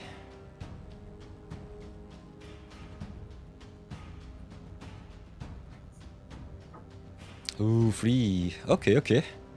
Nice, that's one of mine. So yeah, accept here. Here we go. Here's our Showdown. Ooh. Yeah, downhill from here. Totally a true Bambit. Yeah, okay, right. This is it. After the Totally true. okay, after this one. After this one. Yeah. You can tell that lie to yourself. But it's totally fine. I am definitely not blessed with my luck today. But it's fine. You humble me ever so often when you hit my stream, so it's totally good. And I'm on the draw once again, I love it. So yeah. This is 3 games in a row. 3 games in a row on the draw. Perfect. Simply perfect. Yeah, I don't know what you did to deserve this. But you did something. Yeah, this one could be nice, Brownie man. Totally true. We'll see how far we come. I definitely deserve it, so I will never ever be sad. But it's... if I could get a nickel for whenever I go second today, I would definitely have at least 3 nickels. It's not a lot, but it's kind of strange that it happened thrice. You can use those 3 nickels to pay me back for all the ads you make me watch. I tell you, doing our first draft with Avatar today, it was so stupid. Blue-white, on the play, whenever I had a good hand, it did not even matter because I just had the perfect curve out. It was really, really nasty. Okay. Haha, keeping back 2 mana is kinda strange. Not playing no Helga. Yeah, this is payback for yesterday. This is payback for when I tried to play my Kalia deck and he countered me 6 times. So drop the bonus Grafliner. If it hits, I'm happy. Then play the Judy. Unfortunately, I cannot play any counter spells, so that's fine. But I'll definitely get a lot of good tokens for my Mono's Grafliner, so that's neat.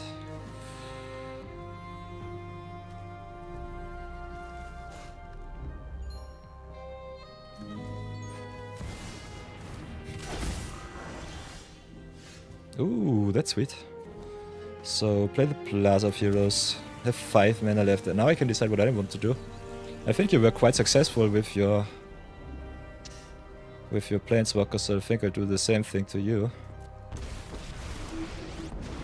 Raska Betrayal staying, getting rid of the Helga here. Enjoy your mana. And I think I stay back on defense. Don't need to give my Judy double Death Touch lifelink. Let's see how bad I get punished.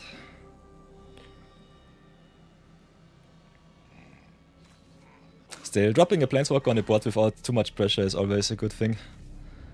I think without any good hard removal, it's still a good start. Now here comes the fun part, by the way.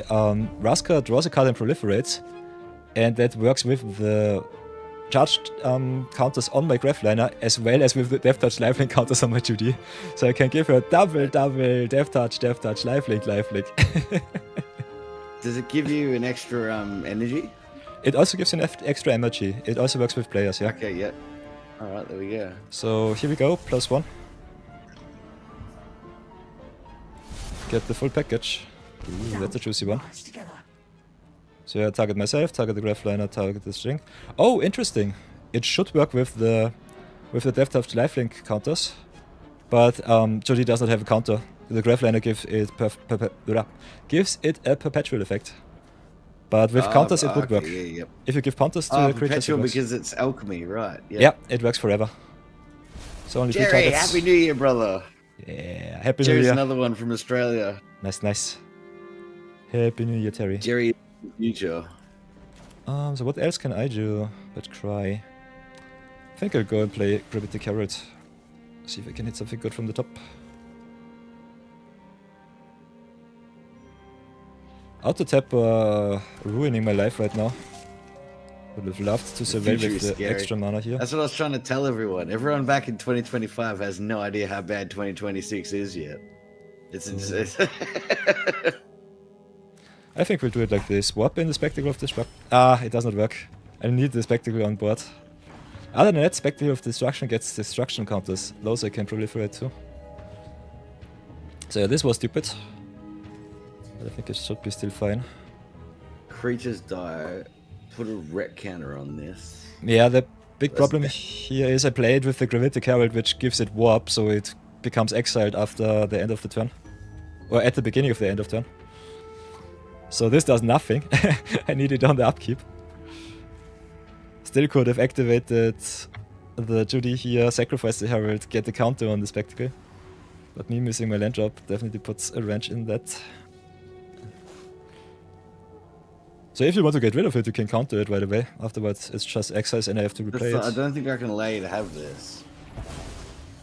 I don't think I can allow you to have that on the board. The cool thing with the Plaza of Heroes, it gives me mana for every legendary permanent. So Raska is a legendary planeswalker, so I can activate the Judy here. So what I do is Herald gets the Desotachu and the Perpetuality. Stations me up a little bit. Then we tapped on the Judy, sacrifice the Herald. Get the shields down a little bit, but I think I'll need that one on top. Then Jerry already filled his beer. Now I can decide Jerry, if I want to keep the Judy or the Herald. I think we do it like this. Jerry, you may as well stay in bed for all of 2026. Come back in 2027. Does Terry work too much? So yeah. I stay back on defense and pass for now. There's nothing I can really do. Yeah, you'll see us all next year.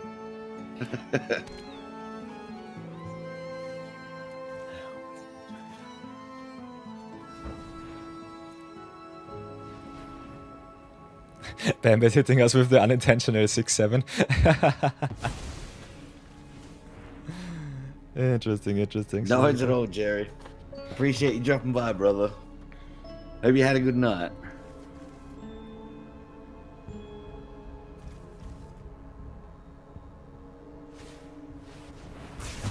Ooh, Supreme Verdict, okay. That's nice. So, play the snow-covered swamp because it's Christmas. Not Christmas, it's, it's holiday season, it's snowy. We finally have snow in Austria, by the way. It's so nice. So, Raska it up, get more energy. Now? Yeah, snow, the good white stuff. This is going to be a hell of a grindy game. I don't know. If you play so many counter spells, maybe. I still definitely got some threats here. Let's see how many counters you can really play. All of them. All of them. I think it will not be too grindy. I got my Planeswalker, as long as you don't answer the Raska, I should be fine. I can play the low game with this.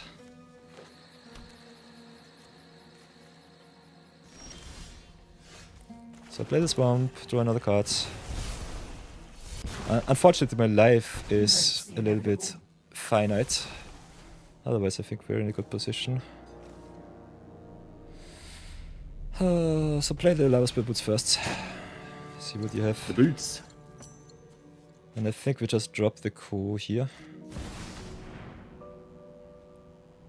No, there's no creature to exile. Yeah, good thing is up to 1, so he's safe.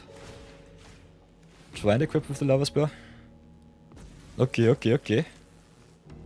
Don't mind me. Just going face right now. Yep. It reeks of desperation. Yeah, if it works, it works. That's one of the reasons why I put hasty stuff in my deck. Because I know sometimes I need it. With the one-shot talk, come on. Big yikes. That's a nasty one.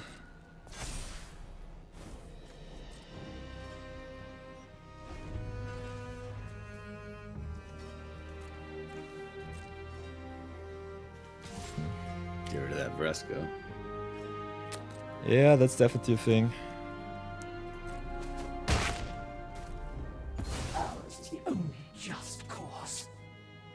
One-shot tongue has vigilance as well. This card's pretty fucking busted. Yeah, keyword.soup plus a very nasty, very nasty static ability.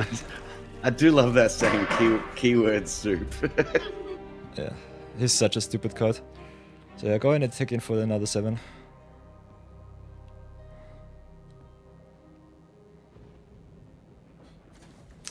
Should definitely play more attack triggers in my codec, that's for sure. think I take this. Yeah, withdrawing an extra 4 cards, or an extra 2. No, an extra 3 with the up the beanstalk plus the 1 turn. This was just nasty. Yeah, I cannot really do anything, so pass for now.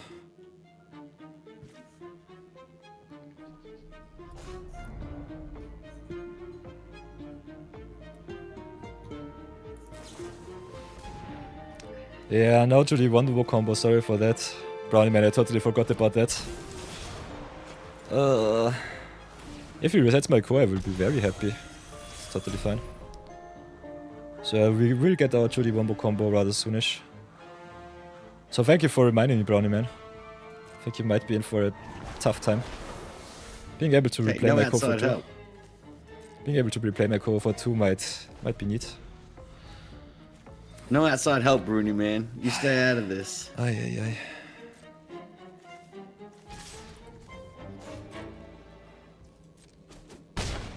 No, I need my outside help, otherwise I will just... I will not be a true streamer.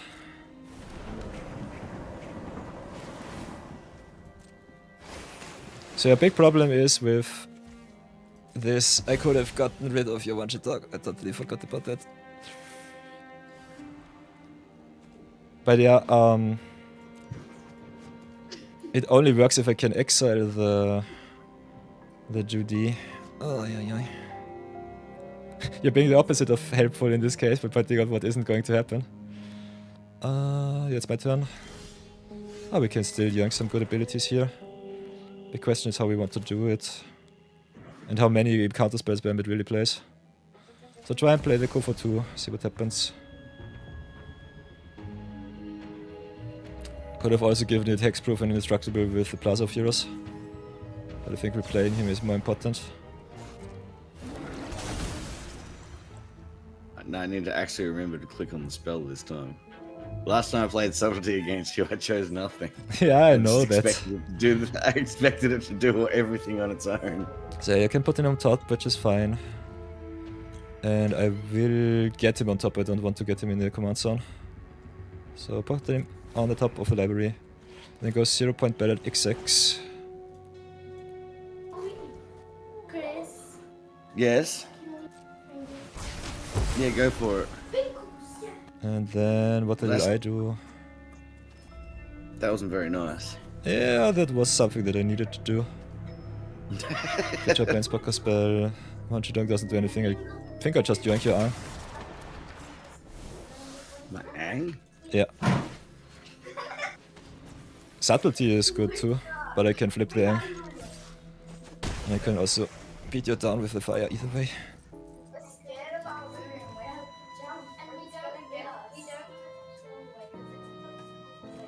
So yeah, if I took the Subtlety, you would be at 6. It's still a 3-turn clock, doesn't really matter too much.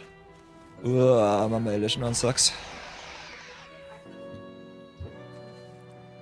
You play all of the hate pieces and say you don't have powerful decks. As I told before, you can tell this lie to someone else. Fool me once, shame on... Somebody hurt me when I was growing up, alright? And also doubling up the Uro triggers now too.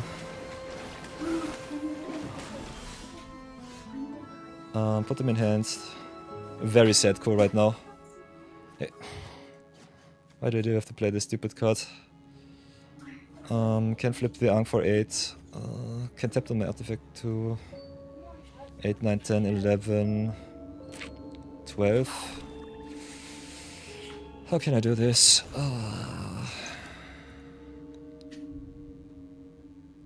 Can play cool, tap him down, flip. It doesn't really matter. This sucks, not gonna lie. Stupid Elision one. Top decked it too. Yeah, I know. That is the most annoying part. If you had her earlier, you would have played her way earlier. She hard counters my deck. Yeah, I'll have to pass for now. Cannot do anything. Need at least some board presence. Oy boy. This is one of those times where I normally just concede out of annoyance. You have a million cards in hand and just answered all of my plays.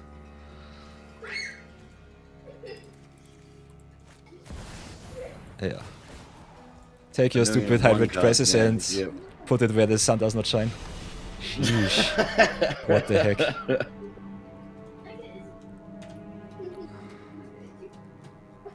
Sheesh. Double hybrid crasses triggers. How many cards would that have been? I think at least 12 or so. I think I was drawing. It was 3, 6. I was drawing 7 that turn. Blah. 14. Yikes. Forget it. That game was so over. Brownie Man! Bruni man. Please.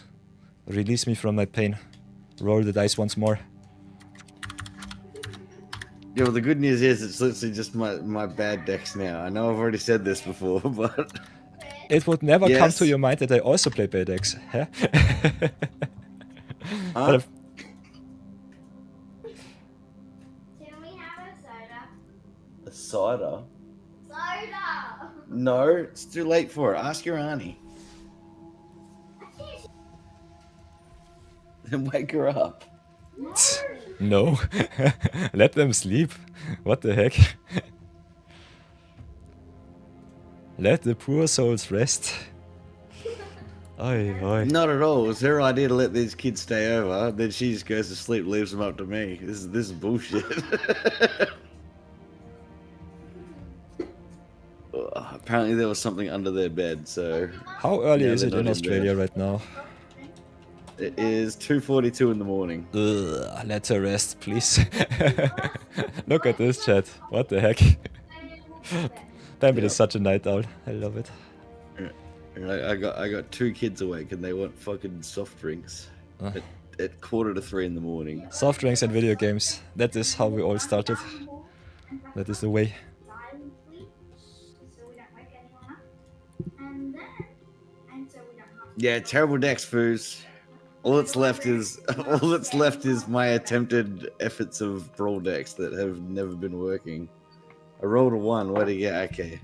By the way, Chris, I'm so lucky that exactly my top 6 Brawl decks are all some decks that I crafted for Zero Budget Brawl.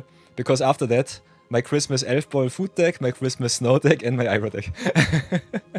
Iroh is good, but sheesh, if I had to play my Elf Ball food deck with which I have grinded out all of my achievements, that would have been terrible. That would have been even worse than everything else. So, Brownie Man, what Just would it give me be? 1 second. Support me, please. Otherwise, I have to roll the dice and I have to find out how that works. Roll d6. Could also go roll d3? Question mark. What did we hit? 3, 4, 5, 6. Nope, that's a reroll. Whatever will it be? I think the only numbers that we still have left is 1, 2, and 6, I guess. So it's either this one, or that one. Let's find out how long it takes Brownie Man to get another number. 1, 2, and 6 it should be. So you guess 6. I had to re-roll like 4 times, I think. Yeah. I see a hole in our plan. Let's see if my Go back unluck and gets me let's to. Rolls a 3. Let's go copy pasta because I'm way too... By the way, stream. Here we are with the rolls. Enjoy. Roll d6. There's a 2. Okay, nice. So Brownie Man brought me a lot of luck. Now I take it in my own hands. The Bambit special comes to town. Here we go. Playing Bambit's own spells against him. Let's see how far I come.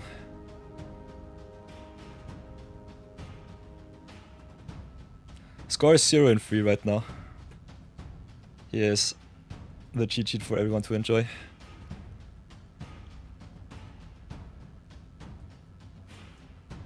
Gotten wrecked by counterspell.deck. Counterspells, rafts, and a lot of card draw. Exactly what Mono Black wants to see.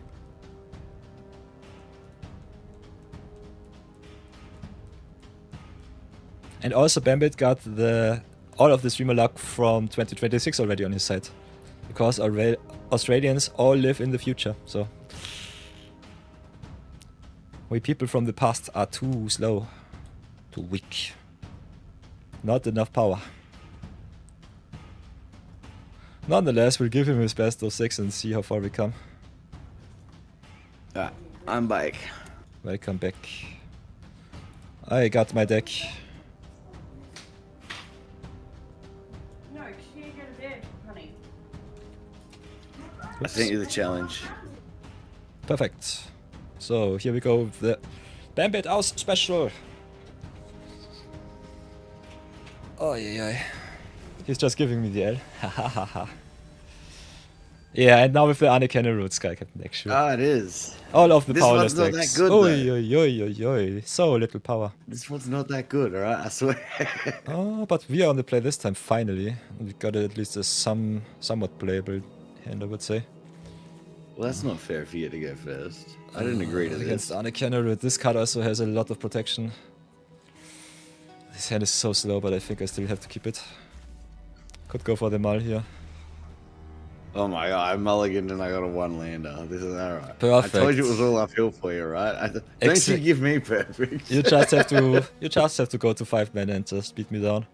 And let you play so many Resin Mythics that I think I will just lose to them. It doesn't matter how you play them. The matter of fact that you play them is already good enough for that. So let's see if I can be finally lucky and get myself a forest from the top. Would be nice. Otherwise it's tap land attack for me. And you also get a free mulligan, so don't cry. I mulled down to 6. Yeah. Boo-hoo. Yeah, thank you, alright? That's what I was looking for, sympathy. Mulling down to 6 in. I play all of my spells and double them up because I'm so cool. Oh. I need this one. This is I call this card a Peter special. Yeah, Sex Fair, definitely overperformer in my list so far.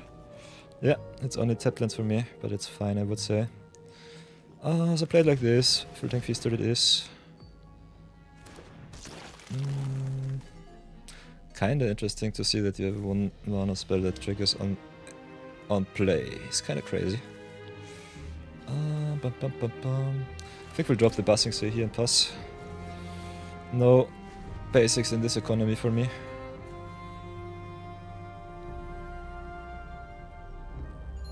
So then it is. What did it even do? And we play so many basics too in our deck. I'm just so unlucky and hit all of my non-basics. Big yikes. Yeah, I don't have any basics either, and I've got Agna Quella in my hand. Okay, nice. It's actually just with a +1/+1 counter on him. A sacrifice. A target creature you control is indestructible. Put his counter on that creature and attach equipment. Okay, so he needs the equipment attached to him.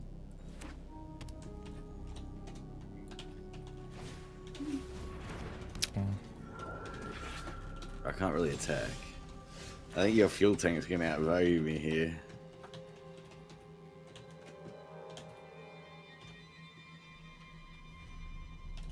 I never knew what fuel tank was till someone played it against me, and I was like, that needs to go in all of my green decks. This is such a busted card indeed. It really is. It really, for 2 mana, it's wild. But to be fair, it's kind of similar to Fearsome Whelp, the little red dragon card. So what shall we do? You talked about Agnakela, I have it too. So here we go. Let's warp. Get the discount going. Pass for now. I could have cheated that one into play. Question: so you do? Does the warp gets cheaper as well with fuel tank? The warp gets also cheaper, yeah, because it's a casting cost. So what do we want to cheat into play? I think we'll go for the Scoos here. Just pass for now. The Scoos? Scavenging Goose. Modern staple Scoos. Don't tell me you don't know that nickname. Scavenging Ooze. Modern All-Star in every sideboard.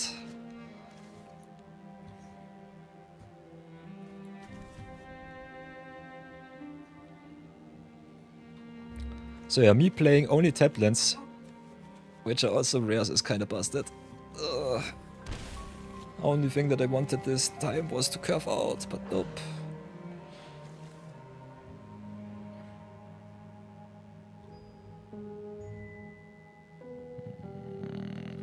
Omega sadness. Omega sadness, mischievous Castgeist. Ugh, big yikes. Okay, take the one. Let's see what happens. I'm scared.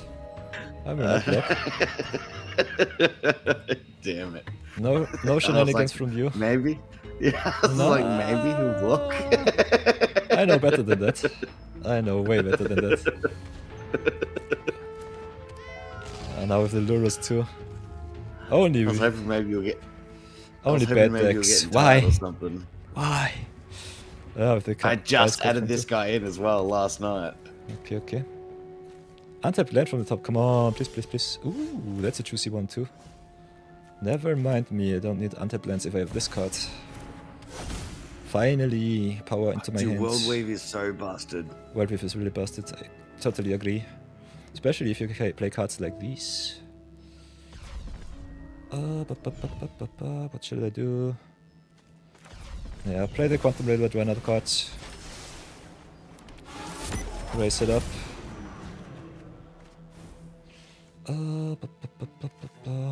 Tap lands out of the way. And then I think we'll pass. The value train is going strong. I was gonna say, please tell me the Quantum Riddler at least gets out of here. Yeah, it warps in, but it will come back next turn. I can promise you that. Or will it? Who knows? Who knows? Pearl here. That's a nasty one.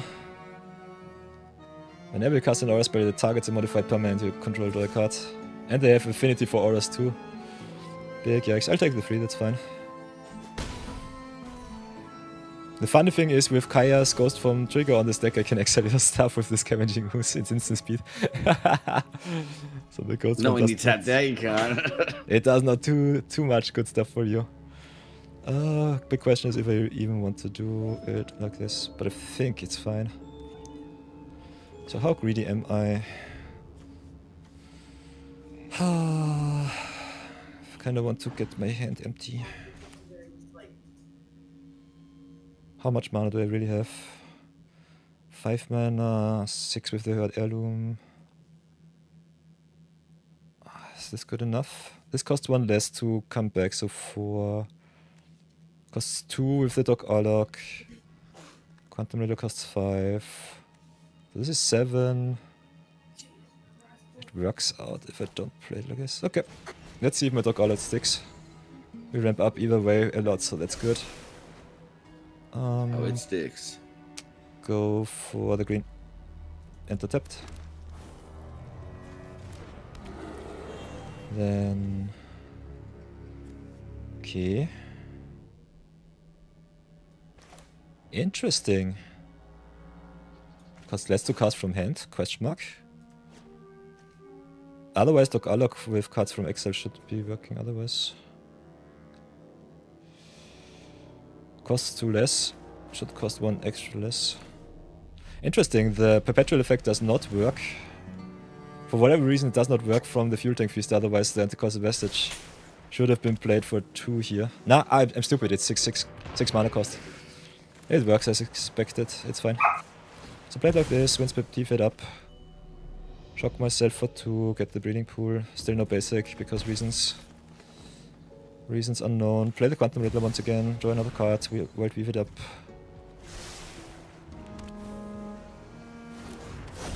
Get the party started. And then I think I'll pass for now.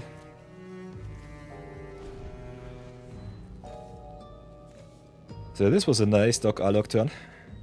Thank you for the craft, Chris. The Bambit special going strong. You shush you. Shoo shoo shoo.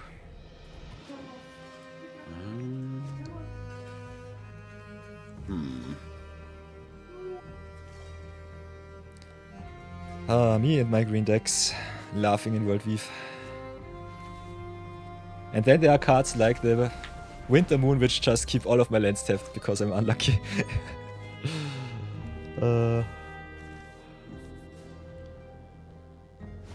Okay.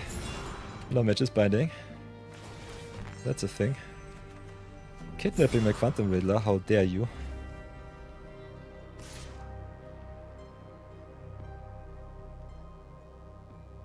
You can attack with the Luros. What does it... What good does it to you? That's kinda strange.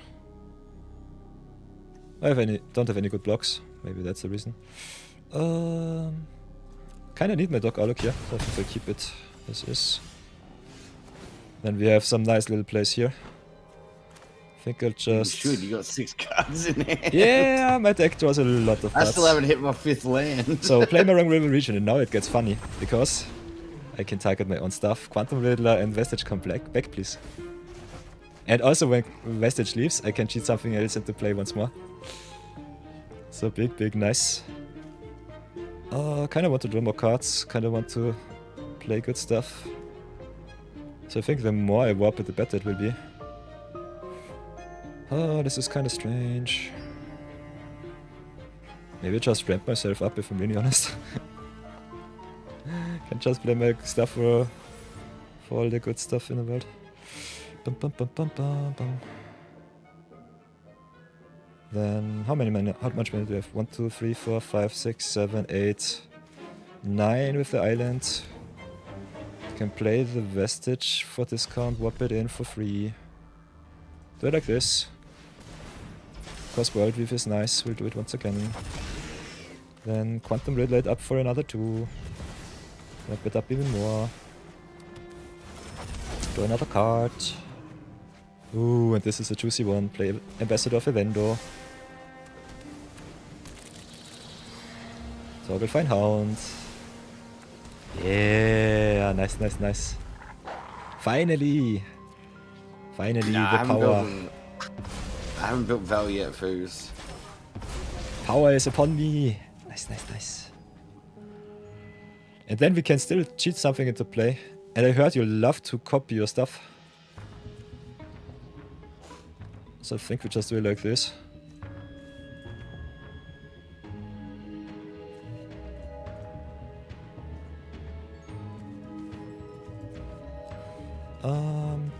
Submit. No extra card draw for you. And then we have another Bambit special for you to close this game out. This will be awesome. Alright, I'll let you finish it then. I've got nothing done. I'm still on 4 lands. If you keep your blue hand I up... haven't played my commander. If you keep your blue hand up, I'm not sure if I want to play it for a full price. Might just have to give more value. In this deck. Do you have a counter spell in hand? That's the question. Nope. Okay, then I will play it for full price and we'll see what happens. Ah, you've got my card. With you got the card I made you craft, right? Yeah, totally true. It's my favorite card in the whole game. By the way, with Ambassador of Evendo, I could have fetched for a basic that also draws me a card. So Ambassador is pretty neat in fetch land deck. There's no better card in the game than this one. I think if you go QQ, you can just tap everything. Yeah, there it is. Neat. Yep. So this is 11 right now. Let's go. No, I'm stupid. 19. So let's go 17. See what hits. See what hits. 17 things will hit. That's what.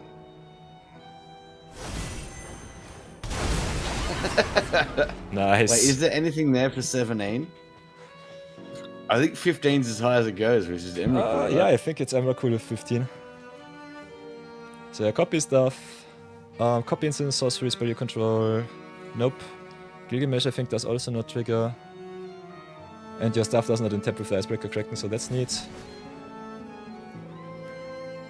And we hit Emrakul by the way, both of them.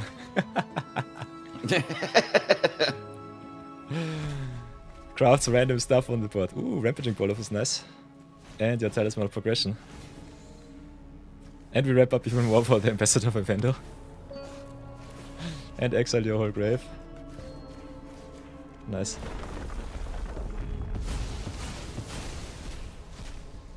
And the funniest thing is, if you rip a Wrath from the top, you still can get back on. Can get back into this game. So yeah, hit in with the flyer and pass, I guess. Let's see if you hit it.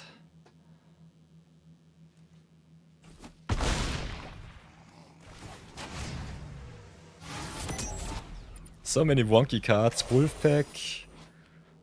Then the Dragon Tyrant, which has to sacrifice itself next turn. Then the 2 Emrakul's, which have protection from instants and from spells that are 1 or more colors. Haha! I got absolutely nothing. And the funnest thing is Bambit beating himself. I played your own spells against you. I told you that. I swear that card is the most fun you can have in Magic the Gathering, or Arena anyway. Yeah. I don't know how that card would work in paper. It's so much fun. It's so good. So yeah, Ada Cannon Root not hitting her lands. Unfortunate. But yeah, World Weave is busted. I think the World Weave was definitely the game changer here. Doc Alec with 2 War Creatures was also nice. Was good value. You ended up with 1,000 mana. Yeah, so much good mana. So yeah, let's roll the D. I still have to roll the D6. I have 1 and 6 left.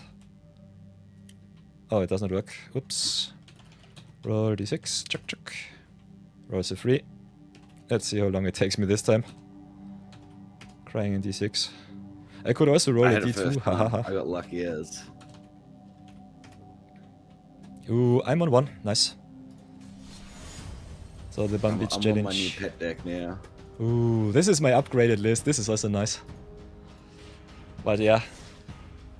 I also got a very weak deck which comes at the very end. The Raisasa special, but before that, my average list from yesterday goes online once more.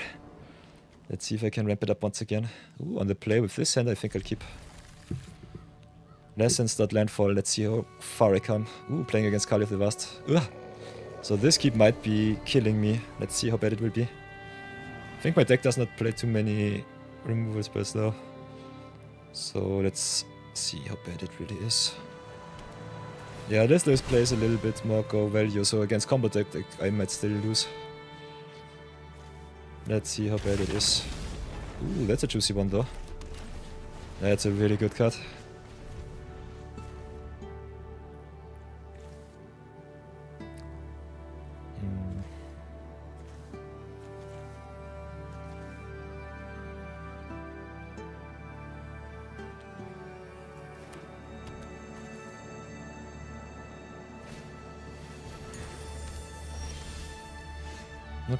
Okay. So how do I do this? You don't, you just pass and time walk yourself. Yeah, as always. Stuff happens from time to time. Could have had a look at the top first. Now I have to ramp. Yeah. Play the Driving Chocobo, see if I get punished. Okay, I don't. Retrox battle is neat. Gobo! Hi. There's my answer for Kalia. But you can just drop her on turn 5 and it doesn't matter.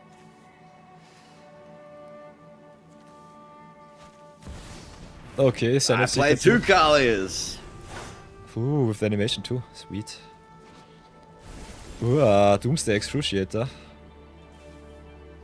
That's a card, I guess. What the heck? Well, the trick is to not cast him. The trick is to just cheat him in, so all that happens is I draw an extra card on my upkeep. So what do I do? Kinda need my lands. Ira is a thing of beauty. I think we play Shared Roots, ramp us up for green. See if I hit the land from the top. Yeah, nice. Value gained. And the double surveil too. So get the Eruption Grave. And ooh. How many birds do I have in my list? Answer is I guess only 1.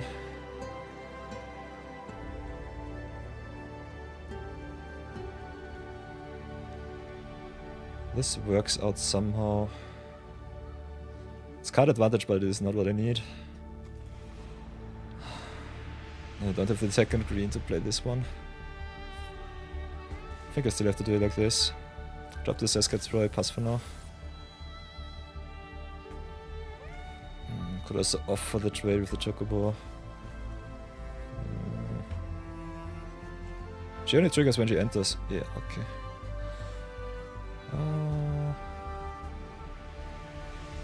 So yeah, no attacks from me.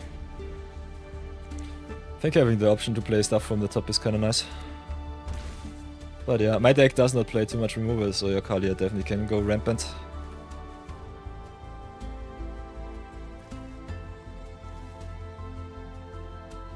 So my hope is just...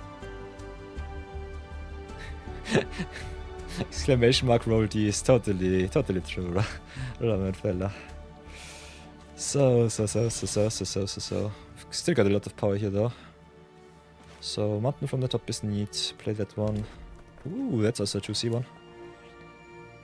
So go and play... Oh, how should we do this? Can just ramp up even more.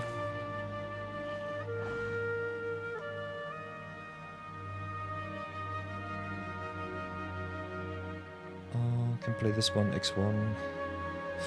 Is it good enough? Answer is nope, not like this. Could just drop Iroh and get a little bit of value. How shall we do this?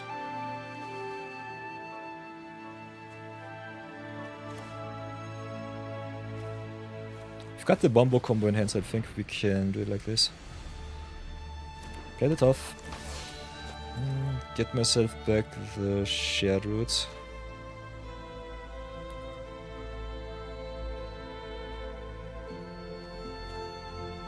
And I think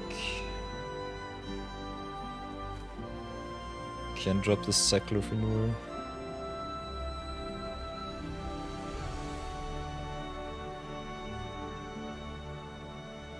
Does it change anything? This is a cost. Is it a cost? Question mark. Does it work on this deck? Ugh, I don't know. I think I'll decline and find out. Go Cycle of Renewal here. Okay, Top triggers first, so that's awesome. So play Hedge Base here. Animate it with the Top and then sacrifice it with the Cycler. To ramp myself up with 2 mana for free. Nah! No touchy my hedge mace. My lovely mace. That's rude. I touched it. That is rude. Ah, so I get Ryan Shaw into grave. Ooh, that's a juicy one. I cannot let that one go. Sacrifice the hedge mace either way. You're about to search louder anyway, though. Yeah, the searcher is not the problem, but I lose my awesome land. Let's go for Forest and Island here. Then pass for now. Still crying in Kalia of the Vast.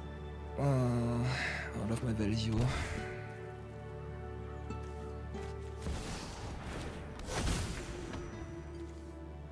One, two, three, four, five, six, 7, 8.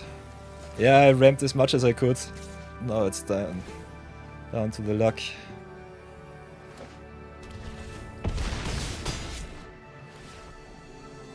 I have to sacrifice a card of my choice. I think I'll just drop the top here. 1, 2, 3, 4, 5, 6, 7, 8. Yeah, drop the top. Would love to hit another land from the top. I fucking never get to play Kalia. This is like the greatest day ever for me now. Yeah, I guess. The question, what can I do? Can play this one. 1, 2, 3, 4, 5, 6. Can play it for 2, so can I get at least a little bit of defense online. I've got the Wombo combo too. I think I'll have to do it like that. Or is Bant the strongest colors for Brawl? Bant? Yep. Can be. Depends on the commander. Always depends on the commander. I feel like they got access to ramp, they got access to counters, and they got access to all the 1 mana removal. Yeah, that's something that I personally would say green decks are just busted. So play Doppelgang, X equals 2. What can I copy? Could copy more lands, go even more to town. Can copy your stuff. Copying Witchblast Meadow is kinda neat because I can blow up your Crystal Slippers, so I think I might have to do this. So copy the Meadow, destroy target artifact in opponent control, so that's good. And copy your Demon of Loathing. Do it like this. Get 2 copy of both. Fucking doppelgang. Ooh, enters tapped, interesting. Interesting, it copies the land and not the permanent. That's good to know. So, drop the Temple of Epiphany. Kinda want to hit all of my land drops. Maybe because I played it as a land already. Yeah. If it comes back from the grave, with Earthbender for example, it comes back as a creature, but if you copy it as a land, I think it just copies the land. Which is also fine, it's just a ramp twice. Could have also gotten 2 copies of Traveling Chocobo here, which would be nicer. But I think both is good. Ooh. Would have loved to blow up your Crystal Slippers though, so a little bit of a punt here. Still fine.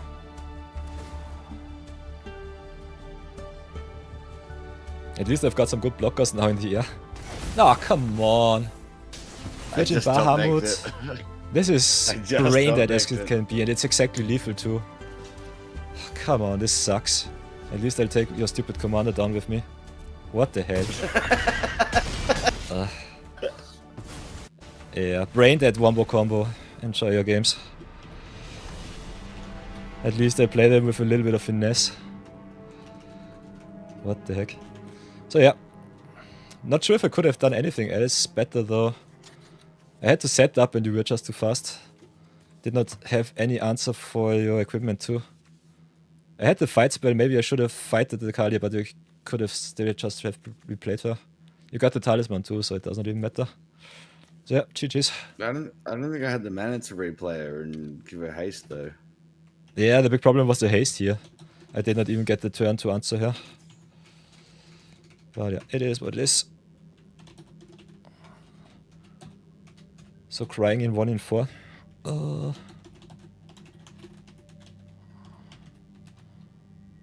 This is my last deck. This is Judith. So it's a best of 5. I thought you said best of 6. Kinda strange. Yeah. That makes 6, yeah? We got 1 more to go. Oh yeah, I'm stupid. I cannot count. Yeah, I got Judith. Yeah, that makes 6. Maybe I just cannot count. Totally fine, give me a sec. What did I play? I regret Lotus.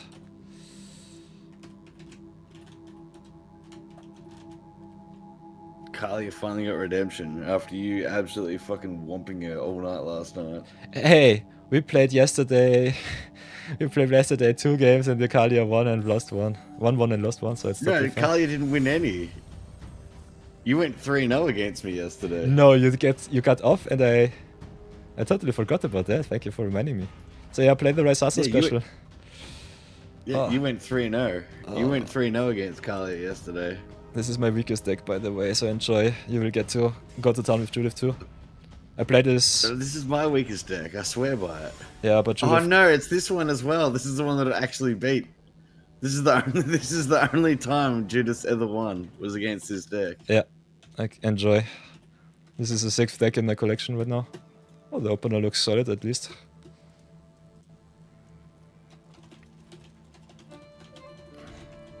But yeah, that's Magic, baby. It does not really matter too much. As long as you have fun, it's good. If you can go off, I'm definitely happy too. But still, those were some really BS wins, not gonna lie.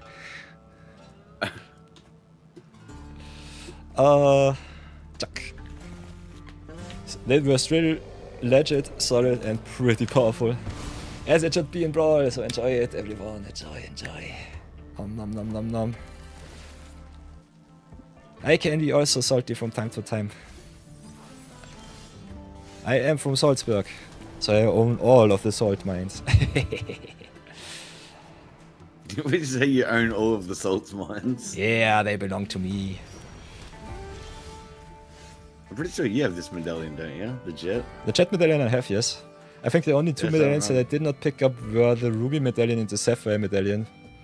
Which is pretty nasty because especially red and blue normally need a ramp. But yeah, no ramp for you too. You play the jet medallion in your koi deck, yeah?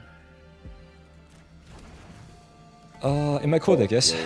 I think in any monocolored list, the medallions are so busted. Big question is what I do want to play here. got some answers, don't really want to give your aggressive deck the discount. So I think I'll still have to suplex. Get at least some of my removal off. Red black against red blue is at least a somewhat fair matchup, I would say. So kinda enjoy that one.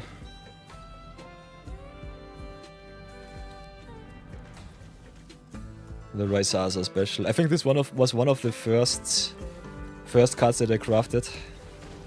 Was the first day of our viewer channel point redemptions, where I said just name a card and I craft it for you. Just to celebrate a little bit. So what can we do? It's definitely not the time to play Saheli, but I kinda need to play something. I think we just go and play cargo ship, ramp it up a little bit.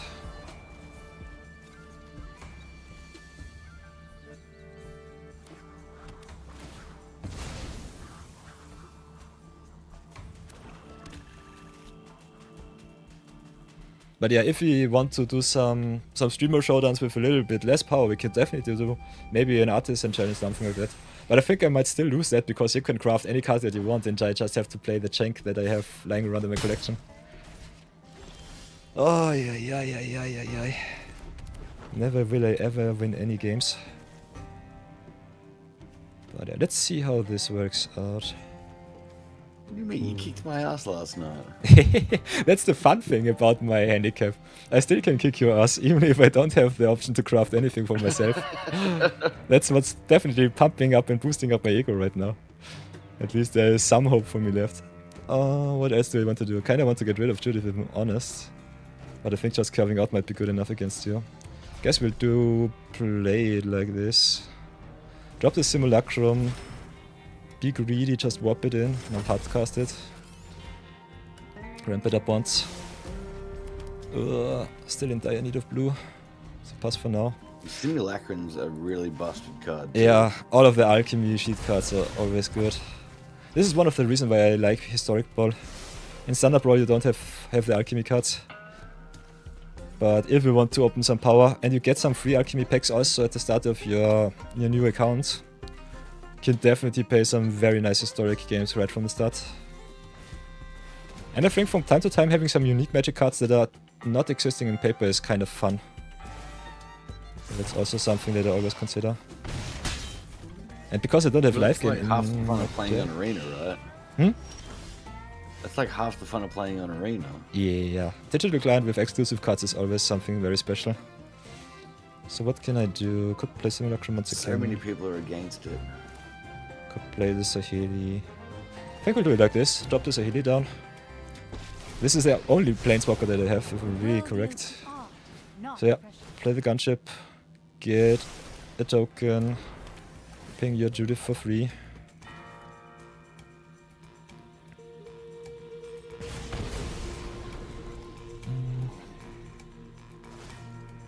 And Judith also with the sacrifice trigger of the Robust's Forge is kinda nasty. So yeah, reserves. Token down. And I guess we pass for now. Fun thing with Saheli, as she is right now, she can copy up the cargo ship and give me another colorless mana for my artifacts. Other than that, what I definitely found out about this particular list, if you don't have some busted effects like from Cosmic Sovereign or so, which just trigger on start of combat, you should definitely just copy your artifacts and go to town with attack triggers.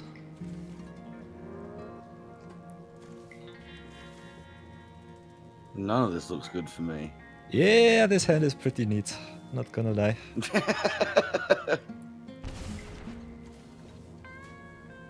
But I'm already at 19, you just have to be fast enough. I don't think I will be. Yeah, I still need my 6th land, and I don't have double blue for the Menon. So my hand is pretty dead right now. I still got the extra land drop with the Simulacrum though. So this will be my saving grace, saving grace, hopefully. Play the Simulacrum now. Come on, blue, please, please, please, please, please. Crying in red. Could go also for Cunning Esoscale for the island, but I can play it next time for 6, so I think I'll keep it as is. Don't need the extra mana. I think I'll just drop the Emissary Escort, get a good block. Then also station up for the Warmaker Gunship. Yeah, do it like this. Get the big boy online pass for now. The more creatures I can block with, the better it will be. You also have the one more combo with the Urabrask Forge and the drain effect with the Sicilian Voidborn, so that's a thing. That is definitely a thing of beauty. But yeah, if I'm lucky, my alchemy cards will carry me at least somewhat. With the Bloodletter now too. You destroy. Yeah, Bloodletter Buster Drain is nasty. Don't even know if I play any interaction in this list. Oh, a little bit. Just have to be lucky. You killing my Jet Medallion has absolutely cut me off. That's the only So reason why I'm bad. still alive. That is the only Yeah, I'm reason why I'm stuck still on alive. 4 lands. If an opponent loses life during your turn, they lose twice as much life instead. So this triggers also with your other creatures, so I will lose 6 if I do not block. Bloodlet of Akrosas is such a busted card. Way too strong. Crying in mono red. Play the Ether Scale. Pray for some removal from the top. Please non-lands. Could go for the double blue. This is at least something. So drop Mountain. Drop Zookeeper, I say. Pass for now. Will be there rather soonish. Could have attacked with the Escort. Maybe we should have done so. This matchup is so tough. And it will grow even worse if you hit the 5th land drop for the Judith. Yeah, I still haven't hit it. Lucky for me. This is pure agony. Never will I ever get a break. And the fun thing about this kind of gameplay is you just need to get me low, and if you hit Judith and get your attacks in, you will win either way. So crashing in your creatures doesn't really matter. I think I have to go for more non-creatures. More non-land spells. Need all of the answers in the world.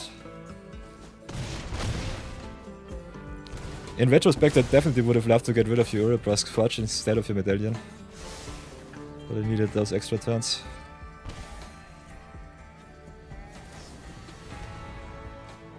So yeah, blocking here with the 2-1 did not even do me any good. I'm just dead.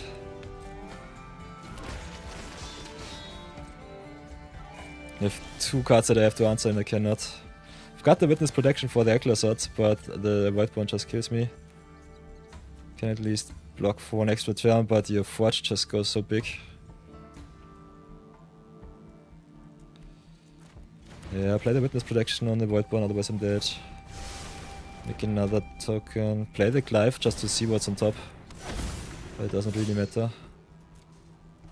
Draw another 5. No answers for your artifacts. That's game. Draw on a little bit of good stuff. But yeah, GG's. You can block me there. Oh no, your cargo ship's tapped. Yeah, I'm dead to the Aklosots, I'm dead to your token. The big problem was I blocked your token, but it has trample, so the double effect of the Bloodletter just kills me. I took, what did I take? 5? No, 4, -1, 3. I took 6 damage from the attack. That was way too much. Yeah. So yeah, no chance there. Easy 1 in 5 sweep for you. At least I got one revenge win against you. I thought you were gonna win more than that, but I think your rolls didn't go very well against mine there. No, I think it was not too bad. The Earth against the Sarkhan Fireblood was a little bit tough. That's what I mean, but like your mono black list would 100% beats my Kalia list. Oh, then I think if you have a look at the matchup so far, Ursa versus Sarkhan definitely underdog. That's for sure. You just roughed my board and cheated your dragons into play, especially hitting the Dracosev. Without the Dracosev, I think I could have at least stabilized somehow, but yeah, Dracosev roughing my board twice was too much. Snipefoot against and Squee against the Domri was a little bit tough because you cheated yourself a million mana on turn, I think 3 or 4 with the with the It was turn 2, really. yeah, turn 2 with the No, it Badger was Mole turn Cup. 3, you're right. It was turn 3. I think you've gone Birds of Paradise into Badger Mole Cup, and that was just 7 or 8 mana on turn 3 or 4. So Yeah. and that was a big problem because yeah, Domly just got you back into action with all of the creatures that he drew with his minus, and I did not get any pressure on board. Yeah, my Slimefoot and Squealist is more slanted against control decks. It's a mid-range heavy list, but I need time to get my value online. If I don't ramp it up, I'm just still dead. Ko against Helga was, I think, not such a bad matchup, but your Helga list is just control the deck, which sucks. Normally Helga plays a lot of creatures to grow her even more and just draw your whole deck. Especially with Paradox Engine, she goes pretty neat. Yeah, well, that's all the creatures in the deck are 4 mana plus. Yeah, That's easy. exactly. You just play your small mana creatures, play the Helga on turn 2 or 3, then just drop the Paradox on 4 or 5, and then just play all of the other creatures. Draw a card and tap her, make a million mana. Draw, untap, play. Draw, play, untap, get a million life, get a million creatures, get even more mana because with every power boost that she gets even more crazy. So yeah, no chance that I win that game if you just have counter spells at the ready for my most important spells. Yeah, Doc Orlok against Arne Cannereed, I think. Well, we've definitely what's how's it called in English? The World We've carried me. That was definitely I just ramped up so much that you did not get the foot in the door. And then you did the ornate invitation, so at least you won in spectacular fashion. You had 2 Emrakuls on board. Yeah, that was something. That was a thing of beauty. Other than that, the Iron Great Lotus and the Sahili Sublime Artificer decks don't play too much removal, so against your commanders like Kalia and Judith that they have to answer. Especially Judith is a tough matchup for any deck that does not get life. And I think my early Sahili deck that I put up, just as a little heads up for you, this deck was from 2 months ago. So I did not have any of the busted cards 2 months ago. I think the Sahili was when we started to take off with the alchemy sheets from Edge of Eternities too. Yeah. So Network Marauder and the stuff is in, but other than that we don't have too many busted cards. We play some of the lose your abilities cards, but I think not all. How many removal spells do they play? 1, 2, 3, 4... 5, 6. We had a solid amount already. But other than that, I think... if I did not draw... Yeah, if I don't draw the section 2s, I'm just falling behind too much. And I don't have really good answers for your creatures. Judith is a tough matchup. I think if you don't play life gain, she will always dominate. She's a really strong commander. Don't sleep on her. Especially if you have something like Medallion on 2, it's busted. I think you could have just dropped your whole hand, turn 3 or 4, something like that. Yeah, I think what got me through in that game though was just the forge. Like without the forge, you would have stabilized easy. I didn't have anything big enough to push through all your big creatures, really. Yeah, Urobrask Forge is busted. This card is really good. Yeah, the forge just keeps pumping him out and getting bigger and bigger. So yeah, between a rock and a hard place. Either I answer the forge or either... And I did not know about the forge. He played the forge after I dropped the medallion. I'm pretty sure the turn I played it, I top decked it. And that too. So yeah, streamer luck is a thing. Not always for me, but definitely for you too. I think if you need it, you will always get it. So I'm pretty happy about it. So yeah, thank you for the challenges. Well, it was a lot of fun for the showdown. Yeah, it was good fun. I jumped on just to try and get into the top 1200. And the first game I was up against like number 430 or something. Mm-hmm.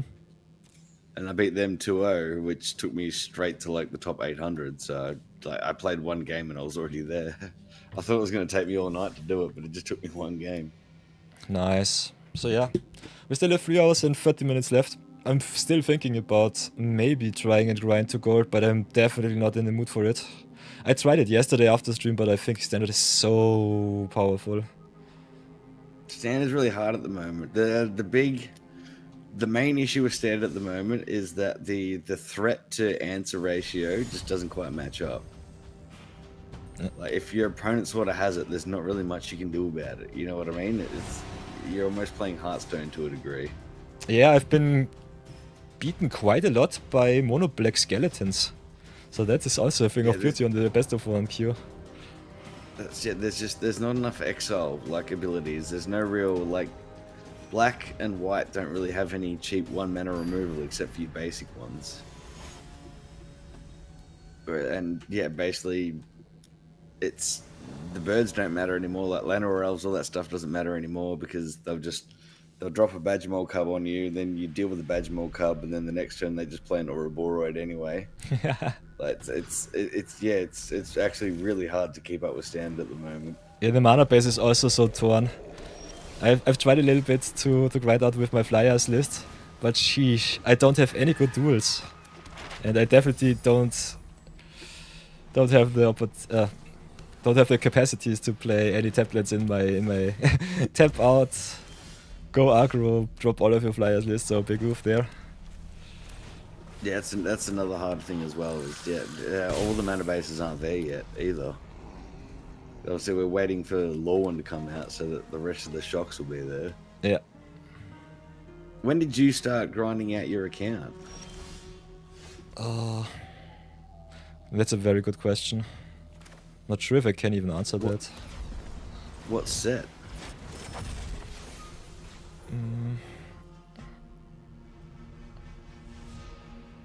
Also, Because yeah, the my Peril Spit Drew lands go account, all the way my back. Infinite account that I started right off the bat, I think we went Infinite after Final Fantasy dropped because I was not too excited to draft, and then I just stockpiled the gold and stockpiled the gold. Because when I switched to singleton formats, I think that was the biggest game changer for me personally, because you don't have to invest any amount of gold or gems into Arena, and then you just convert your gold that you got extra lying around. And I think when the seasons passes, not playing better. constructed is much easier. Yeah, I definitely grinded all of my wins out with Brawl. I think Brawl giving you the daily wins was the biggest game changer for me. When I implemented and not Brawl just as that, a... but you only need to invest in 1 card at a time, sort of thing. You don't have to get 4 of them. That's also a thing of beauty. I think it does not really matter too much, because if you play your wildcards diligent, if you use them for exactly what you really need, I think it doesn't matter. How many wildcards do you have now? Yeah, depending on the seasons, sometimes. Depending on the seasons, I think personally sometimes you just need to craft 1 or 2 decks, and if you draft the whole format out and just have, I think, 3 or 4 rares and mythics that you have to craft, you still have enough wildcards lying around that it doesn't really matter.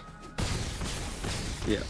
But if you want to flash out the full collection, get everything, go infinite with a 4 of everything, that's the spot where I say it can become quite difficult to keep up. So yeah, so to go on what Empathosaurus is saying there, he's saying like you need Llanowar elves to actually use the Badgermole cub, which is 100%. But you go turn 1 land into Llanowar elves. Yeah. Then you go turn 2 Badgermole, and then if you deal with the Badgermole, then on turn 3 they've already got 4 lands, and if they drop an Ouroboros, then you're already so far behind it's not funny. Like it's this is what I mean. Like the answers just aren't quite there yet. For what Standard is, the answers just aren't quite there. It's kind of you and your opponent. It's just who can get to their combo first. The fun thing about Standard, in my personal opinion, is that you can play definitely a lot of different decks. All of the players that already have a very big collection, though, they definitely have a big edge over all of the newer players. Yes, yeah, exactly what Empathosaurus just said then as well. Board wipes are now Standard meta. Board wipes and graveyard hate. Although I think we definitely, out at the moment. I personally think we definitely have most of the most. Yeah, we have a lot of really busted board wipes in Standard right now. Think of Split Up. Split Up is just a one-sided board wipe against every aggro deck. Yeah, you got Split Up, and the other one that's popped out now is Ultima as well. All of a sudden, everyone's playing Ultima. Because everyone is playing Ultima. I think Ultima is such a weak board wipe. Why is everyone playing Ultima? Let me know. Let me in on the because magic. it gets rid of it. If you're earthbending, your lands don't come back. Ah, because of the end of your turn clause. Ooh, that's a juicy clause. Ultima hates on Earthbang, that makes sense. Still, I think turn 5 rough. Normally in this aggressive meta, that it gets a hold is kind of crazy to hear. I So think according to Untapped GG at the moment, you've got 1, 2, 3, 4, 5, 6, 7, 8, 9, 10, 11, 12, 13, 14, 15, 16, 17, 18, 19, 20, 21 different decks that are either in A or B, like tier A or B. Ooh. That's a lot of standard decks. Yeah, that's a lot of variety. So And Orzhov Bats is in there. Orzhov Bats is in there, Empathosaurus. Marathon also locking in chat right now. Sheet, that is a speedrun to platinum, conceding if you don't like the hand. Yeah, this is how I normally play the game if I'm not on stream. But yeah, with the chat with Bambit online, I think you can just have a little bit of banter and see me grind out standard. I think this is how you can play standard. Just banter with chat, banter with some streamers, go to town. Otherwise, I cannot enter standard. I hate it so much. I think it's so boring just to look at this gameplay and ever so often see all of the same cookie cutter metagame decks. It's so unfun. One of the reasons why I definitely... You're not really into constructed, are you? I've been a modern player when I came back to paper, but I still think my love definitely is in Singleton and in limited. I came back to paper, played a lot of Singleton, played from time to time some standard Friday Night Magics, and played a lot of modern events too. I was one of the best modern players in all of Austria, but as I said before, modern got me hooked because I think it's kind of neat if you have a very wide array of decks and all of them can just win a competitive event. Yeah. In that regard, I think Arena still is in a very solid position. Would not say it's bad and it's broken, but if you have a look at the meta game distribution with all of the Izzet lists running around in paper, I think paper has a little bit of a problem right now. Arena, I think, gives all of the people access to way more cards than you would think. In paper, all of the decks are so expensive too. Yeah, well, cards are getting out of control now, as in like the price of them. Yeah, Empathosaurus Before Rex they even saying, come out. if I hadn't had encouragement, I would have not climbed to Mythic this month. So that's definitely something. So yeah, it depends always on what you want to be seeing, to be playing. I definitely love the experience of just having those wonky combos in Singleton. Can you hit them? Can you not hit them? It's just really refreshing. But yeah, sometimes if I see the 6 buy list, cookie cutter shrines in Historic Brawl, I also just think, okay, what's happening right now? If you ever want to know what people are playing as well, you just jump on Untapped GG and go to the tier list. Because people that's where people copy it from. But what's so I don't believe in Untapped GG. I don't believe in it because, well, the deck that I took to number 16 last season, they said was a tier D deck. So it goes A, B, C, D. They said the deck I was playing was a tier D deck, and now this season it says it's tier A. Yeah, let's be honest, tier lists are definitely something that I also cannot believe in. I think metagame, this, how's it called? The metagame describes itself through the change of opposing decks. If I look back at my competitive career, most of the people that I deck tested with always said they will never ever play the most popular deck, even if it is the best deck, because during a tournament setting, for example, the fringe hate decks normally get you more wins if you play against all of the mass of people. That was something. You've got a better chance as well of being matched up against them. If 50% of the attendants all play the same deck, you have a better chance of playing that deck like 8 out of 10 times than you do a fringe deck. Yeah. So yeah, as you're saying, you're better off taking a fringe deck because you got a better chance of 100%. Okay, there's Benjamin Cup on turn 1 with mono green aggro. Let's see how far we come as a silver player. That's also so crazy. All of those children net decking their decks. Ooh, could have played the Ang here. That was oops. because Arn can airbend the land. But yeah, unfortunate. It's saying that Is It Lessons is a tier B deck. Yeah, the strange thing is, what are these players doing in silver? It's so tough to get out of the bronze, silver, gold hell. I think you have to grind so many games. Yeah, this will be the new Landfall version. I guess it is. Landfall's making a comeback. But 100% you're not wrong. Like, even down in bronze, people playing meta decks. So yeah. The internet, I wouldn't say it's ruined the game, but the internet has definitely taken away from the game. So yeah. Because everyone, rather than trying to brew, rather than trying to build your own decks, rather than trying to figure out, which is why I think Brawl's actually good fun.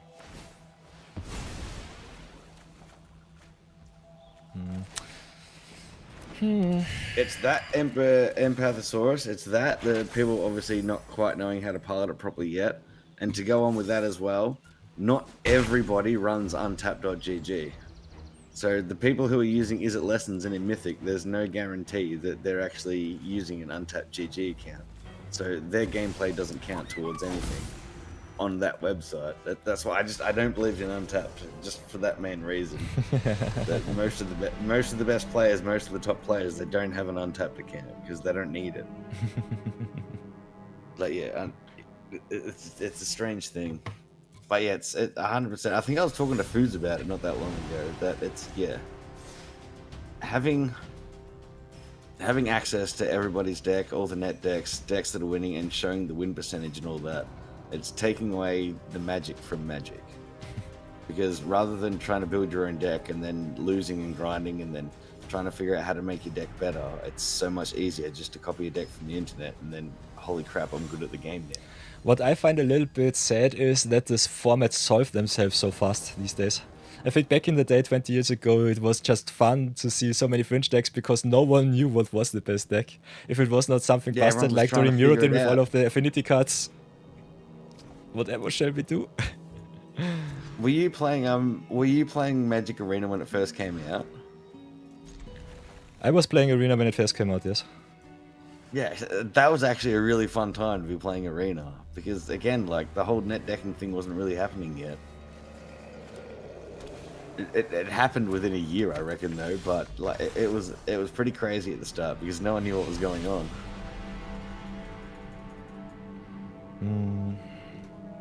Really, like, this is the last day of the season. There's how many hours to go left in the season? 3 hours or something like that. Give me a sec.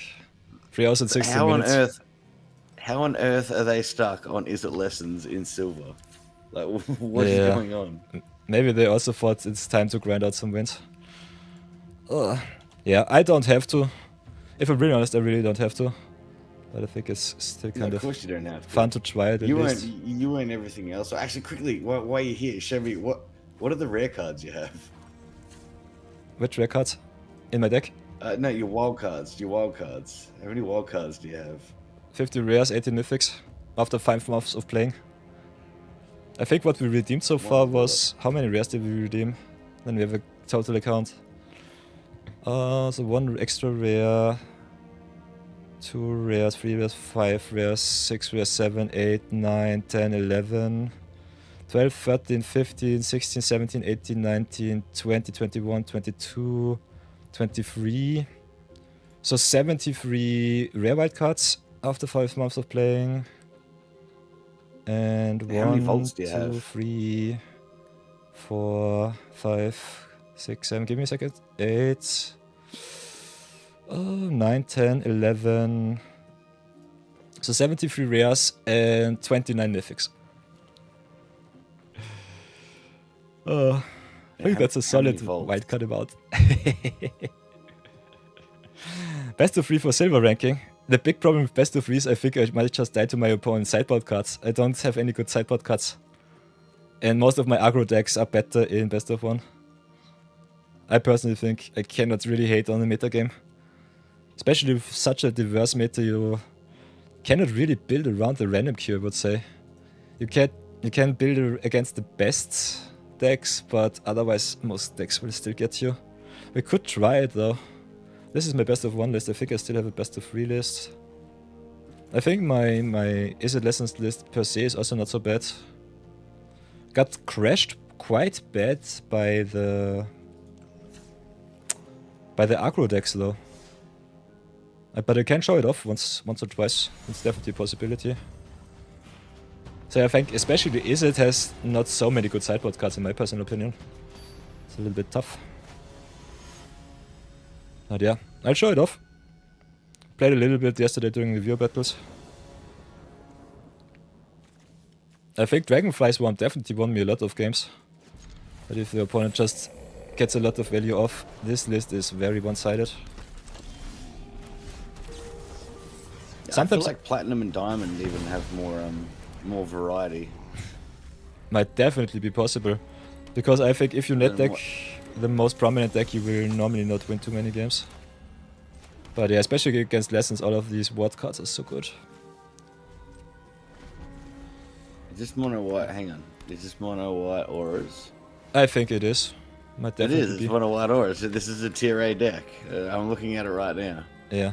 And it's also dirt cheap because so many commons and uncommons.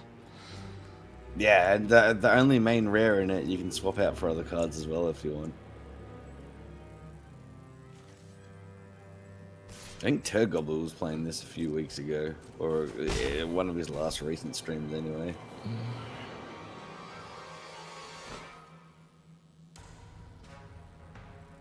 On the tech trigger I could have just sniped the scavenger so that they don't get the counter for the aerialist. Kinda need the firebending lesson for the aerialist though because I don't have the mana. This is just wild though. Yeah, like you're in silver and you've played against 3 top decks in a row. Do it like this.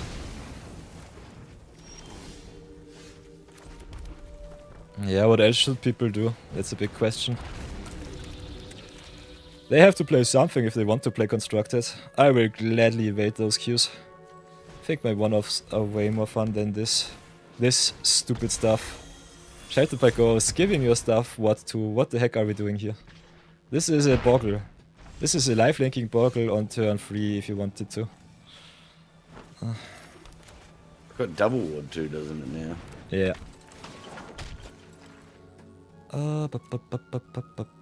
Next turn. With the firebending lesson I could snipe it if I don't have these tap lands. I think the tap lands by the way are pretty neat with the discard from the ground crown. Otherwise I need the extra color fixing, but big oof. No blue-red lands. No steam lands for me.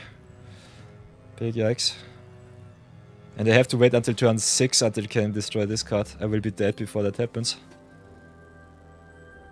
That's actually, Marathon's onto something there, what he's saying. One of the only, like, realistically still open formats that nobody plays, because no one plays it, no one really net decks in it, it's actually Alchemy. Yeah, the big problem with the ladder is if you are aiming to crush people and just go in a direction where you say I want as many wins as possible and go as competitive as possible.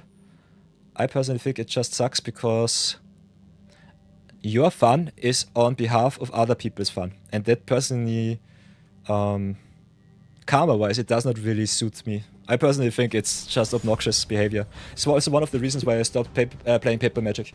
I think most of the competitive players that I played tested with were very social people. But other than that, if you go to a competitive event in Austria, it's like in Germany. They just stare you back in the face and say, "Did you slow play right now?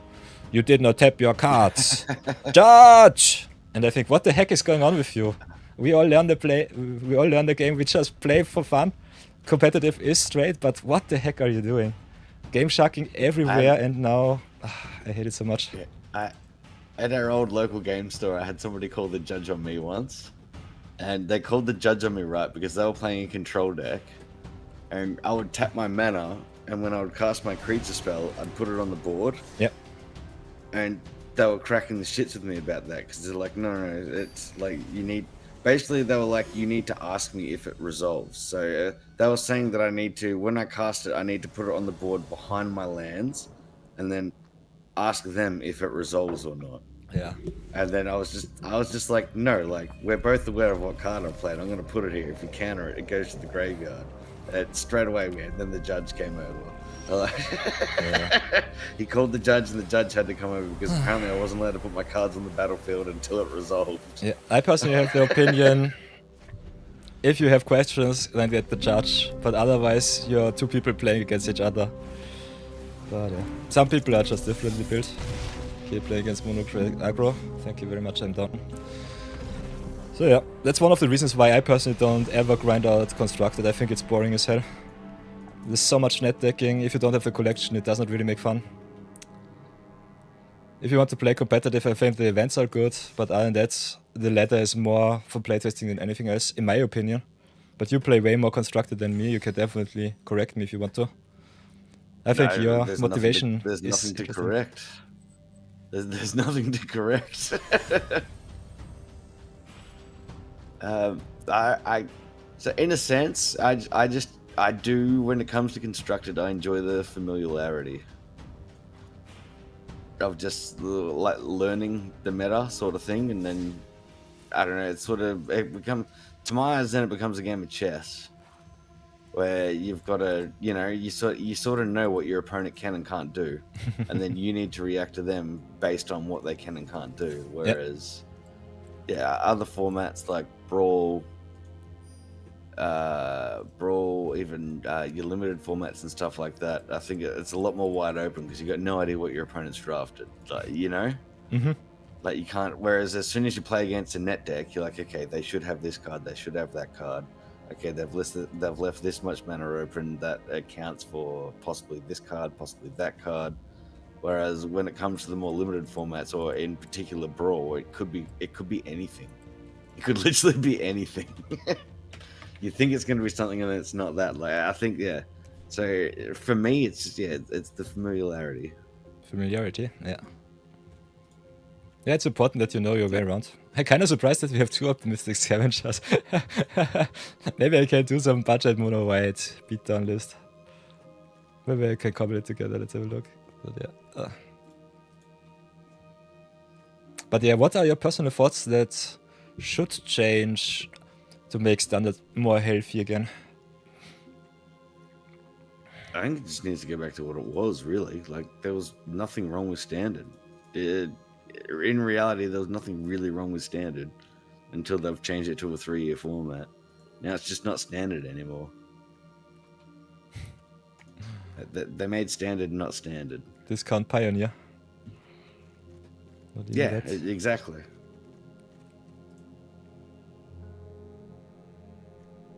I sent you a challenge, Foos.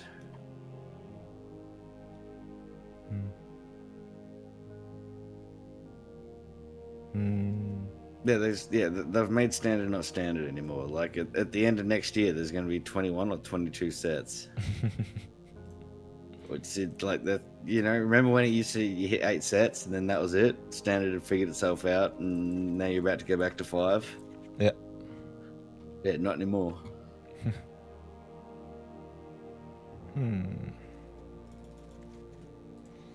But other than that, I don't know how. Yeah, I don't know how else they could possibly fix it, really.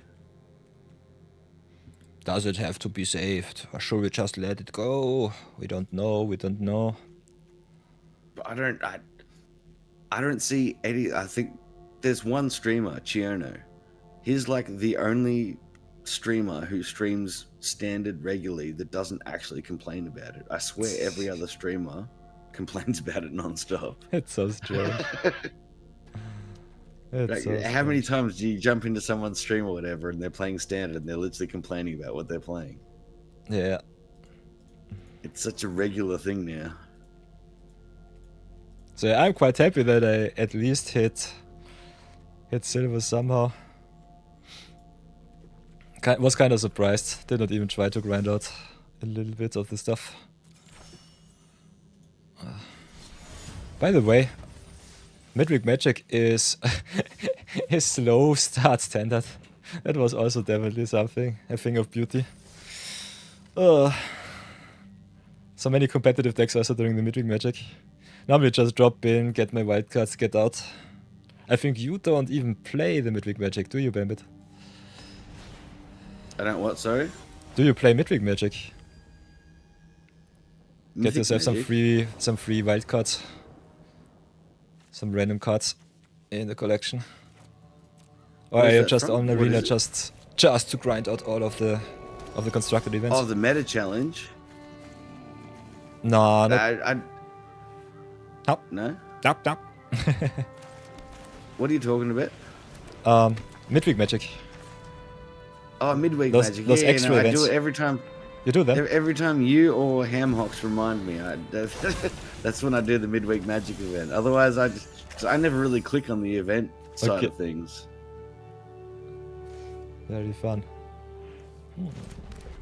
I think they're a very good and awesome way just to pipe down from time to time. It's pretty neat. Yeah, no, 100% it is. That's after you reminded me, I've been doing it every time now.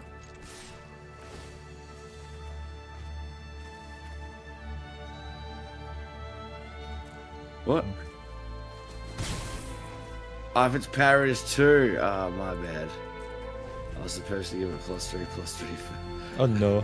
I'm such an idiot. I'm so bad at this. Don't let yourself get distracted by me. Just That's asking alright. random questions into the room. It wasn't your fault. I'm just a peanut. Like, there's Yeah. nothing else to it. Aren't we all? Aren't we all? I missequenced my.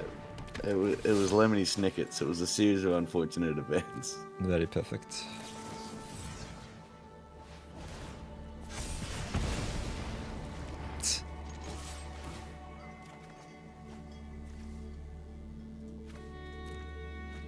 Aha!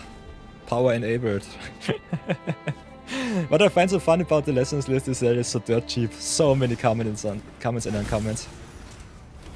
I think that's the only redeemable factor about this stuff. But yeah, accumulated wisdom is kind of busted. I already played my lands, unfortunate. Guess we hit them for free.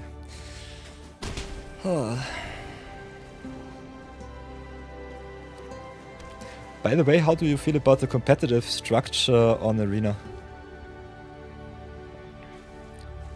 Do you think it's fair, in or what is it sometimes a regards? little bit tough to grind out? In regards to what? As in, like the whole mythic number thing. Yeah, the mythic number thing, the qualifiers for the competitive events.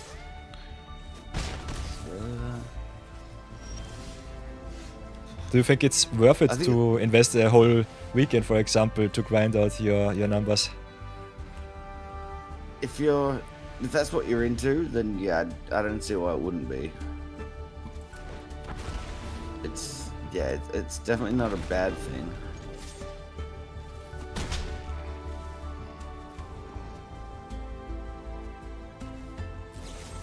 It's just trying to think. Like, I don't think it's hard. I think so. In my eyes, getting to Mythic is just a matter of playing the game over and over and over again. Like, if you play it enough, you'll get to Mythic. As long as you're playing a half-decent deck, and even if you're not playing a half-decent deck, as long as you play enough and you're a good enough pilot, you're gonna get there. Like, getting to Mythic isn't the hard thing. I think the challenge sort of enters trying to finish in the top 1200. Yep. And the real challenge after that is, if you want to get straight to day 2, the top 250. Finishing top 250 requires... That's a solid effort. Like, to be able to finish in the top 250. And then that's why, like, I know within myself, when I watch a streamer like Cherno, Meowdic, anyone like that, and you actually see them in the top, like, if you're in the top 10, then yeah, not only are you good at the game, not only have you played the game a whole bunch, but you're actually insanely good at the game. Like, you can take a deck that someone else would pilot and get a 60% win rate, but you play it and all of a sudden you're getting 83 to 85% win rate just because you're better at the game, in a sense. But I think, yeah, as far as the tournament structure goes, I do think it's pretty fair. It's if you're not finishing the top 1200 or anything like that, then you're 100% spending a lot of gems to try and play in it. And that's your stick. If that's what we want to do, fair enough. But like, you can at least get there for free. You know, it's not like they're forcing you to spend a whole bunch of money just to play in their tournaments. You can definitely get there for free. Yeah, what I thought so far back in the day, especially at the start of Arena, I think it was way easier to qualify for overseas and international events if you just go to your regional qualifiers and so on. I think if you go on Arena, it was kinda tough. It took a lot of time. It's like yes and no. Like at least with that, you can just sit at your computer and do it. It's because realistically, like if it wasn't so for the one that I got into last season, which was the bloody sealed event, like that was just a matter of doing a limited tournament. Yeah. And if I got through that, then I would have been in the actual arena championships, and then from the arena championships, you can make the pro tour. So it's definitely doable, but that's the other thing as well. Like heaps of people complain about variants, say that the shuffler in the game's rigged and all that sort of stuff, but there's a reason why it's always the same people who are finishing on top, you know what I mean? And it's not because they have a lucky account or anything like that. It's just because they're better at the game than you. It's that simple. Like I'm happy to admit it. Like Meowtic, way better at the game than I am. Giano, 10, 20, 100 times better at the game than I am. They just are. There's nothing I can do about it. Their brain works in a different way than my brain works. And that's the other issue as well. Like once you start getting to the pointy end of the season, these are the people you're playing against, and all of a sudden it feels like you're trying to climb a mountain. Yeah, totally understand. But it's I don't know. Considering that you can just get in there for free to a sense, and realistically, if you're good enough at the game, you can do it just by grinding out your dailies. You know. Like if you just jump on and finish all your daily tasks once every 3 days, you can definitely finish in the top 1200 if you're good enough at the game. It's definitely possible.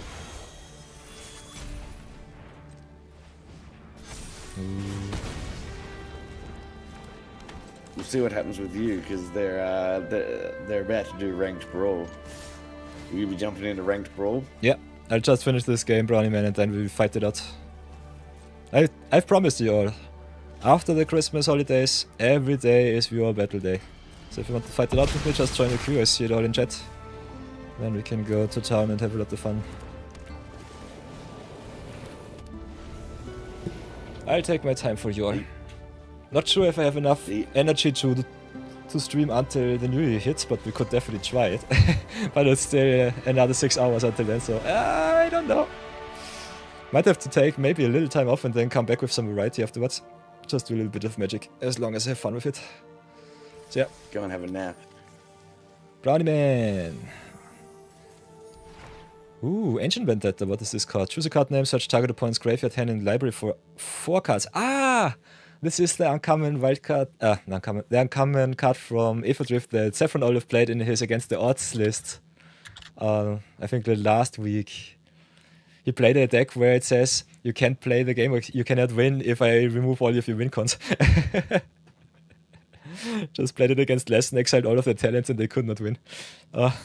I do like that as a sideboard card. I have it in a couple of my standard decks as a sideboard card. So yeah, Q next, Brownie Man. What will it be? What will it be? Brawl, you said. Do I have to craft something artisan up for you? Or what is the challenge exactly? Do you want to play some power? Yeah, it's surgical extraction at home for 4 mana. And it's sorcery speed, I think. Ay, ay, ay.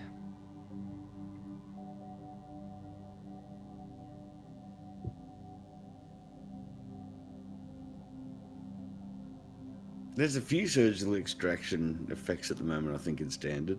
Yeah, indeed. And I think they're 4 mana, 5 mana, 6 mana. So you've got Ancient Vendetta, then you've got the End for 5 mana. And then you've got, is it Sozin something or whatever, that 6 mana enchantment from Avatar?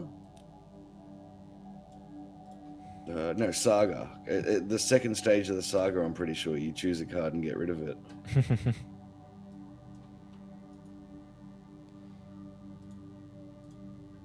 Only vanilla creatures. Just vanilla brawl. Vanilla creatures. Ooh, I don't have a vanilla creature deck. Have to get Yeah, myself look at that something. from yesterday. Look at that. Kalia, 101010. You kicked my ass yesterday. It was a solid day, I would say. It was okay. It was okay.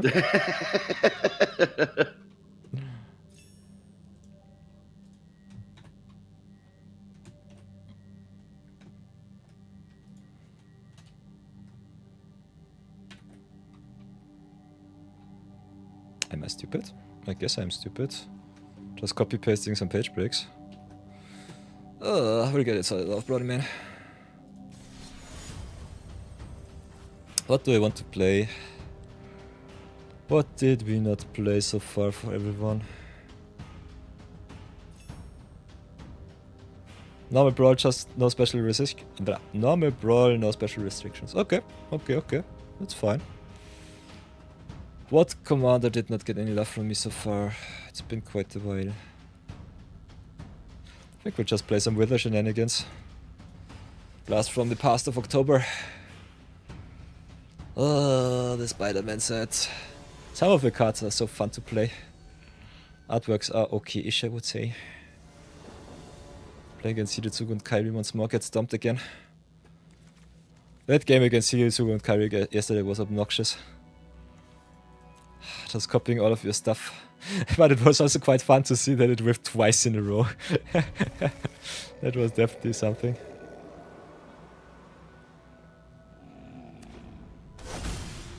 Yeah, Foos just stomped me with his Vel deck. I can't. He wants me to craft one as well, I'm pretty sure, but I just can't. Cause I've played. Do you want to know how many? I'm going to look it up. Guess how many times I've played that Vel deck? Brownie says this time he won't with. Uy uy uy.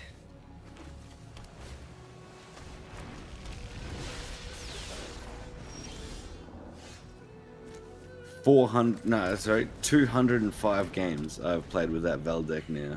Big oof. That's a lot of games. It's kind of brain dead for me. Like if I need to do a daily task or whatever, I can just jump on and play it. Yeah. 'Cause I don't need to think anymore. I've played it that many times. Like it's kind of like just going through motions. It's like walking to the fridge and getting a drink now. Yeah, muscle memory definitely is a thing. I think that's fine.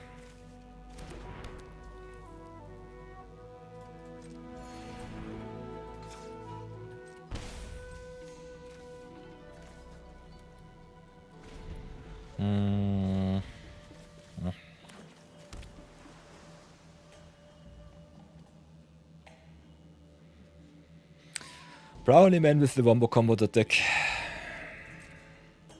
But yeah, that's also something that I found out during our view battles. Sometimes the matchups are just horrendous for your opponents. Sometimes they are pretty bad for you too.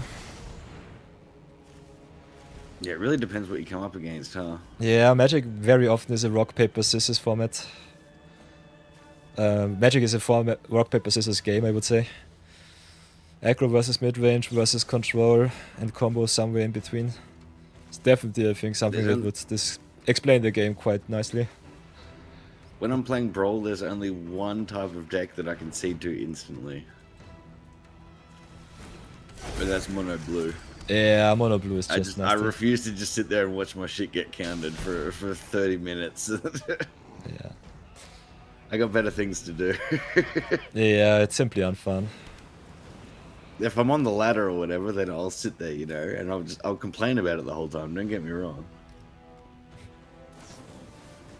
But yeah, I hate control decks with a passion. But I went through my phase. I played it for a while. That was back in like 2019 though, so it was a while ago. But I went through my control phase.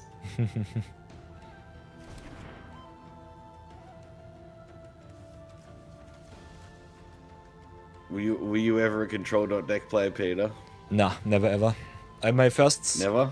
Yeah, my first Magic deck ever was Mono Red Goblins, and when I came back after I think 5 or 6 year break. The first, no, even longer.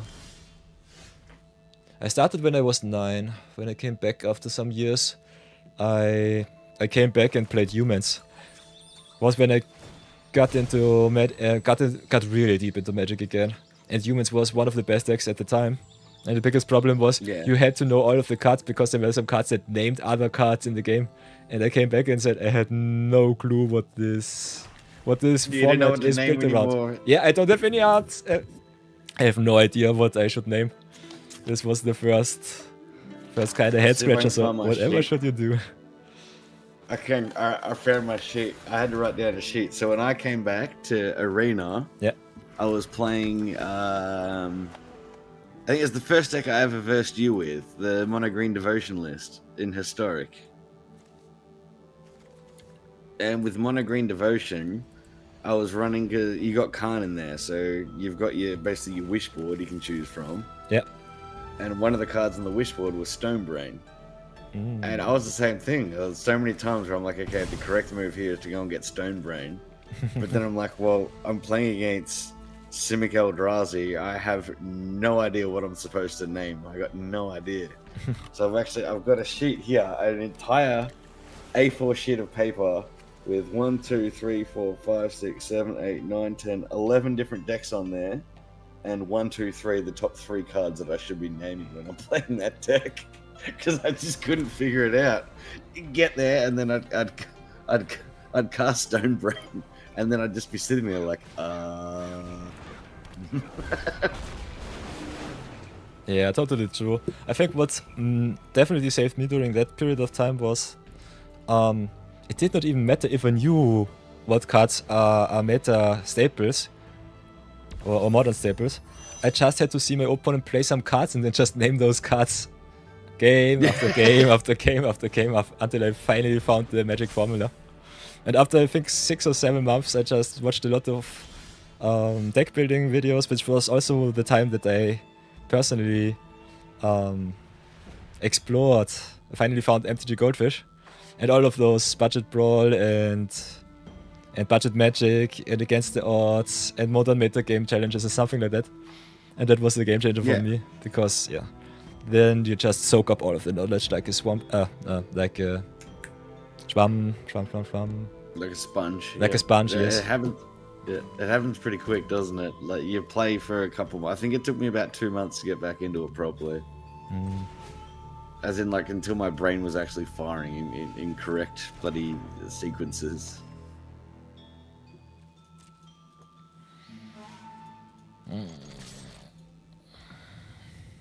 It's definitely a thing of beauty learning stuff. Kinda like it. Hey, Radio Colin Beale, welcome back, welcome back. New VIP in the chat, I love it.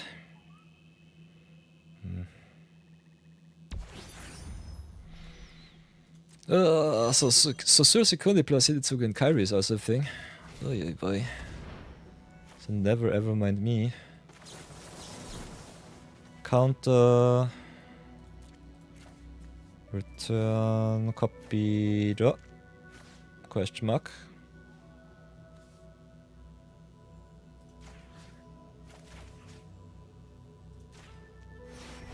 We'll try it like this. Is there a counter spell in my future? I let you replay your Hidetsugu and Kairi. Do you want to? So I keep the original, I say. Could have also kept the copy, I'm stupid. Okay, that's something. Ooh, sweet.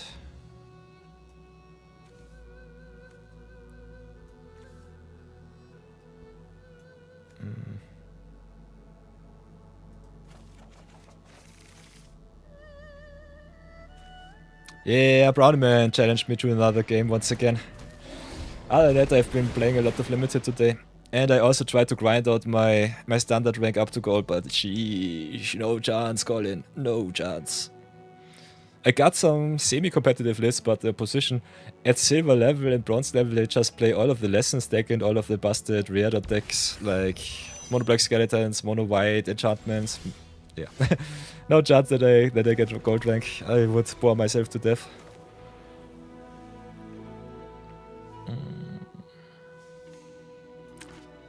So how shall we do this?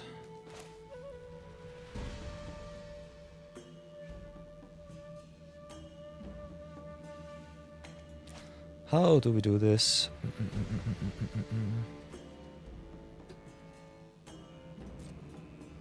Can hit in for 2, that's for sure.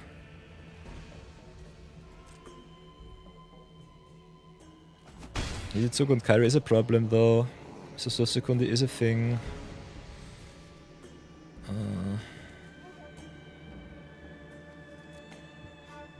Could play your all cards against you, which I find kind of fun. So do it like this, breathe the multiverse.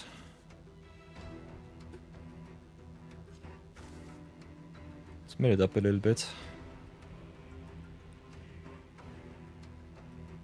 I could yoink even more of your cards. Hydro Landfall and Alchemy is a really easy way to platinum. Ooh. Marathon knows the way, the ancient magics. You were trying to grind to gold last minute as well, hahaha. Ooh, managed to hit gold unlimited, congratulations. Aw. If you grind your daily golds, you can definitely play some limited.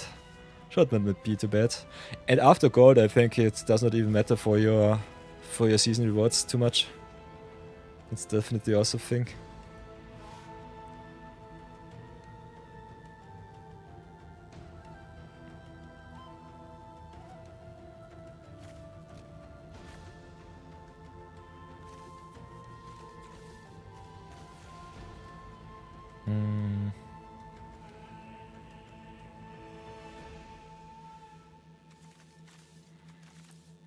So whatever will it be? It seems the brownie man lost interest, or maybe... Yeah, he's offline right now. Might have to come back. We're playing friendly brawl, so it should not be a problem. There's no time limit there. I will just slurp a little bit of protein shakes and be happy with that.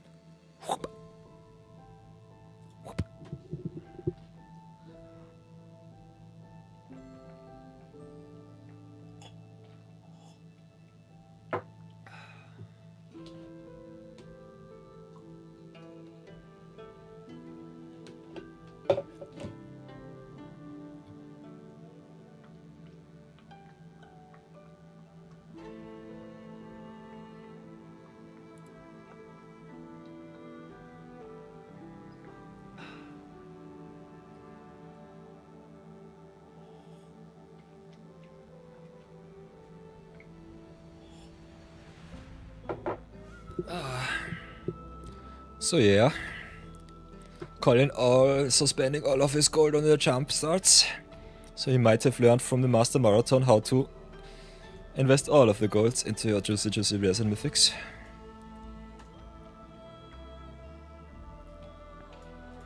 I'm more of a limited player, I love to grind it out, so that is my way.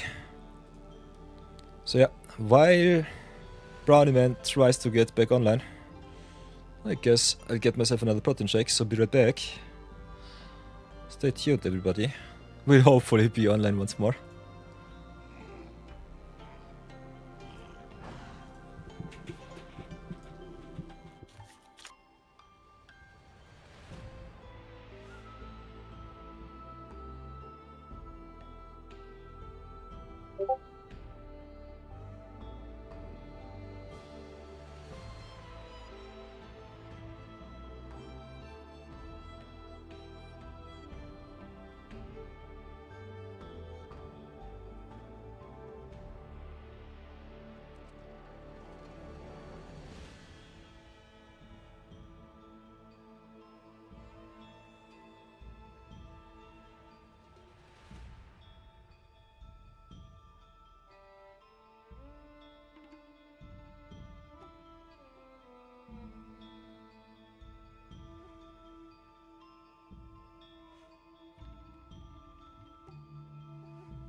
But that Brawl metagame challenge is still going on. Do we know how long it's here for?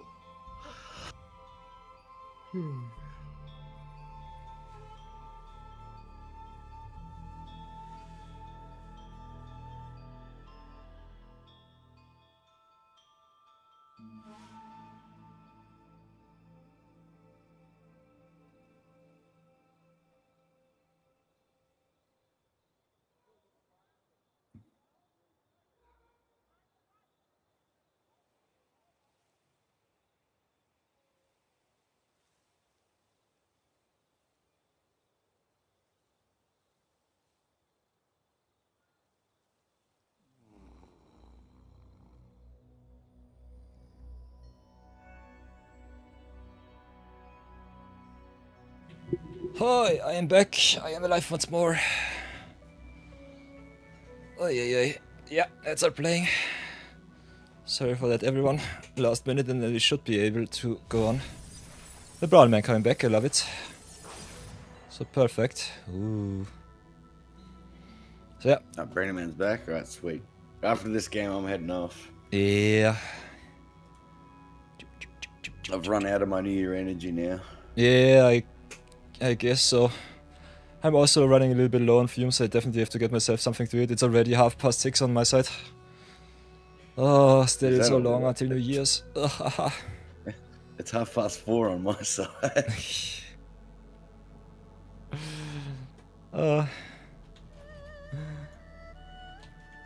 Come back. I'm gonna pay for it tomorrow. It's my own fault though.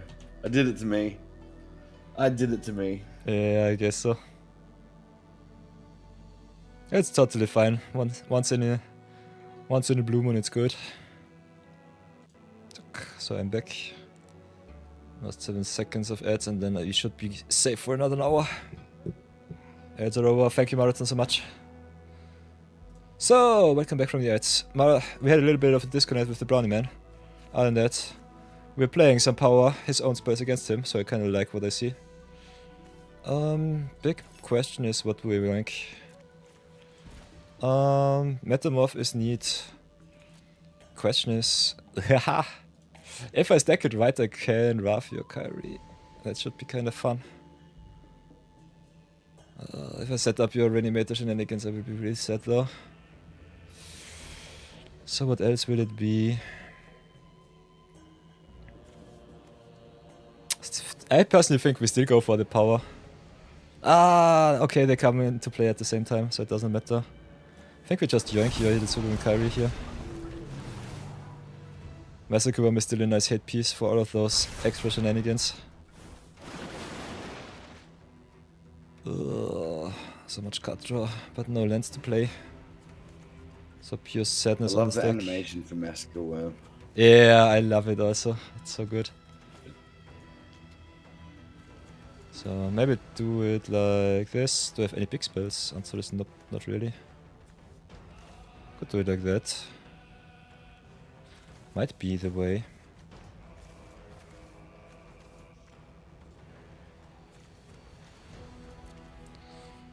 Yeah, get those two on the top. And I think we pass for now. Ay. Could have copied the wrench too. Yoink more cards from your deck. Might have been the better play. I can definitely brawl it out with you, real deal calling deal. Again, if you want to connect, here's my gamer tag. Just have to send me a friend request if you did not already do so.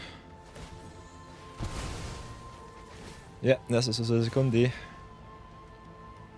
So lose some life, Brownie Man. Land exiled, okay. It was also a million cards with the Susu Sekundi.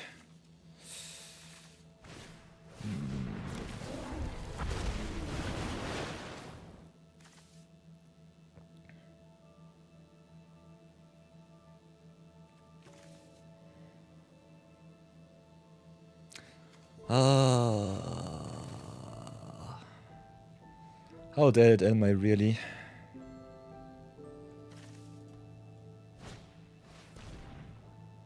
Do resist it up?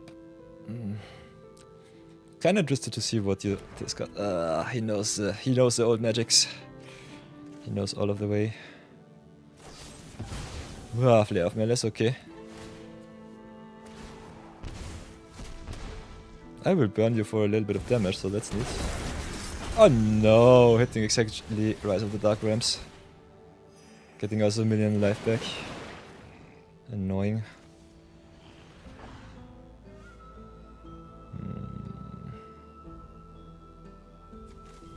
I yoinked his cards, now he yoinks mine.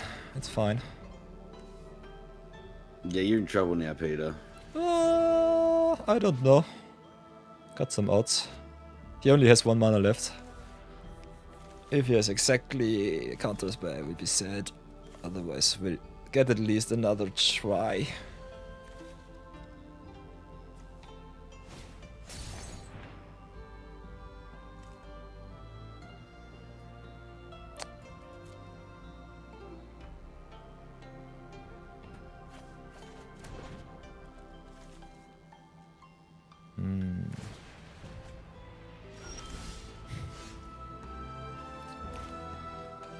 So let's do it like this. Sunfall here. Adios. Get a nice little juicy 8-8. What wrecked me here was definitely the life gain of my own Halia. So pure sadness on my stack. Also the server on time with all of the exiles still gives him even more life foo.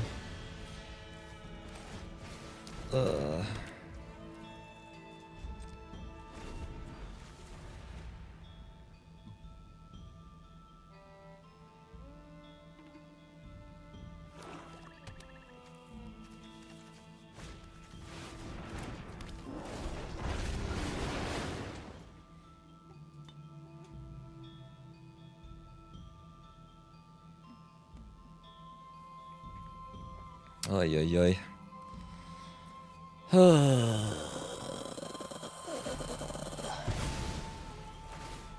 Be careful that you don't mill out, Brownie Man.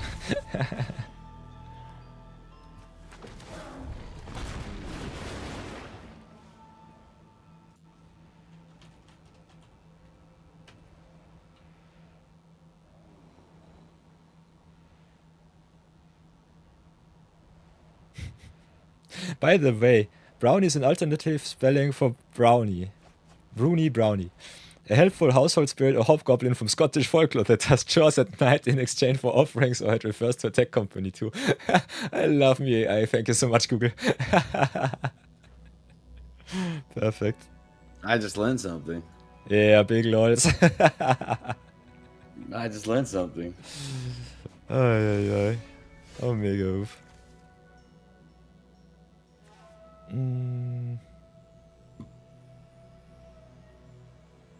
Can play the good stuff. Oh, I don't have anything good in grave. I'm so sad right now.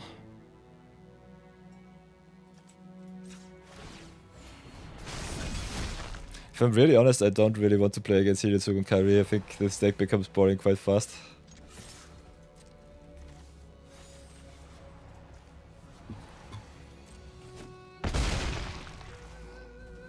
I'll still give it a try though. Let's see what you do. That's for now. Ay, ay, sadness on this deck.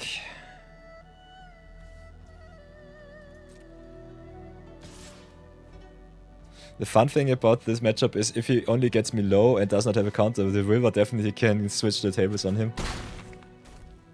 If he can't burn me out, it's just game over right away.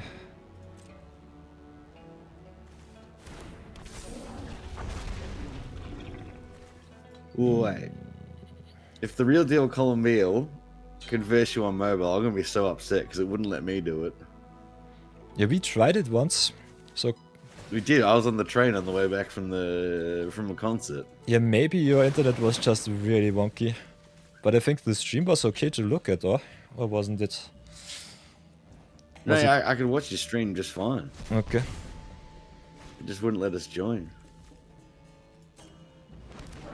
So yeah, by the way, everybody, this, for those of you who don't know, Hidetsugu and Kairi burns your opponent if you exile a spell from the top. And normally you play it with a lot of copy effects and reanimation effects just to go to turn. So this is the way. So let's see if I'm dead. The only way to answer this shenanigans is if you exile the Hidetsugu and Kairi. And because it's in the command zone, it's also pretty stupid. But I think with a million cards in hand, normally the combo will not whiff. So I will concede here. GG's, Blonde Man, GG's.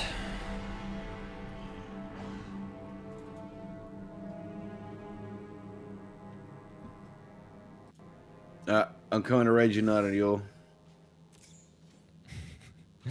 Can't do, you can do so, don't have to. But well appreciated, Bambit. I reckon just about everyone here's watching you now anyway, because, well, that's what I've got on my screen. I haven't been playing for a while. Ah, GG's, Brownie.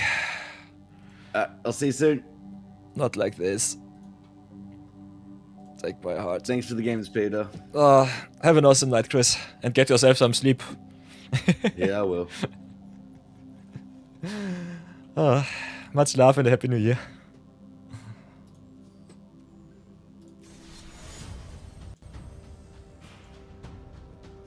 Such a nice young man.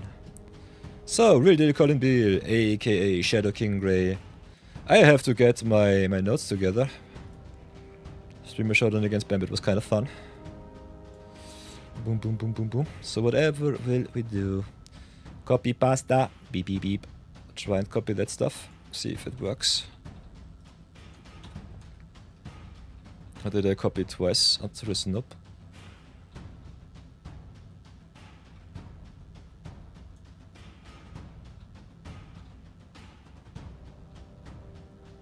Give me a second, Colin. Sorry for the interruption. Ugh. Insert page break, please. Thank you very much. Then delete all of the stuff here. Boink. Bambitas91 just raided with 4 viewers. Babitas! Bambit, thank you so much. Chris. Hope you had an awesome time while hanging out with me. Other than that, thank you so much for the Streamer Showdown challenge. Was kind of fun. Real deal Colin Beale. Gotcha. Let's have a look if cross-play works. I will be playing some shenanigans because I think it's kind of fun. So let's play. What else do we do? Maybe something funky. Maybe a blast from the past.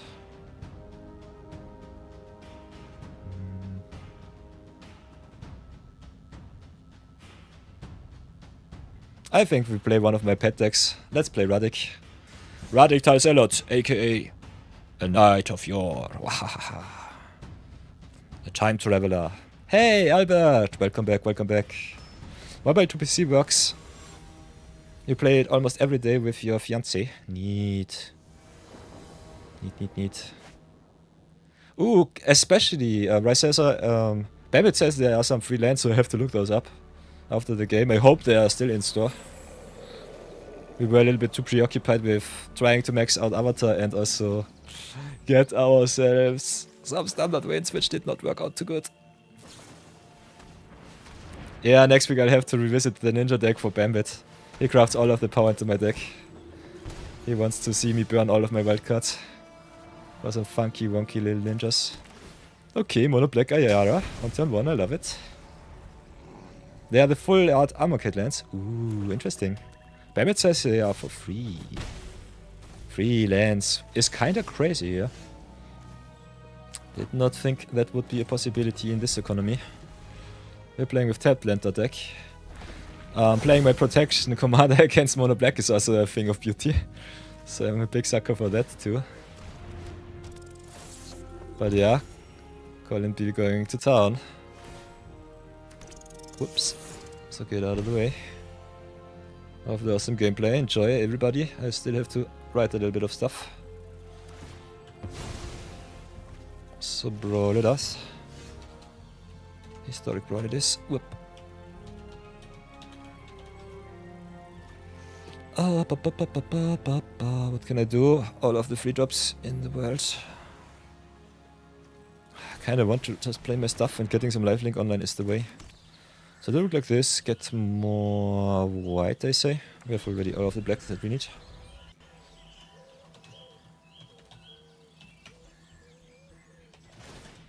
Alright, Dalziolotto. Against the Ayara. First of Lochwain. Loch Twain.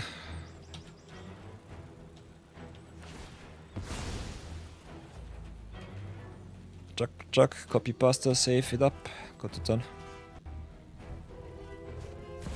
You could rush your challenges on the achievements. Yeah, we're doing some Euro battling until New Year hits. Oh, Yakmov is definitely a thing of beauty. Kinda want to exile that one. I'm already so far behind though, so I'm not sure if it's good, but I think I'll have to do. Maybe I have to do it like this. Maybe just play my Radic and pray that he lives. I think we'll do it like that. Gonna tap down. No touchy my Radic. Let's get an immovable object in front of an unstoppable force. How much farther to midnight on my side? Oh, still 5.5 hours. Not sure if I will endure. I'm already pretty hungry. I did not eat anything today. Yeah, free stuff on MTGA is kinda crazy. 736 on your side, nice. 546 on your side. Ooh, the MTG bot has everything. Ayara also with the wombo combo withdrawing a million cards. So yeah, Shadow King Grey plays all of the power.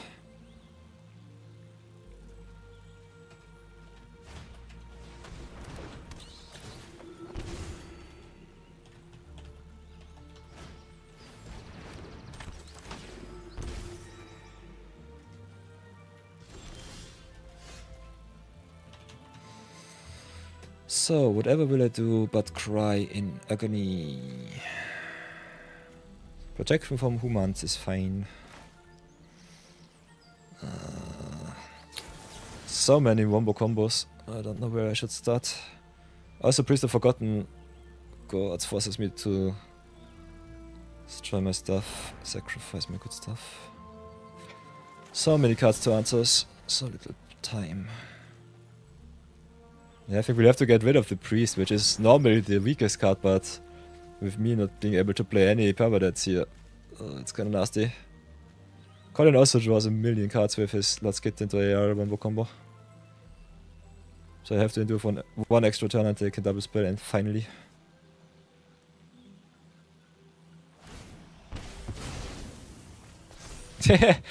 Putting some counters on his Honorara. You like to see it. So yeah, I will stay back on defense at least for some undefined time. Go for planes. Pass for now. Yeah, where's the field wipe when you need it? Totally true, Raisasa.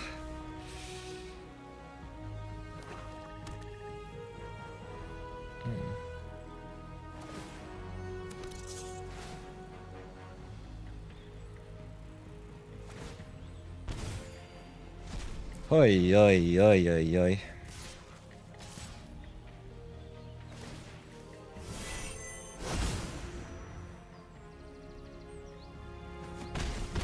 Oh no, and he has protection from humans, I'm so stupid. Ah! This one can attack for free, this one can attack for free. Oh, and with the Polar Citadel too, playing their whole deck now. Oh, too many threats, too little time, no sweeper for me. How many sweeper do we play in this list? That's a big question. I think we play at least all of them that we have. But this list I think is 2 or 3 months old. So what else do we have? 1 Expelliarmus, 1 Wrath, 2 Wrath. And a Massacre Worm. So 3 Wraths in the dream. Crying in no value for me. So played like this. Then I think I'm already at 7, which sucks. Yeah, we just go and attack in with the Radix, see what we hit. Kinda have to get rid of the Polar Citadel before it goes off. Destroy target creature, destroy up to 1 permanent, that's the way. This is my out, at least for now. We'll still die to the Ayara rather soonish. Might be dead already and don't even know it. So Cavalier of Dawn it is, gives you another token. Big problem is the Cavalier of Dawn gets rid of the Polar Citadel and he has exactly enough creatures damage and good stuff to get rid of me. Never did I ever get the time to tap down my stuff for eternal life gain. Ooh, Flare of Maliche. So Radikal Zealot down.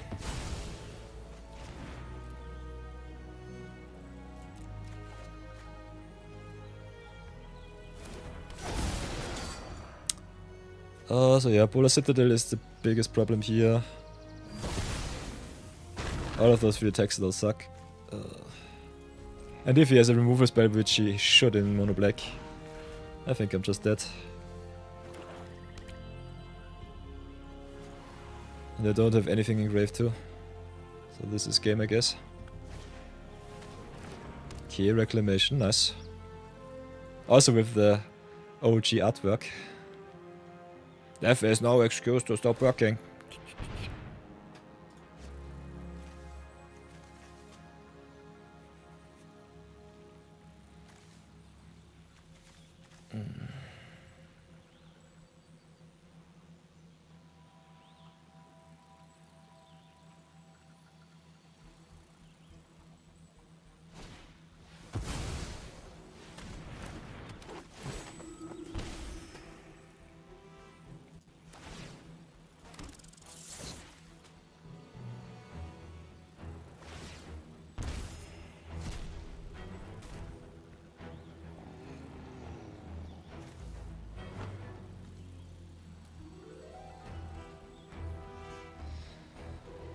Hi, what did I do? I think I only played Taplands. I only played a lot of Taplands so far. So yeah, I played Blood Dot before anything else. Kinda want to get rid of the stupid Yakmo finally. Drawing so many cards.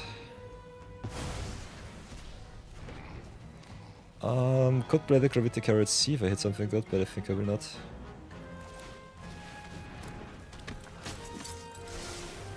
Ooh, Castle Revenant is a thing of beauty.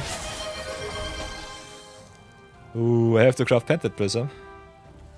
Okay, that's fine. So let's step down like this. Get some life back, please. Thank you. Pass for now. Ugh. Oh, holding on by a thread. Kinda surprised that I did not see any removal so far, besides the Flare of Malice. But yeah, this is the way of the mono blacks. Brownie Man with the Painted Prism Redemption. Who is who? I don't know.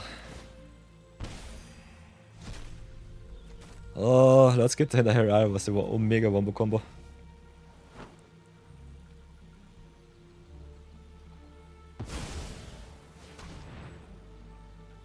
Current opponent. Shadow King Grey is bum, bum, bum, bum, bum, bum, bum, bum. I can show it to you. Our newest follower, Real Deal Colin Beale.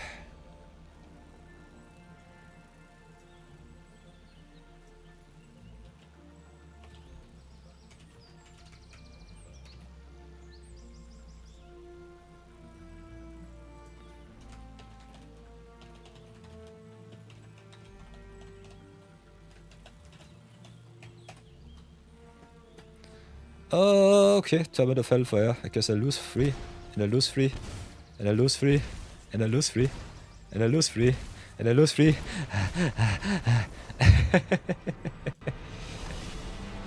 GG's, Colin, GG's.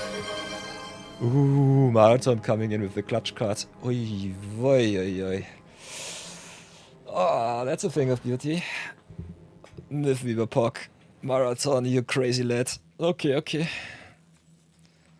GG's, Colin, GG's. Oh, so yeah, I have to update my records too. Punted a little bit, so against Bambit. Bambit replayed the Streamer Showdown. Oh, we could definitely run it back if you want to, Colin. At the moment, give me a second. I just have to update my lists. Against Bambit, I lost 1 in 5 in Streamer Showdown. Check, check. Against Brownie Man, I was stumped against the Kairi and Hitsuko. So 1 and 0 there. Then against Real Deal Colin Beale.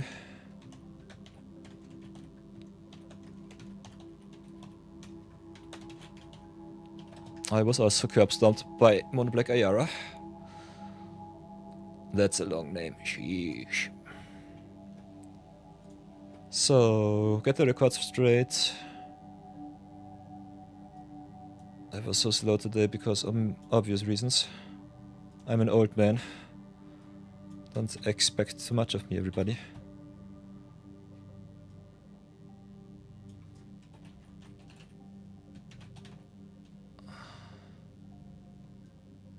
What did I play against you with, I guess?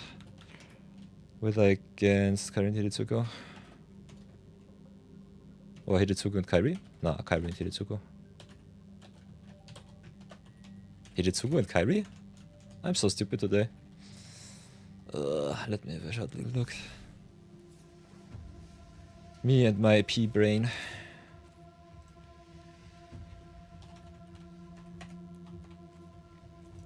I even have one Hidetsuko second right need. So I got the timeless so that I don't Hidetsuko and Kairi. Big yikes. Freelance in store. Give me a second, please. I have to paint myself in red. Cry in agony. Hidetsuko and Kairi.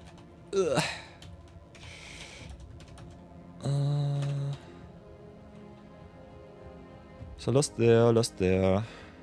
Then go back to the shop before I forget anything. Before I forget. We've got 2 channel point redemptions by the way too. So the wall of fame growing ever so strong.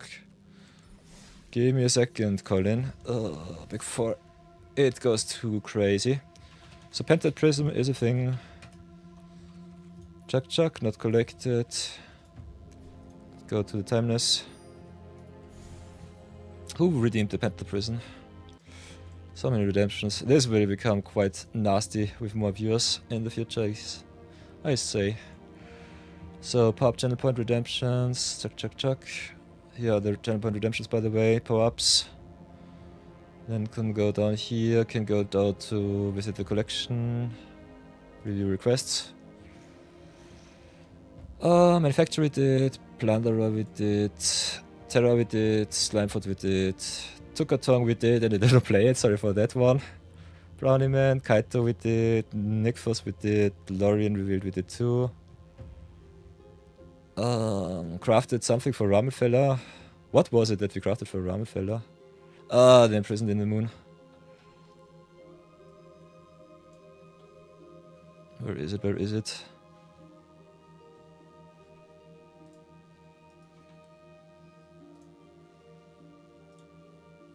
Ramen Fella yesterday. Welcome to the Wall of Fame Ramen. What was it? Imprisoned in the Moon special art. Now I have to play with the nasty arts. I hate it. Alt art.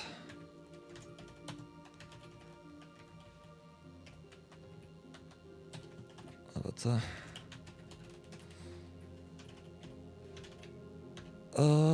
This was yesterday. Now, what else do we have? Pented Prism with Riverpock, so here we go. So many redemptions, I will go crazy with this. Why did I do this to myself? Go for 2 extra rows, chuck. Get the ramen up there. So, first redemption, chuck. Fast. So Pented Prism for Brownie Man once more. Brownie Man knows how to use his channel points, that's for sure. I have to go a little bit less online. I'm terminally online at the moment. So Pented Prism it is. Is it coming, I guess?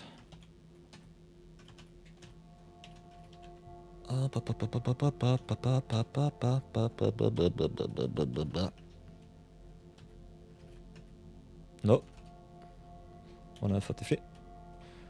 So Brownie Man, I salute you. By the way, 1 off or 4 off. I guess a 1 off for Brawl.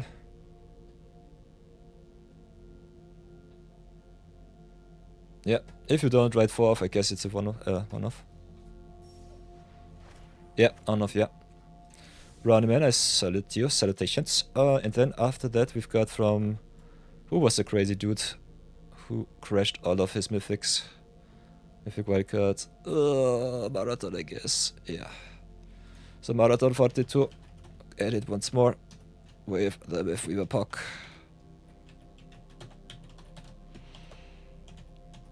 This is a mythic from Alchemy.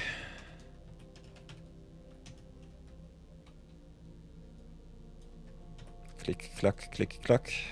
Copy pasta, save, begun.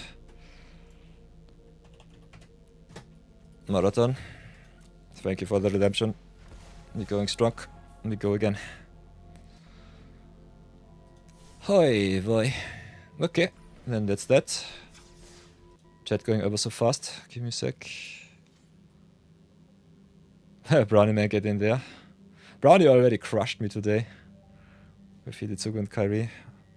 Master Pock, get in the store and get the free stuff if you can. Yeah. Free as in 0 gold or 0 gems. Yeah, Where are the lands?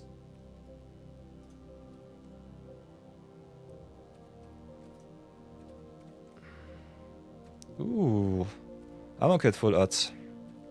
Yeah, I'm not allowed to spend any money in the store, but if there is something free, or if it gives you value, I'm allowed to take it. So this is the rule of the way. So claim those nasty full art lands. Not the biggest fan of the full art Amonkhet lands, but if you can get them for free, just go for it.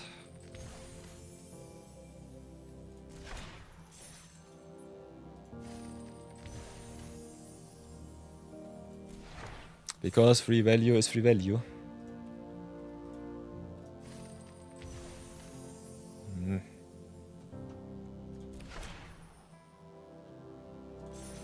Just as a little heads up for all of you, that there is maybe a little bit of stuff in the shop, so that they can get back at you. So, rematch time with Colin.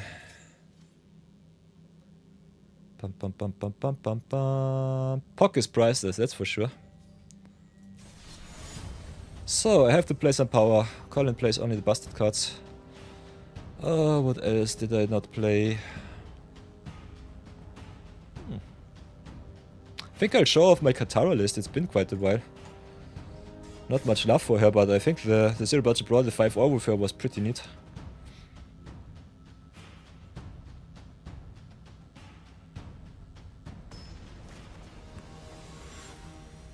Ooh, playing against Mono Blue Unish Cryosphinx Sovereign. So that's a thing of beauty.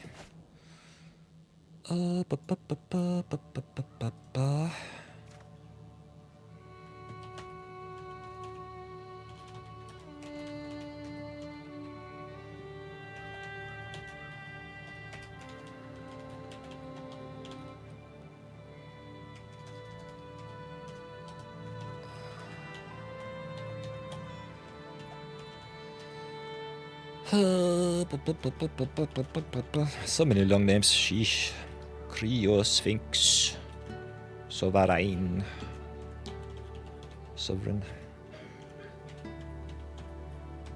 Oh, crying in writer. Perfect. So, we're on the draw against the busted commander. How many Manrocks do I really play? I play a lot of power, that's for sure. Kinda need an answer for Unish. Unish, I think, has inherent protection, am I right? Nope, it's just a big boy. Big boy girl, whatever. We go for the free mulligan. Yeah. I will not multi 6 in Brawl, so we'll do it like this. This is at least a temporary answer. Wow, with the things of foresight. 1 in 100 in 99. What the heck? That is some New Year luck. Big yikes.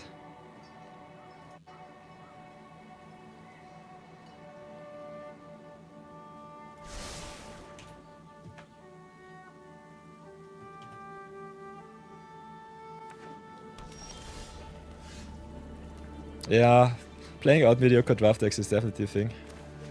Yeah. Oi, oi, oi, oi, oi,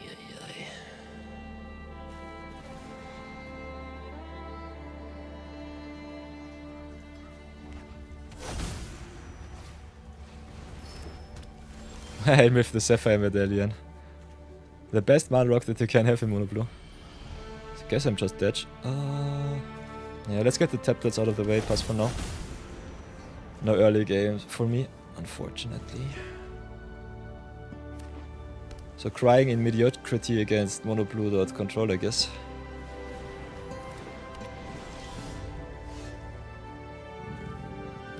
Play command tower and pass.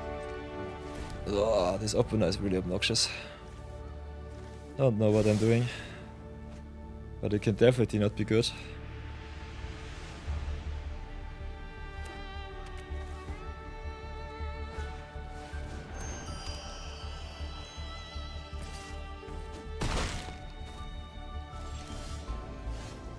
Oi, oi, oi, oi, oi. So, whatever will I exile? So many cards to answer. Maybe I should have played it like this. I think we'll pass for now, see what happens. Also with this cry at every upkeep. Kinda nice. Also Nyx plus Nyx Lotus, sheesh. Double mana acceleration.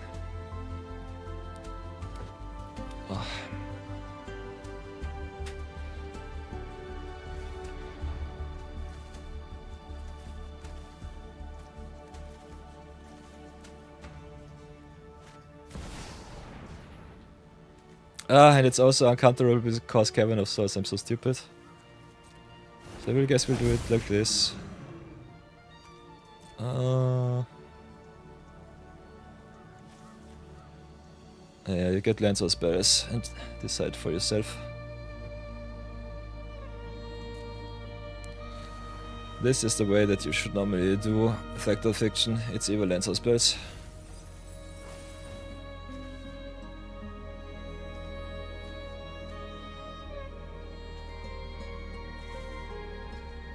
Oi, oi. So yeah, this was something. Guess we'll counter tap. Could also go counter draw. I think counter draw is normally better with cryptic command. But yeah, we're still in a pretty bad position. Nyx Force and the Nyx Lotus and a lot of incredible interaction here. Untapped land from the top would go so hard. But yeah, this is my budget list, so will be tough.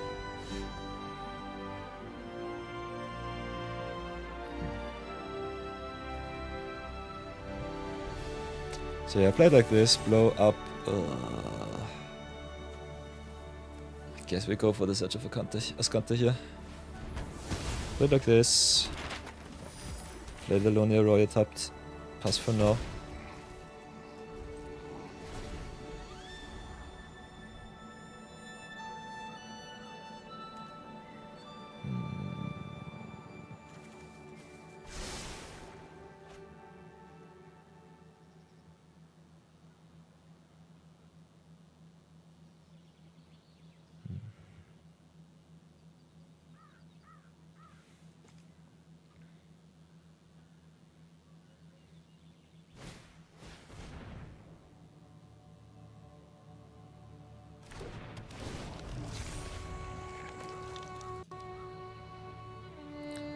Oh boy. Well, that's something.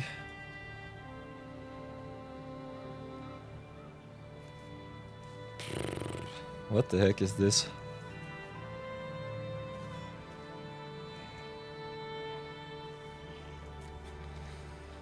Oh, yeah. Unish plus all of the copy effects is kinda neat. Yeah, now with the Stubborn Denial, I think I'm just dead.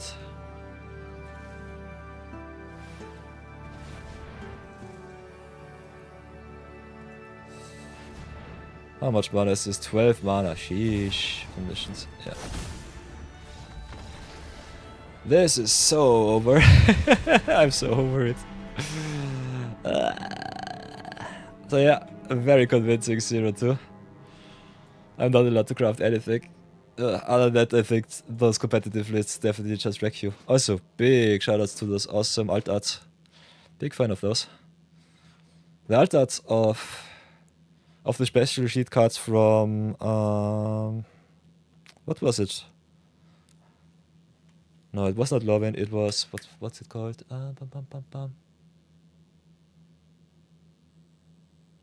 Where Will and Rowan Kenriff were from. What was the set? That Wedger set. I always forget it.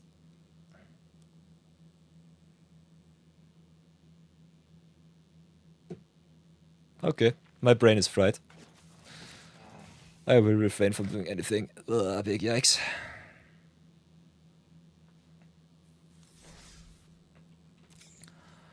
Oh, yeah.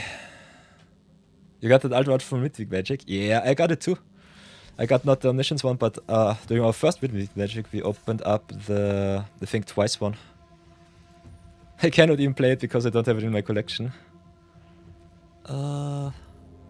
What was the set called? So stupid. Wilds of Eldraine. Yeah, of Eldraine. The Eldraine alts are so neat. So if you go like this, timeless. What I have is the Think Twice. Think Twice alt art is also cute. Kinda cute. From Foundations. But I'm a big fan of the alt arts from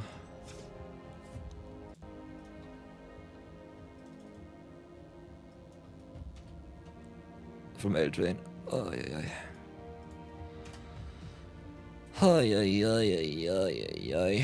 So boys and girls, I think I will call it a day.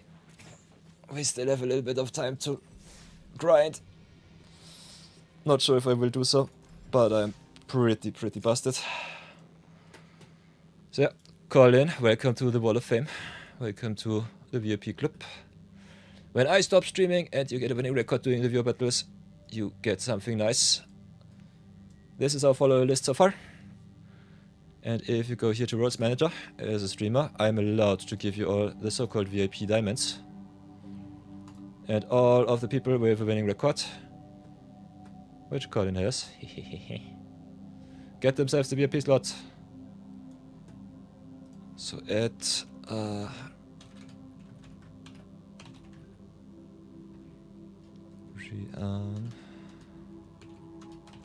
real deal.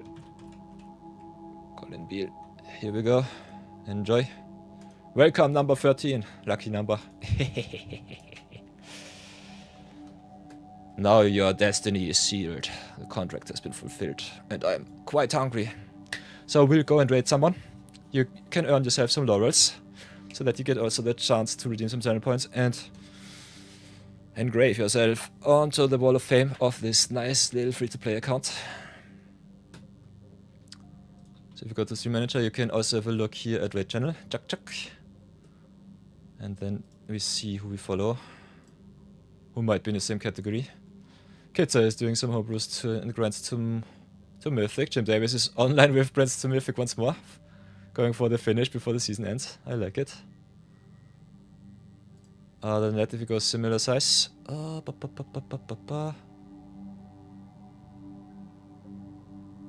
are a lot of small streamers, but I think we'll be raiding someone big today. Kinda want to leave you in good company. And Jim is kind of fun. And that if you just go same category. Or other people I think are doing already the New Year's preparations, so might not be online. Oh. So enjoy your free stuff. Oh. Colin also wanted to show off his pet decks. Nice. I like me some pet decks. My pet deck in my Infinite account is a Johnny. A Johnny is so good. Flipping commanders on turn 2 and 3 is so nice. Yeah, VIP is definitely a nice bonus. I think it's kind of fun. It's also the core aspect of our viewer battle weekend so far. But don't rest too long on your laurels, because if we hit 20 VIPs, we will rotate. So that will be kind of neat. So we'll have to fight for the VIP slots rather soonish, I guess. And let's raid Jim. Send you over. Maybe he is also going offline, which might be kind of interesting. Nonetheless.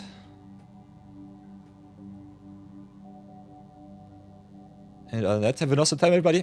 Happy New Year, and I see you all, hopefully in good condition tomorrow. Until then, be good, be brave, and behave. See you soon. Yeah, you'll definitely keep your VIP slot, right, Sasu. You smack me whenever you feel like it. It's only a question of when, not if. Positive winning record, yeah. If you beat me down, you get your VIP slot. Might not be always magic, but at the moment we are mainly doing my little free-to-play series, Magic from Scratch. And yeah, it's kind of fun to see you all beat me down with your busted constructed list after 5 months of just grinding it out mindlessly every day. So yeah. Guter Rutsch, what's it called in English?